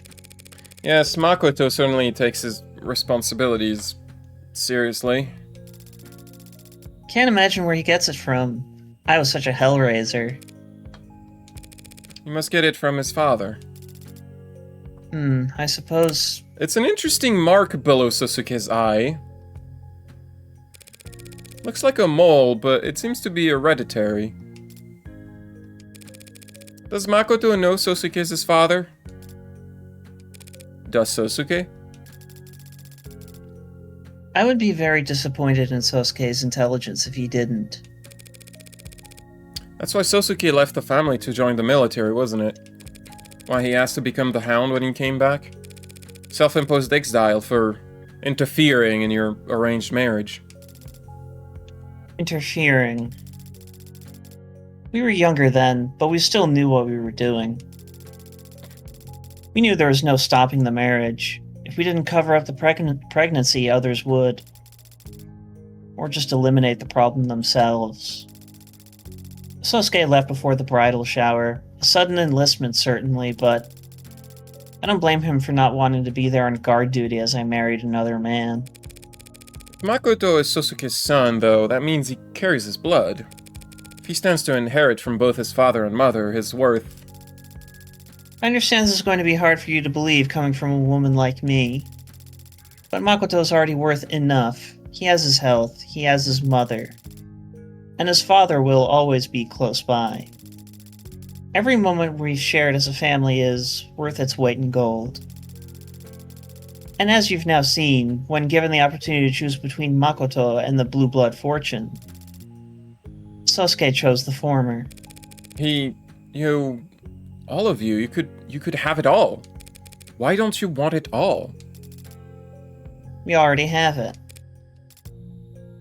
I see. You don't understand, do you? I hope you do someday. Let's get back to something I fully understand then. Bargaining. One blood test from Makoto could split your precious house right in the middle. Your husband will be infuriating, assuming he has a pulse. And whatever connection you married him for will burn up in seconds. So unless you guarantee me that I'm free to turn down any job... Don't make unnecessary threats, counselor. It makes you look weak. Take it from someone with experience. You're always free to leave the house. But if you find yourself slinking back, don't be too hard on yourself about it. It's just what the house does. Now, would you excuse me? Sosuke seems to have satisfied your companion's curiosity for the time being, and it's very rare for him to have any time to himself. You don't understand, do you? Counselor Morgan. Emma! What's that look for? So that's 2 wins for me now, is it? After Rogers went nuts and perjured himself all over the place, you're calling that shitstorm a win? Well, it definitely wasn't a loss. You're ridiculous. Thanks. By the way, by the way, for letting things play out as long as they did. I imagine you wanted to put the brakes on things a number of times back there. But now that it's all out, my client won't be getting knifed by cops or blue bloods. At least not for anything he didn't do. You think I was happy to let the Hound of Ikaria walk out of my courtroom? Your courtroom? I'll have a word with the adjutant. Please don't. But yes, I had my doubts. The OC unit has... Sorry, I know what that stands for, but it's my original character unit. Organized The OC crime. has been getting a number of odd reports in the last 24 hours, truth be told. What do you mean? First of anonymous tips about figures in red being spotted around Creek's place before and after the killings. Figures in red? That's right. The Rust. Ah, right, the rest. I don't like the timing, but it's not as if... Organized Now I'm laughing crime. almost as much as Youngbloods. But it's not as if OC can ignore the idea altogether. Someone killed those 4 and it wasn't Sosuke or Rogers. Well, if you don't like the rust for it, where's your head at? Whoever killed Creek's pod did it with such unhinged brutality. And yet it was executed with precision so cold-blooded that they managed to virtually erase their presence from the scene afterwards. Yeah. Tanks and Creek were both shot from fairly close range and near enough to their solar plexus. I suppose. Bashing Trey's skull in was overkill, yes, but it was the safest way to erase everything his mods may have recorded. And even if it was an afterthought, that overcorrection is in line with perfectionism interrupted by... But forget it. I'm seeing things that aren't there. First sign of obsession. Like... Obsession? That's right. It's all my fault. It's all your I'm fault, just- Emma, that I'm killing people, because you just won't fuck me. I want that key.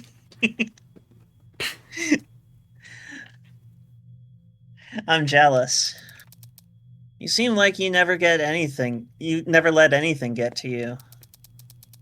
It's unpleasant, feeling like you're possessed by something. Or someone. Well, if it was easy to wrest control back, it wouldn't be an obsession. Just puppy love. Oh, that's me. Gotta take this call. See you around, Morgan. Yeah, see you around. Just don't go telling anyone that was a win, or I'll have you arrested for spreading misinformation. Well, we can't have that. Love you. Did you say love you?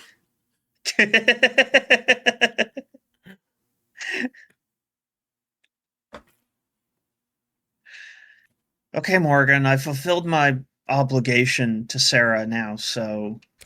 So now you can buy me a goddamn drink. Pardon? You can start your 108-year sentence tomorrow. I've got some paperwork we need to do and go through, and before then, I don't want to do it sober. Oh, you're serious? Of course I am. Everyone knows it's tradition for a client to buy their lawyer a drink after being in charges like this. And in this city, they take them to this one special bar, Kintsugi. I've never heard of that tradition. Or that bar. Yes, well, you've lived a very sheltered life under the house of the roof, under the roof of House Ikuria, but I forgive your ignorance. Time for you to put the fat wallet you've been accruing the whole time to good use. Suppose I do owe you a great deal. Very well, but first I must inform Lady Mire and the young master. Go right ahead. Be my guest. What was that, Adonai? Did you want to get a look at Sosuke's tattoo as well? I'll take a ran check. Sosuke seems much more animated this afternoon, don't you think? Did you say something to him? No. No, I didn't do anything. I see. Then perhaps his injuries were just taxing him more than we realized. That must be it.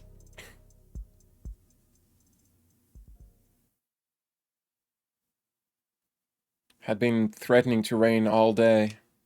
Gray skies spanning a state blue world. It was cold, and all the heaters were humming in the rush to overcorrect for it. At 3, raindrops starting hitting the windowsills. Not a problem, she had her umbrella. At 3:15, the adults started leaning back in their chairs. Watches and phones were being checked. They were preparing to leave. At 3:24, another topic is brought up. The gathering resigns themselves to a continuation. It's 3:45 by the time the girl is able to excuse herself. She has 15 minutes to get back to school. Hardly impossible on foot, if she hurried, but she could have asked to be driven there. For some reason, the thought never crossed her mind. She hesitates at the door. She'd left her umbrella behind, back upstairs. It's not like her to be so absent-minded. The smart thing to do would be to go back up and get it. It's 3:49.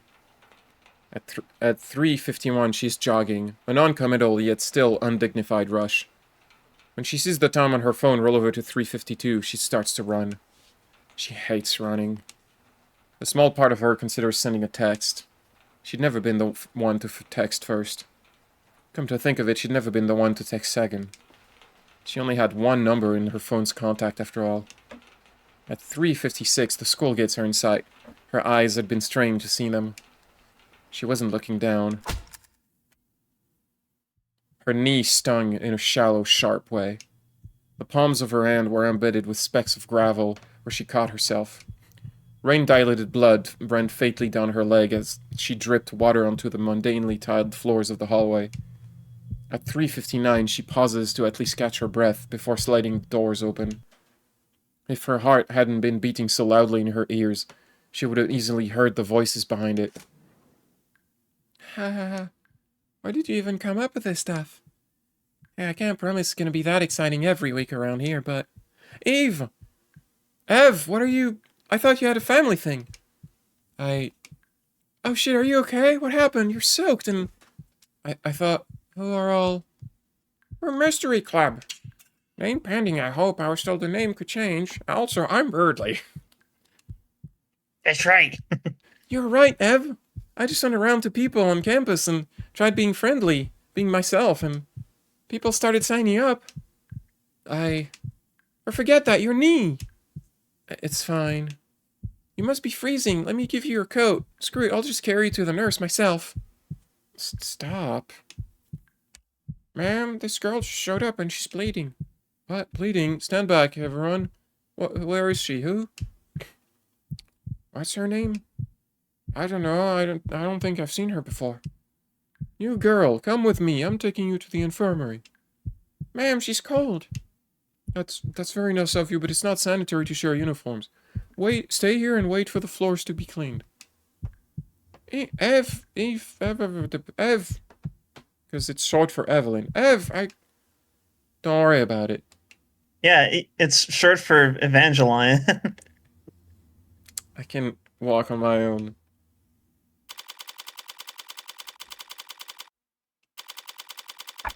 I like that, misleading thing they do where you think she's having the dreams from the perspective of the girl who's like listening to what that schoolgirl says, but actually she was the schoolgirl, like saying all the weird, kind of negging things, I guess, is what she was doing. She was negging the whole time.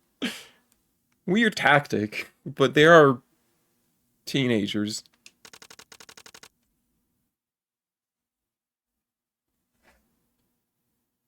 With a little sparkle of salt just along the edge. There you have it. Oh, that looks wonderful. Thank you. Of course. Let me know if you need anything else. I must admit, Morgan, this is quite a fine establishment. It's so exclusive. The whole staff here on hand to attend to just the two of us. Can't imagine what they're waiting with. I can't imagine what the waiting list must be like. God, Suzuki, you're so sheltered.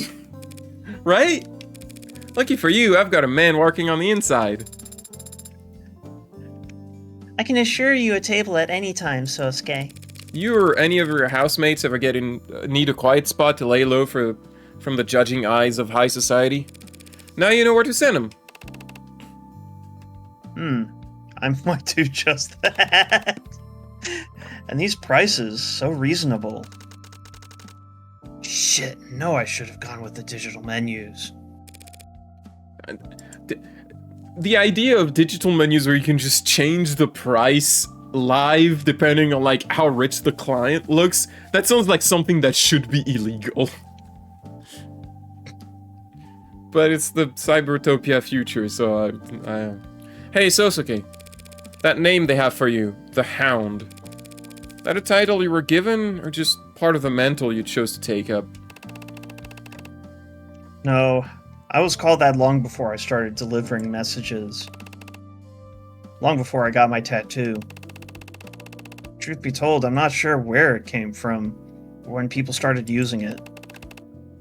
Childhood nickname, I suppose. Earned by following Mirai around like a puppy? I never, Who told you Mirai was the heir when we were... It's a miracle you didn't break under torture, you know that? The Hound of Ikaria. So everyone called you a dog when you were a kid? Jokingly. Lovingly. Mary's right. I don't know anything about... About fuck. What? I mean, it's love. She doesn't know anything about love. That's what's... Yeah, she doesn't know anything about fuck. It's true. One of the many things I've long since acknowledged that I'm missing. But obsession? Addiction? Those are easy enough to grasp. I've rolled the dice plenty of times by now. There are no demons haunting me, no other drivers in the car. Just me, sitting in the dark with a hole in my chest. When it's hungry, I feed it. But it'll never be full. Because the hole was there first. And it built a girl around itself so it would have a place to hide. How can you tell? That they called you that lovingly? I suppose you never know. You just trust. And if you do trust, then that's your answer. And besides, what's insulting about being compared to a dog? Everyone loves dogs. Probably even you. For all your information, I like dogs just fine, Sosuke. But I could never live as one. Everyone's already collared in this world. Tagged, labeled, classified, put in a box. But even so, I refuse to sit at the end of someone's leash. Better to remain a stray.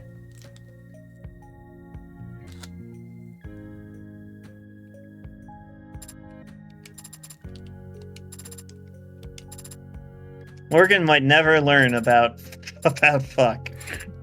Actually, my like genre savvy theory about where this is going is that she's going to get caught because she's going to take the fall for someone. Or like, I don't know. Like, I don't know how this is gonna go, but I feel like thematically it has to end with Morgan getting caught by Emma and she has to get caught because she's trying to, like, help someone that she loves, that she learns to love.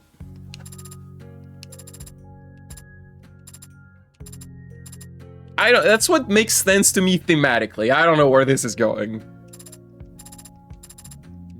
Did you ever see that George Carlin routine where he recommends that they swap the words kill and fuck? I think I have a very long time ago. Oh yeah, that killer was given the slip for a while, but now he's a cop fucker. He fucked a cop.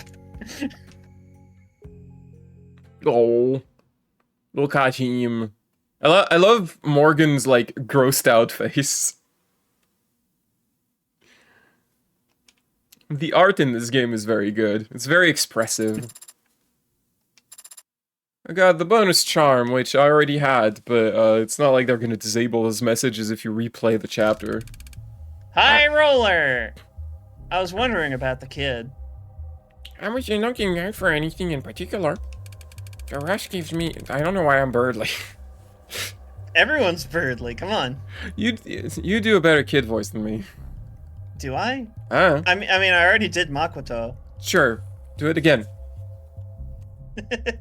No. The rest gives me and the other fruits. No, the rest... the rest give me and the others food and stuff for telling them where the blues go and who they talk to. My shoes have been feeling too small, and the blue guys in that building have been real busy lately. I thought if I hung around there, I might see something the rust would give me new shoes for. But I never saw anything worth anything. So you gave up? No. I got scared. What scared you? You won't believe me. No one believes me. Everyone says I'm a liar. Everyone says I'm a liar too. Are you? I can't remember. You see, somebody took something that belonged to me. I don't feel right without it. But I think you could help me find it. What did you lose? My face. Are you Rorschach? I'm assuming.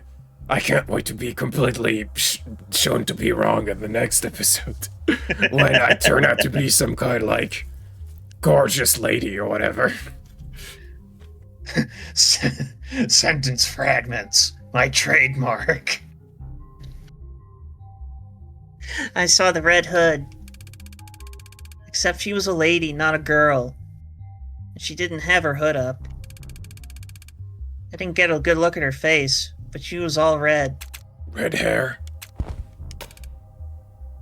What's this? Gold. Thanks. But are you sure I wasn't any help? You've been a huge help. Now I know to look for red hair. I've tracked more lists of praise with less. Also, if I come back in the next episode, I'm not doing that voice the whole time because it's very exhausting. I wish I could do that voice. I can't do that voice for a long time. It's very hard on my throat. I can do it for, like, a few lines. Pauline, What? how do you do that voice? Like this. No, how? I don't know how to describe it. I just, like...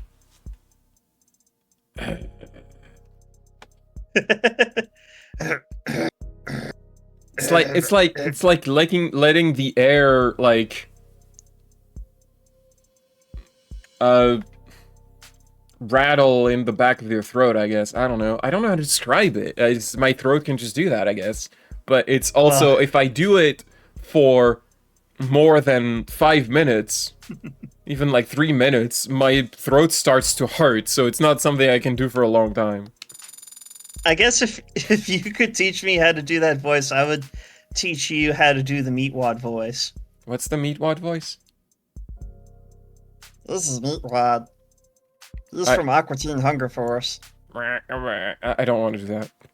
No, it's like back in the throat. Back in the throat. No, that's I don't want to do sounds that. more like Bruce Lee. I don't want to do that. I don't like that.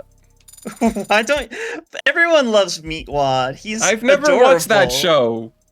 show. We got 448 credits.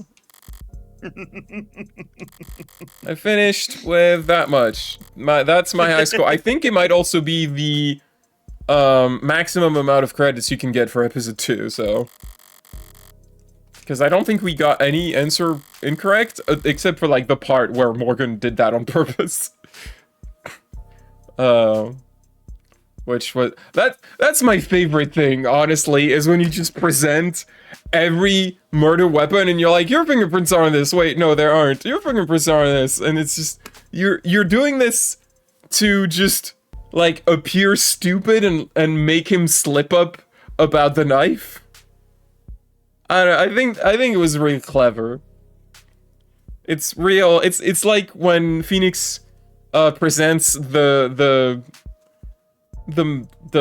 little like medicine bottle, and he's like, well, that's not the bottle that the poison was into, and he's like, well, how do you know that? You know what color the bottle was. Yeah, it's I think when you do that and you do it well, it's really funny, and they do it really well. I love the tutorial screen saying, they'll never go in unless they think your head is crap. Put on a show.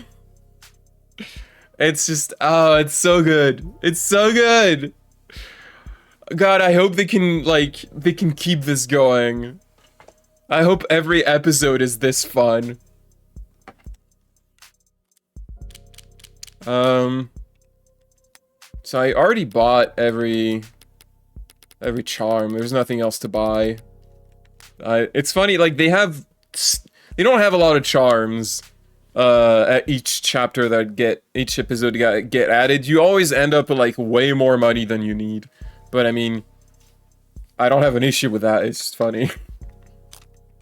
There is a number of bonus scenarios that I guess we should go through. It is kind of late, but it's not long enough for like a whole stream. But like, there are 5 of them. Let's do them. They're not that long.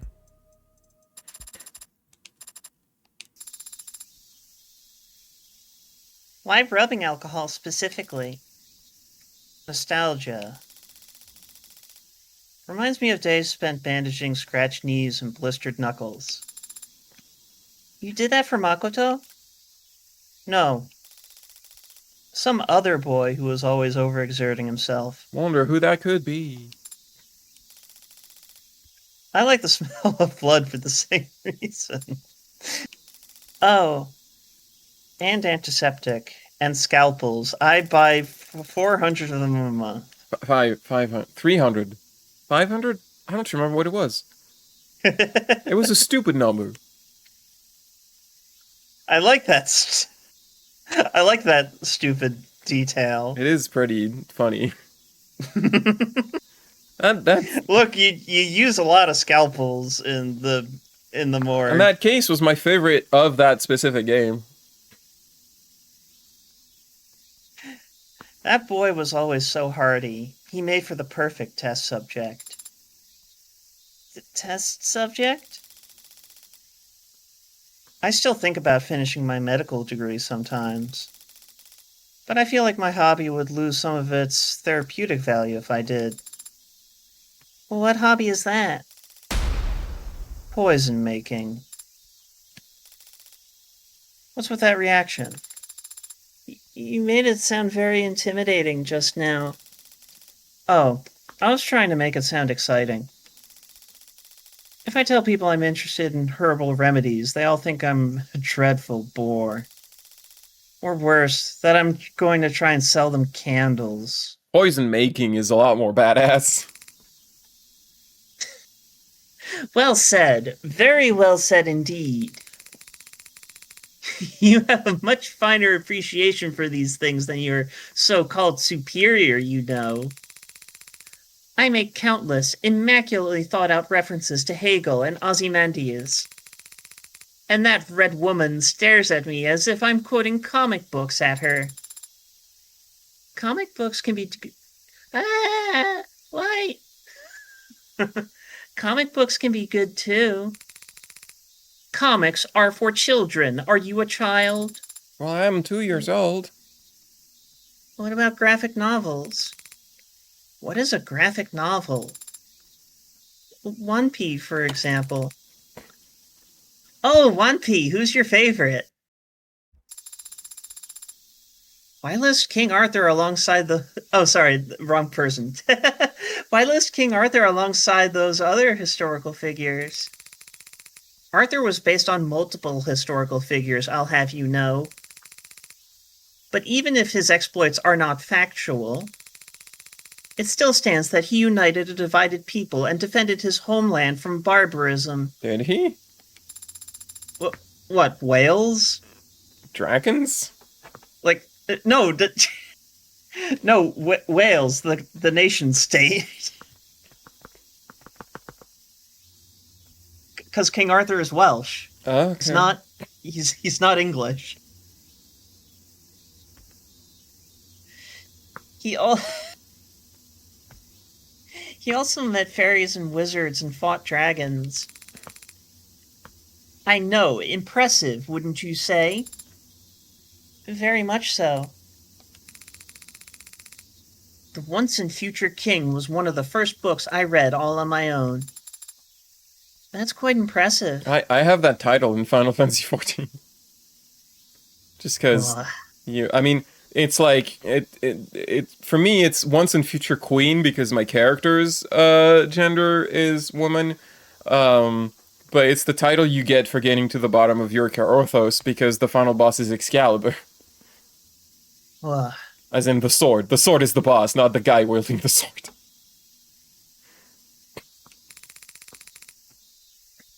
The vocabulary was, I'll admit, difficult at times. But I was reading a version with handwritten annotations, so I managed just fine. There was writing in the margins, like a hand-me-down. Hand-me-downs are for peasants who can't afford anything better. Was it given to you by an older family member? Yes. But it was not handed down to me, you see. I stole it. Oh. And I went on to annotate it further myself, so that I might someday pass it down on to some other reader. So tell me, does that sound like a hand-me-down to you? Yes? Did I voice him? I don't remember. I believe so. You got until I finish smoking this, or I get bored. Very well. And I get bored fast. Oh, well, if our time is limited, perhaps we should focus on a topic of singular importance, such as athletics. And just like that, I knew it was gassed. Lowered my frame and flipped him out the ring in one motion. An overwhelming, trampling victory. Best kind there is. I can imagine. You've done any wrestling? Any MMA yourself, little copper? Not physically, no. It's difficult to find partners who are a good match for my build. Sounds like an excuse. You're sure you're not just scared? Confrontations can be intimidating, but sports are not arguments. They are a pure expression of noble competitive spirit. Huh?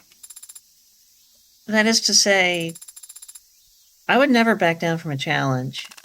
Oh, well said, well said. I know exactly what you mean. When you lock eyes, there's nothing else that needs to be said. I agree. So what'll it be? Arm wrestling? Sumo? Chess boxing? Why not all three? Good, very good, you little... Sure. What is it? Can't you see I'm in the middle of...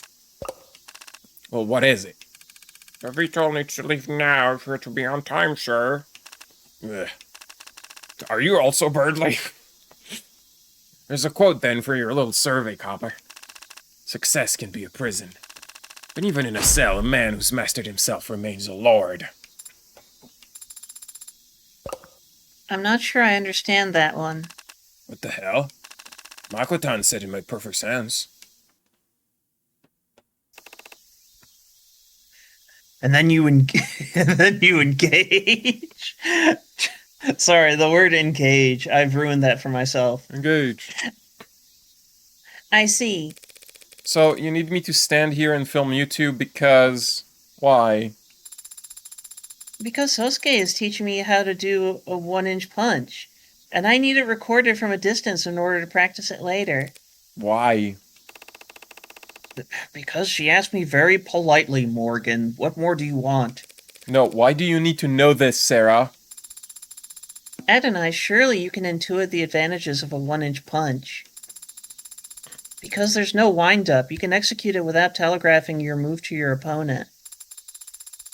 And deliver maximum force to a critical weak spot, even in the tightest of close-quarters combat. Not to mention, if the opponent has triggered any loser flags, your damage will double for each of them. What are you talking about? I feel like Sarah didn't just watch movies, she also played video games that, I don't... Is this a Devil May Cry thing? Sorry, my nose is... Oh, nose.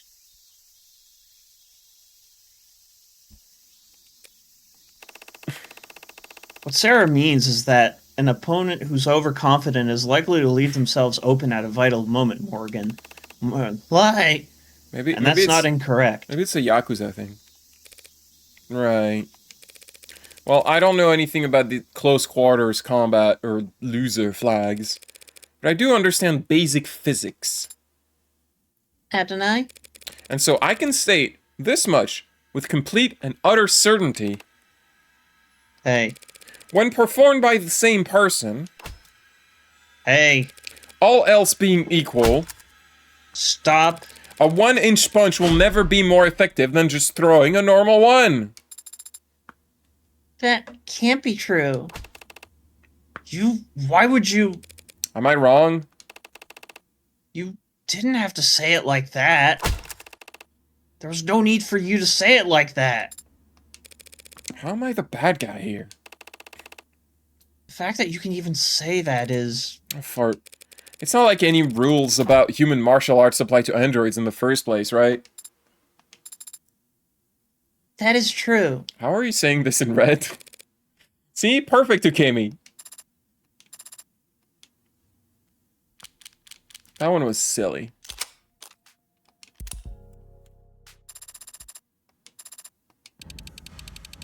Throwing out flowers, this always depresses me. Actually putting them in the bin. So they end up just withering around my place. Might have some kind of record for number of flowers killed at this point. Why do you buy so many flowers? I don't buy them, I get sent them. And chocolates, wine, lockets of hair, sometimes all mixed together. How do these people even know where to... Mama? Rat! Oh, that's you.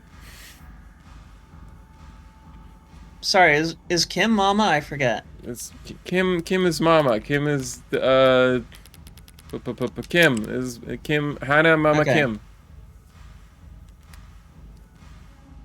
What? You give anybody my address? The hell kind of question is that? How do they get my address then? Maybe if you stop putting your personal contacts on your business cards, you wouldn't be so easy to find. Also now, if a woman's friendly, she deserves to get stalked. Not very forward of you, Mama. Forward? You think I don't know about forward? You brats don't know shit about political correctness. When I was your age, we'd list... She's gonna go on for a while if you need to save battery or data or whatever.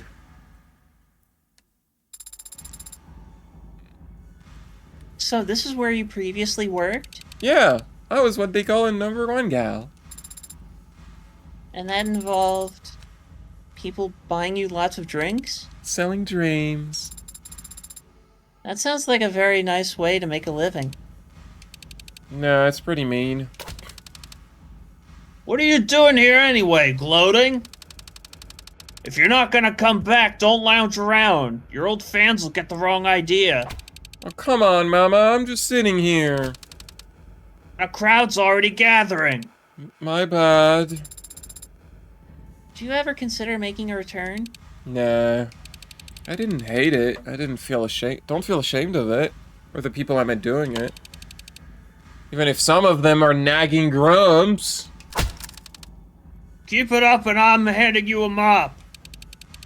But I want to be moving up, you know? Always up. And the only places up from here are those cloud palaces where the courtesans lounge on golden couches and get fed grapes or whatever. Big gap from here to up there, and there's no footholds. Either you make it all the way or you fall. Need a little more security in my income than that.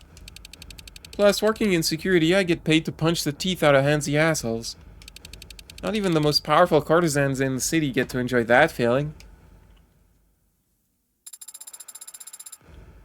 Without getting into more detail than you'd be comfortable with, how high is Mrs. Kim in the organization's leadership? Pretty high. But she also works here as a... Manager. So does she need to? We're not as rich as the Icaria or insane as the rest. We all gotta work if we want to eat. Leadership included. I see, but even so, this workplace seems very high energy for someone of her... Age? I think she's comfortable here. She married into the Blue Bloods, you know? In the pictures of her I've seen, the vibe I get, I think she was some kind of trophy wife. Oh, Her husband's whole family dying, leaving her in charge. She get burned on that deal. But she handled it, obviously. And I can't name any other old guard I could tolerate hosting under. The hell are you whispering over there? No whispering anything, Mama! The hearing's just gone to shit. He's my brother-in-law's illegitimate son. Had his mistress give birth at the manor. Guess he was afraid if she went to the hospital, the paparazzi might notice. Of course, as it turned out, that was the least of our worries that night. I could pass a message to him if you'd like. The hell would I even say? We're already dangling literally all the money we can in front of him. And he's not taking the bait.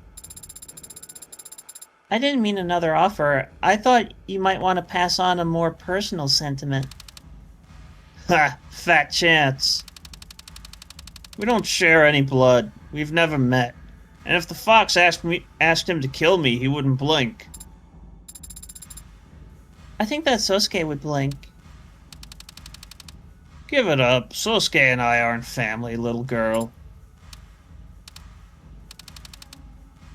If you wanted to be family. Ah, forget this shit. I got a job to get back to. If I look away for 5 seconds, all the talent around here devolves back into high school drama antics. Antics. They're addicts for antics. She took my locker. He stole my deodorant. No one can deny your work ethic, Mrs. Kim. Thanks, I know. But you still gotta pay for a full hour's worth of that booth. Would Adonai be upset if I put it under her name?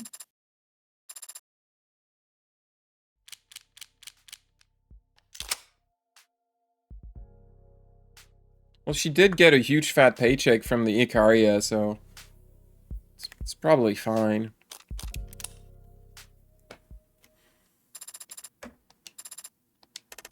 Sarah's got to save that money for her wine. Alright, it's recording. Thanks, do you have to record this? If I don't record it, Creek will ask me for notes when he doesn't remember any of it next week. Guilty as charged. Do you have to video record it? It's fine, Miller. So I don't know how to do it, so it's just audio.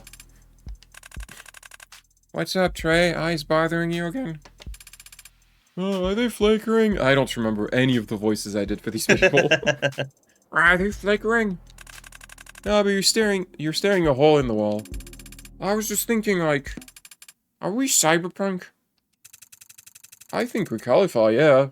But we can go get you some felonies if you're feeling No, I mean, like, culturally. Is this cyberpunk?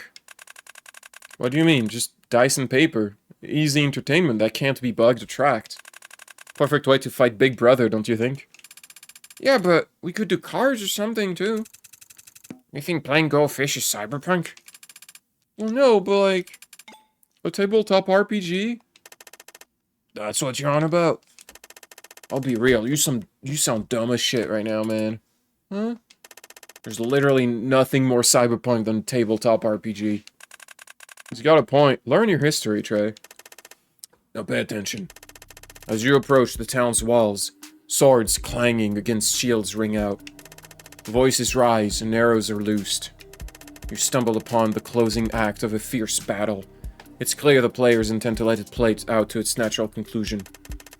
Up on the parapets, a stern, horned woman, her long, proud hair slicked with the same blood that drips down her brow, spots you. Her eyes go wide. She does not seem pleased to see you. She thinks we're like enemy reinforcements?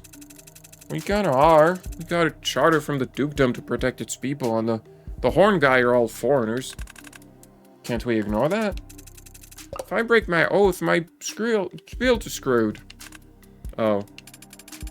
I have a telekinesis, right? I'm gonna toss her off the wall? What? No, talk to her. What's the spell? You have a telepathy talent, if that's what you're asking. Right, okay, I use telepathy. Roll the dice. I got a 14. Okay. Skimming the surface of her mind, you see visions of allies cut down and civilians fired upon. Her skull is teeming with rage and despair as this brazen defilement of the rules of war. Oh shit, this is a Hornling village and she's under attack. Tough luck. You've got an oath. Yeah, but if I ignore the plight of the innocent, my Brilt is screwed. Paladins are a bit rough. Can we get inside? The woman is injured, but not beaten. Within a few paces of her lies the lever that opens the gate. She eyes you and readjusts her grip on her club. She is seriously considering destroying the device to prevent you from entering. Can she hear me? Yeah. Okay, I use persuasion. We're cool, lady. 19. Every time. How do I even... Taken aback by your earnest appeal, she spots a glimmer of hope in your arrival, and betting on that hope, she throws open the gates for you. Crick, do you have different dice than the rest of us? What'd we come here for again? Rumors of a powerful necromantic tome in the area drew you towards the supposed final resting place of Elspeth, the Never-Dying. Okay, persuasion. I asked the lady where Elspeth's tomb is. 20. That's not even... While she is at first taken aback by your abrupt change of topic, your clever wording subtly hints at the idea of that Elspeth's crypt might have a powerful weapon, powerful enough to drive off her village raiders for good. The elders used to frighten us with tales of Elspeth's might to get us behaved. I remember my nan would tell us that she'd rise up from under the town church if we didn't do our chores. Okay, so the dungeon's in the church? But of course, the church is locked down and full of our women and children along with the sick and the elderly. We'd never risk their safety by opening the church doors while this battle yet rages. Well, yeah, but I can just pick the lock, right? Come on, you always do this. Do what? You always look out of your way of the battles, and then we get beat up for 15 turns. I come back to revive you, don't I? I don't think you've even lost HP yet. I'm playing smart, avoiding conflict. Avoiding all the scenarios are set up, too. Alright, I'll, throw a knife at one of the raiders. 19. Seriously? The knife, hits him right in the eye, and he dies instantly. Dropping the keg of burn jelly was rushing towards the nearest fortification.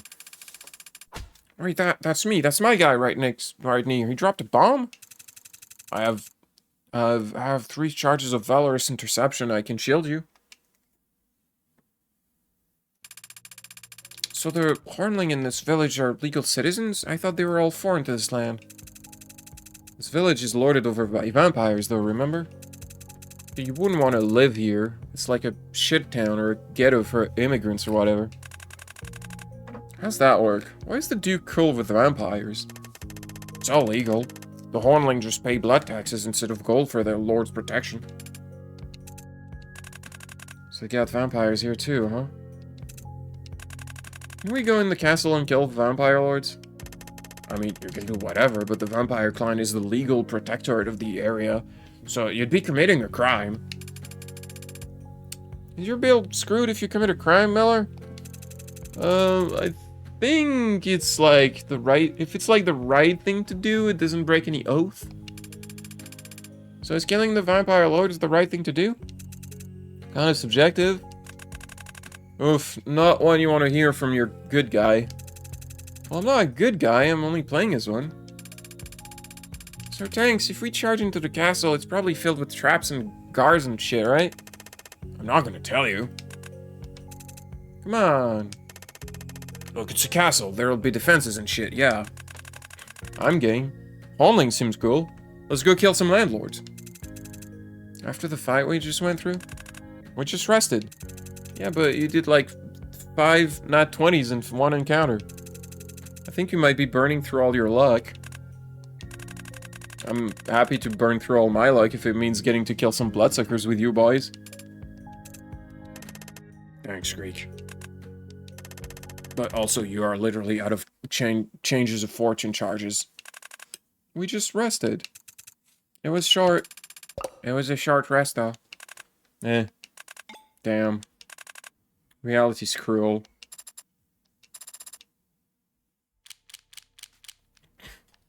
I like this, like... These guys, you know, are kind of cool characters that you meet in the first chapter, and then they just die because Morgan kills them. And then they give you that scene just to really twist the knife that they weren't, like, just grunts. They were people with, like, actual lives and humanity. Let's just really twist that knife about the people Morgan killed.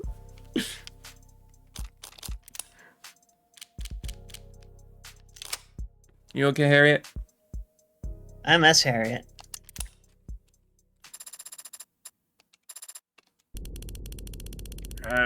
What fucking voice did I do for Eyes? Sighting, witness statement, anonymous report, emergency call from a burner. What is all this? Why are all these tips getting reported all of a sudden, after the trial's over? It smells, right? What do you mean? All this new info coming in surrounding Creekspod. And all of it pointing toward the Rust for some reason. You don't buy it? Of course I don't buy it. So you think the Ikaria are trying to point fingers at the Rust after Sosuke has been proven innocent? Well, no, that doesn't make much sense. But someone's trying to pull something. If the Blue Bloods are the victims, and you eliminate the Ikaria, that just leaves the Rust. But why would they want to misdirect attention onto themselves? I don't know. I guess it can't be them doing it. The gang wars have winners and losers, right? Someone stands to benefit from pitting the Reds versus the Blues. Could do a whole series about it. True. But finding that someone is a task that even OC would struggle with. And we've got our own hands full. With what? Sorting through all the false confessions and love letters addressed to Heartbreak? Prep for the convention. Chief wants everything to shine. Ugh. Grin and bear it. Any hair out of place in the private sector will... Phone call? Yeah, it's a family thing. Would you excuse me? No, it's fine. I need some air anyway. Hello? Whoa, hey, I wasn't sure you'd pick up. Why wouldn't I pick up for my adorable nephew? What is this? I'm on speaker. We gotta stick to code names. No, I'm just going to have to delete all this later. Thanks for that. Why would you call me on this line? It's the only number I have. You haven't exactly kept in touch. I don't... Just relax, man. It's a joke. It's just a funny joke. I'm just a little guy. Just doing funny joke. Remember those? You used to be good at them. Yeah, I remember. I never took anything seriously. Only way to live. I hope you don't mean that. Do I hear a teaching moment coming on? It's like riding a bike for you. Why call me now? Take a guess. Oh, you can't. You're serious? You're the one trying to take credit for Creek's pod? Waste not, want not. No one else seemed interested in it. Hey, nephew. Yes, sir. What the love are you thinking? The Blue Bloods will drown you. You think you have the numbers? Well, they have Unity. Well, I have Unreal Engine. A lot less Unity than they did a week ago. Creek was a flickering light bulb with low-quality hope for the Youngbloods. I extinguished that, and the old guard haven't even tried to retaliate. If I were a Youngblood, I'd start feeling pretty damn disposable right about now. You want to start a civil war, that's on your head, but taking credit for kills you didn't earn sounds like a pretty dumb way to spark it. Fake it if you ever want to make it. Don't worry, the Youngbloods will start seeing some real casualties soon enough. Don't do this. Don't say This is- casualties. Never say casualties. Yeah, don't use that word. Do you even have permission from... Now that's low. You of all people threatening to tell Mom? Because I'm taking initiative? Because I'm stirring a pot that's stone cold? You want to act your age, urge caution? Pray 3 times a day to the status quo. Go right ahead. I'm gonna move. I'm sorry, I can't do a fake laugh. That's my one weakness. I didn't call to argue. This was a courtesy call. Thought you might appreciate a warning about all the smoke that'll get blown up your ass over the next few weeks. Thanks, but I'm not so old I can't recognize bullshit when I see it. Smell it. Well, that's good. Glad you're still Yeah, sharp. when I see the bullshit. Besides, I'm not an OC anyway. I'm not my own original character. You went back to arson? You're not still in homicide, are you? I thought that was like a sabbatical. No. That sucks. Because I've met all the guys who are in OC and I don't like any of them. Sounds like they're doing their jobs then. Yeah, sure. Hey, listen, I didn't mean to drop contact. Oh, don't worry about it. You picked up when I called. That's all anyone can ever do, right? Bare minimum. Yeah, well, not like I can invite you over for dinner. I guess not. Don't do anything that'll get you killed. Damn, you're so full of good advice today. God, the fortune cookie's afraid for the job security. I mean it. Don't do anything that'll get you killed. There it is, the double emphasis. What do you use to anyway? Redundancy. Why do you used to always... Wow, I'm just struggling on that one. Why do you used to always say redundancy, right? I remember. Believe it or not, I took every lesson to heart. Somehow I get the feeling this guy's gonna get murdered in the next episode. Perhaps by some kind of defense attorney.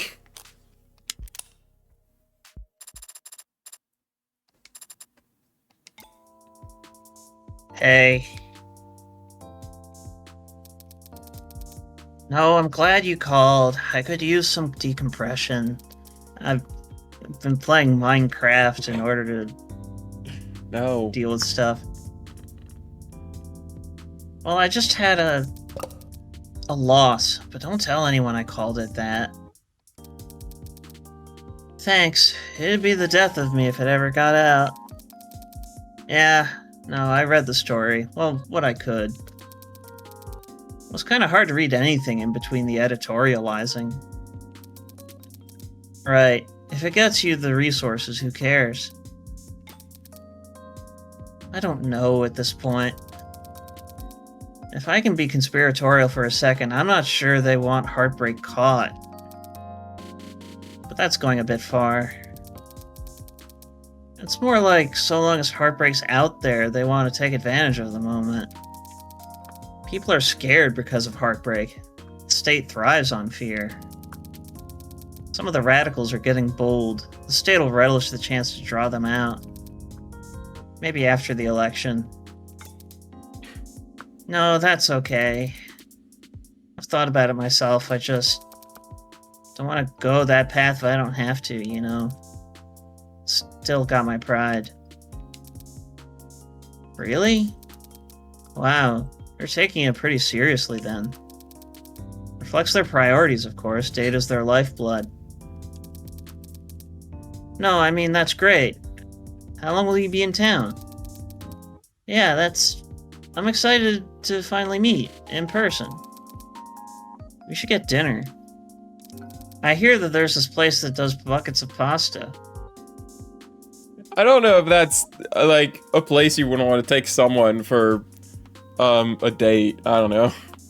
Pauline. I would take you to the ramen restaurant instead. Pauline. I think that would be a lot better. Pauline. What?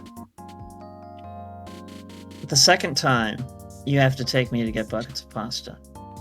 Well, you did say you were a cheap date, so... I'm not making fun. I'm repeating a thing you said. I like taters and tendies, alright? I'm easy to please. Or ramen. And a ramen joint is top notch. Yeah? Eat.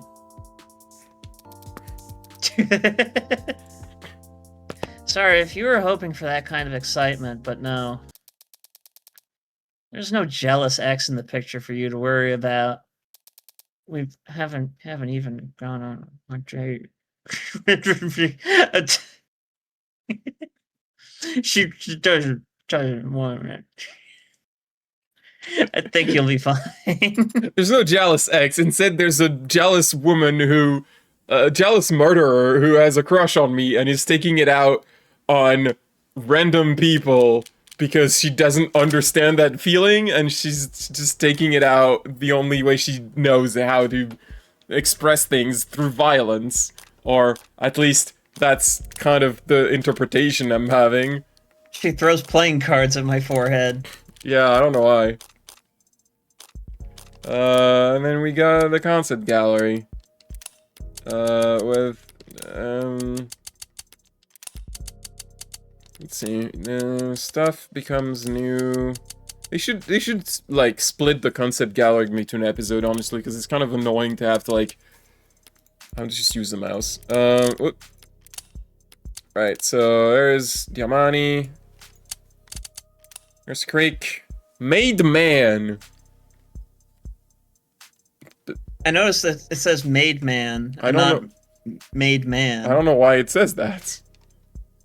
It's It's on his shirt. I guess that's the shirt he has.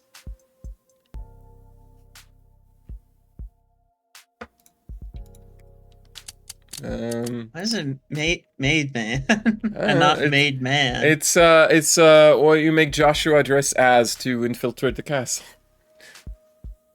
There's Tanks and his stupid fucking shark gun with decal that I took forever to notice. And Miller. That's the Creek's office and the torture room. There's Makoto and Mirai. Mother and son. I love this horrible baby child. He's great. I like that he has, like, really thick shoes to make him look a little taller than he actually is. Because he's very small. The garden, the Ikaria garden, and the throne room. Right, we never actually get to see the tattoo in the episode, but you do get to see it in the concept art, so that's cool. I mean, we don't see it because Morgan does not give a shit about the tattoo. Right, it makes sense, but it's nice that the viewer gets to see it in the concept art. That's Kintsugi. There's Han. I don't really understand what the mods on her arms are supposed to be, because they're just like metal pieces attached to it. Like, wait, it's not, what is that? Is that supposed to make you stronger or something? It just kind of looks like, oh, she's got mods on her arms. Just, I don't know, throwing some pieces of metal. That's like the one character design elements where I'm like, I don't get it.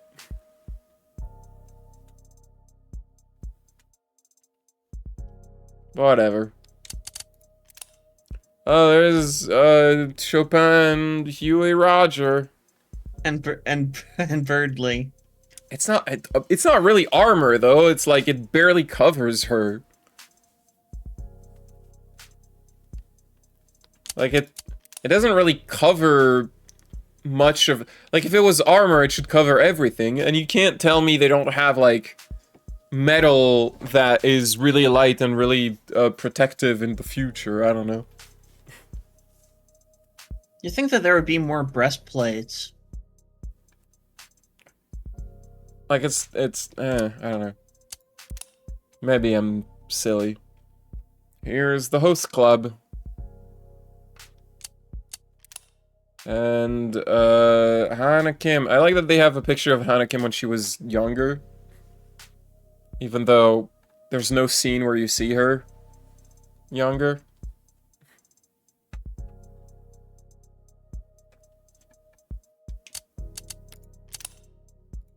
And there's Morgan as a baby.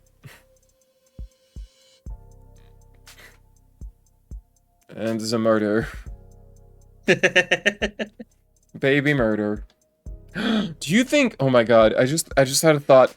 When do you think Morgan killed her first person? And was it when she was young? That would be terrible. That would be horrible. That has to come up at some point, like some episode. It has to be mentioned who the first person she killed was. Or maybe they're gonna be like, well, it doesn't matter and I don't even remember. I mean, she seems to think that there's no special importance in first. Yeah, she was like, she had that whole thing about like, why is everyone so focused on first? So maybe she doesn't even remember. Imagine it's at that meeting thing she's dreaming about. I don't know about that. Like, they're definitely making that event very important, and I think it's important in the sense that I think it sounds like she had a crush on that girl that was like setting up the mystery club, but she didn't really know how to express that, and so she just kept negging her. Weirdly. And then she tried to, like, go there on the one day where it was important, and there were actually other people there, and I think she was expecting her to be alone, and got surprised that there were people there. But I don't know, like, it stops there, so I don't know, like, what her reaction afterwards was. I don't know if, like, the takeaway there is that she had the wrong idea. I don't know. Like, maybe it was that meeting, but I feel like that's not really where it was leading. I think it was more leading towards, like, trying to show why she's having trouble with the concept of love and having a crush and stuff like that. More than, like, the lust for blood or anything.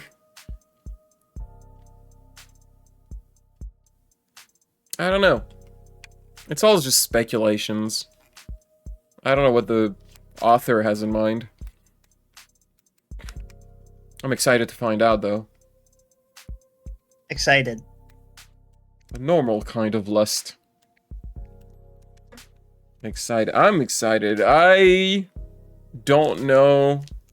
Man, it's gonna take like 9 months. It's gonna come out in like September.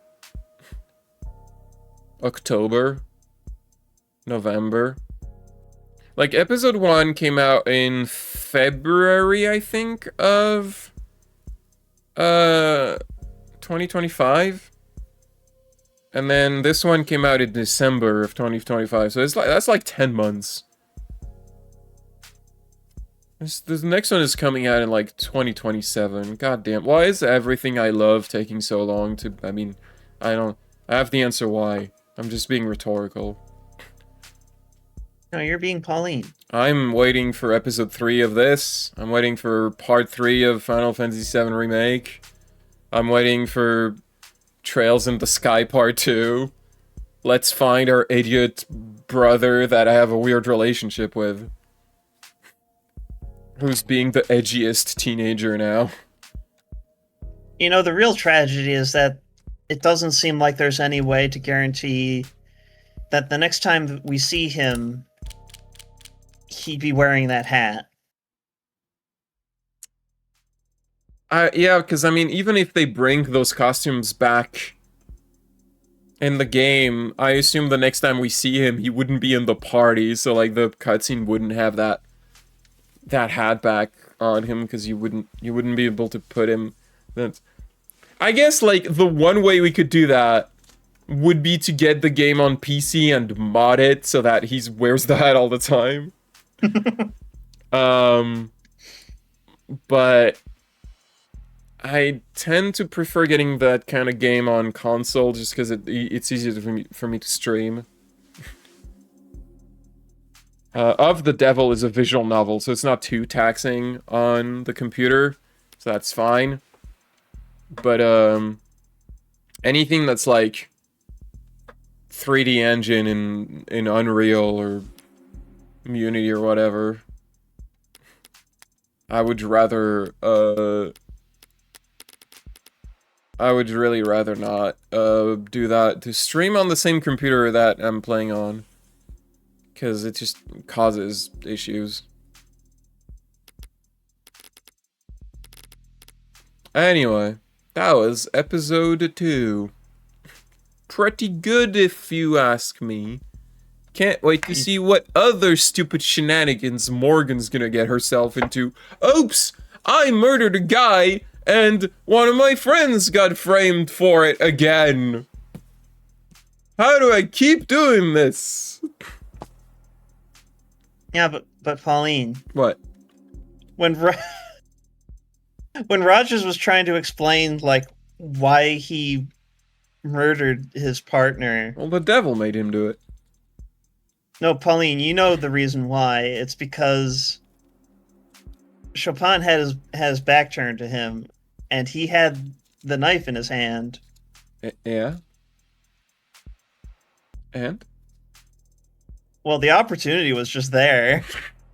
Are you saying it's really stupid to just pick up a guy who's unconscious on the floor, stab him on an armor that's just standing there, and then just grab... just pin him there. Just pin him there, and then grab, like, a piece of fabric that happened to have the fingerprints of the baby child. The sister of baby child is the sister of my coworker, and keep it so that I can frame her years later as blackmail. Even though I don't need to. Like, he straight up says, like, I didn't need to blackmail her. Like, I was already, You also didn't need to secure in kill my that guy. position. Yeah, there's no reason for it. You didn't need to kill that guy. You probably would have gotten the job either way. You were doing well in your career. I am... in contrast to, like, Von Karma, where Von Karma's thing was that he had his stupid, fucked up motive, and also, like, the guy's son accidentally shot him in the shoulder just to put salt in the wound. Von Karma comes off a lot more credible. And so, like, him like being there with the guy that he hates, and his son who he now hates also, and they're just unconscious, and there's a gun in there, and he's just like, well, shit, I could just do this now. Von Karma also, it comes off a lot more credible in, like, the kind of rage fueled, like, motive. Like, he's just really angry at this guy, and he just got shot. He is in pain, and he's just fucking angry, and is like, I'm just gonna fucking kill this guy. Like, that's credible to me. Gant is just like, ho ho ho, I am a devious guy. I will murder a guy because Murder a man for reasons. because I guess that's convenient or something. I I don't know. He was there. don't know. There was- That's why I'm convinced that that's kind of why I'm convinced that at least part of this case had to have been written by Takeshi Yamazaki, because it fits much more his, like, MO for bad writing. Like, Shu Takumi's not perfect, but usually he at least, like, gets the character motivations right. Most of the time. Maybe not all the time. Depends if he's drunk or not when he's writing. I'm still mad about the fucking Victorian era hologram. Yeah, that was it. The thing that really gets me is, like, they have this whole case beforehand about the teleportation, and that whole case feels like it is in part there to ground yourself in reality, ground yourself back to, like, this world does follow the laws of physics. It's not just fantasy. And then they just throw a hologram. And it's like, look, I get that Herlock Sholmes can invent things that are advanced for his time, but, like, we can't make holograms today. They don't exist today. How the fuck is he making them in the 19th century? How is he able to, like, project a 3D image of the entire room that he... Like, How is he able to see any of this shit? It's so easy to just be like, he was hiding in the audience with the Queen, and the Queen was also hiding there. Why not just do that? Why not just, like, or like, no, you know what? Just reveal that there was a secret, like, room behind the court where the Queen could just look at this the entire time. Just, like, have a big door open behind what's his face? Lord Maelstrongheart, whatever. Just, I don't know. Would it have been, like, that taxing on the budget to just, like, show a big secret door opening? It wouldn't be any less stupid than just calling him on a walkie-talkie and having him show up as a hologram. Like, I think part of it is just they had their animation system that's just characters are on the bench, so they have to be on the bench. And how do we make Herlock Sholmes and the tiny baby show up on the bench when they're not supposed to be here? Because they're holograms. Yes, that's right. It's midnight and this tangent has gone on for long enough. Let's just goodbye and good night. Wait. What? Wait. What is it? Keep waiting. Don't stop waiting. I'm Let's raid somebody. it's midnight. I was gonna go to And? bed. What? Who do you want to raid? Queen Kaiju Pixel. She is back. She was on a bit of a hiatus, and Because- she is because- back to streaming. Because of a ban. A completely undeserved ban, I should mention. Oh, you actually knew about that. You told me. I did. Fuck. I mean that makes sense. But yeah, she. It was because that's the thing about like not safe for work content creators is that we are very, very mindful about the spaces that we're in and like the regulations that are in place in those spaces, and so like we're mindful about the possibility that anything could be misconstrued as like not above board. And we're very careful about following those guidelines. And so she was also careful. And at some point, Twitch was just like, "Nah, you're banned." Well, they don't explain And, why they do their you know. bans. Anyway, I'm gonna press the button now. Wait, And- did you? No, do the raid. Are you doing the raid? I am pressing the right button now. Bye. Bye bye.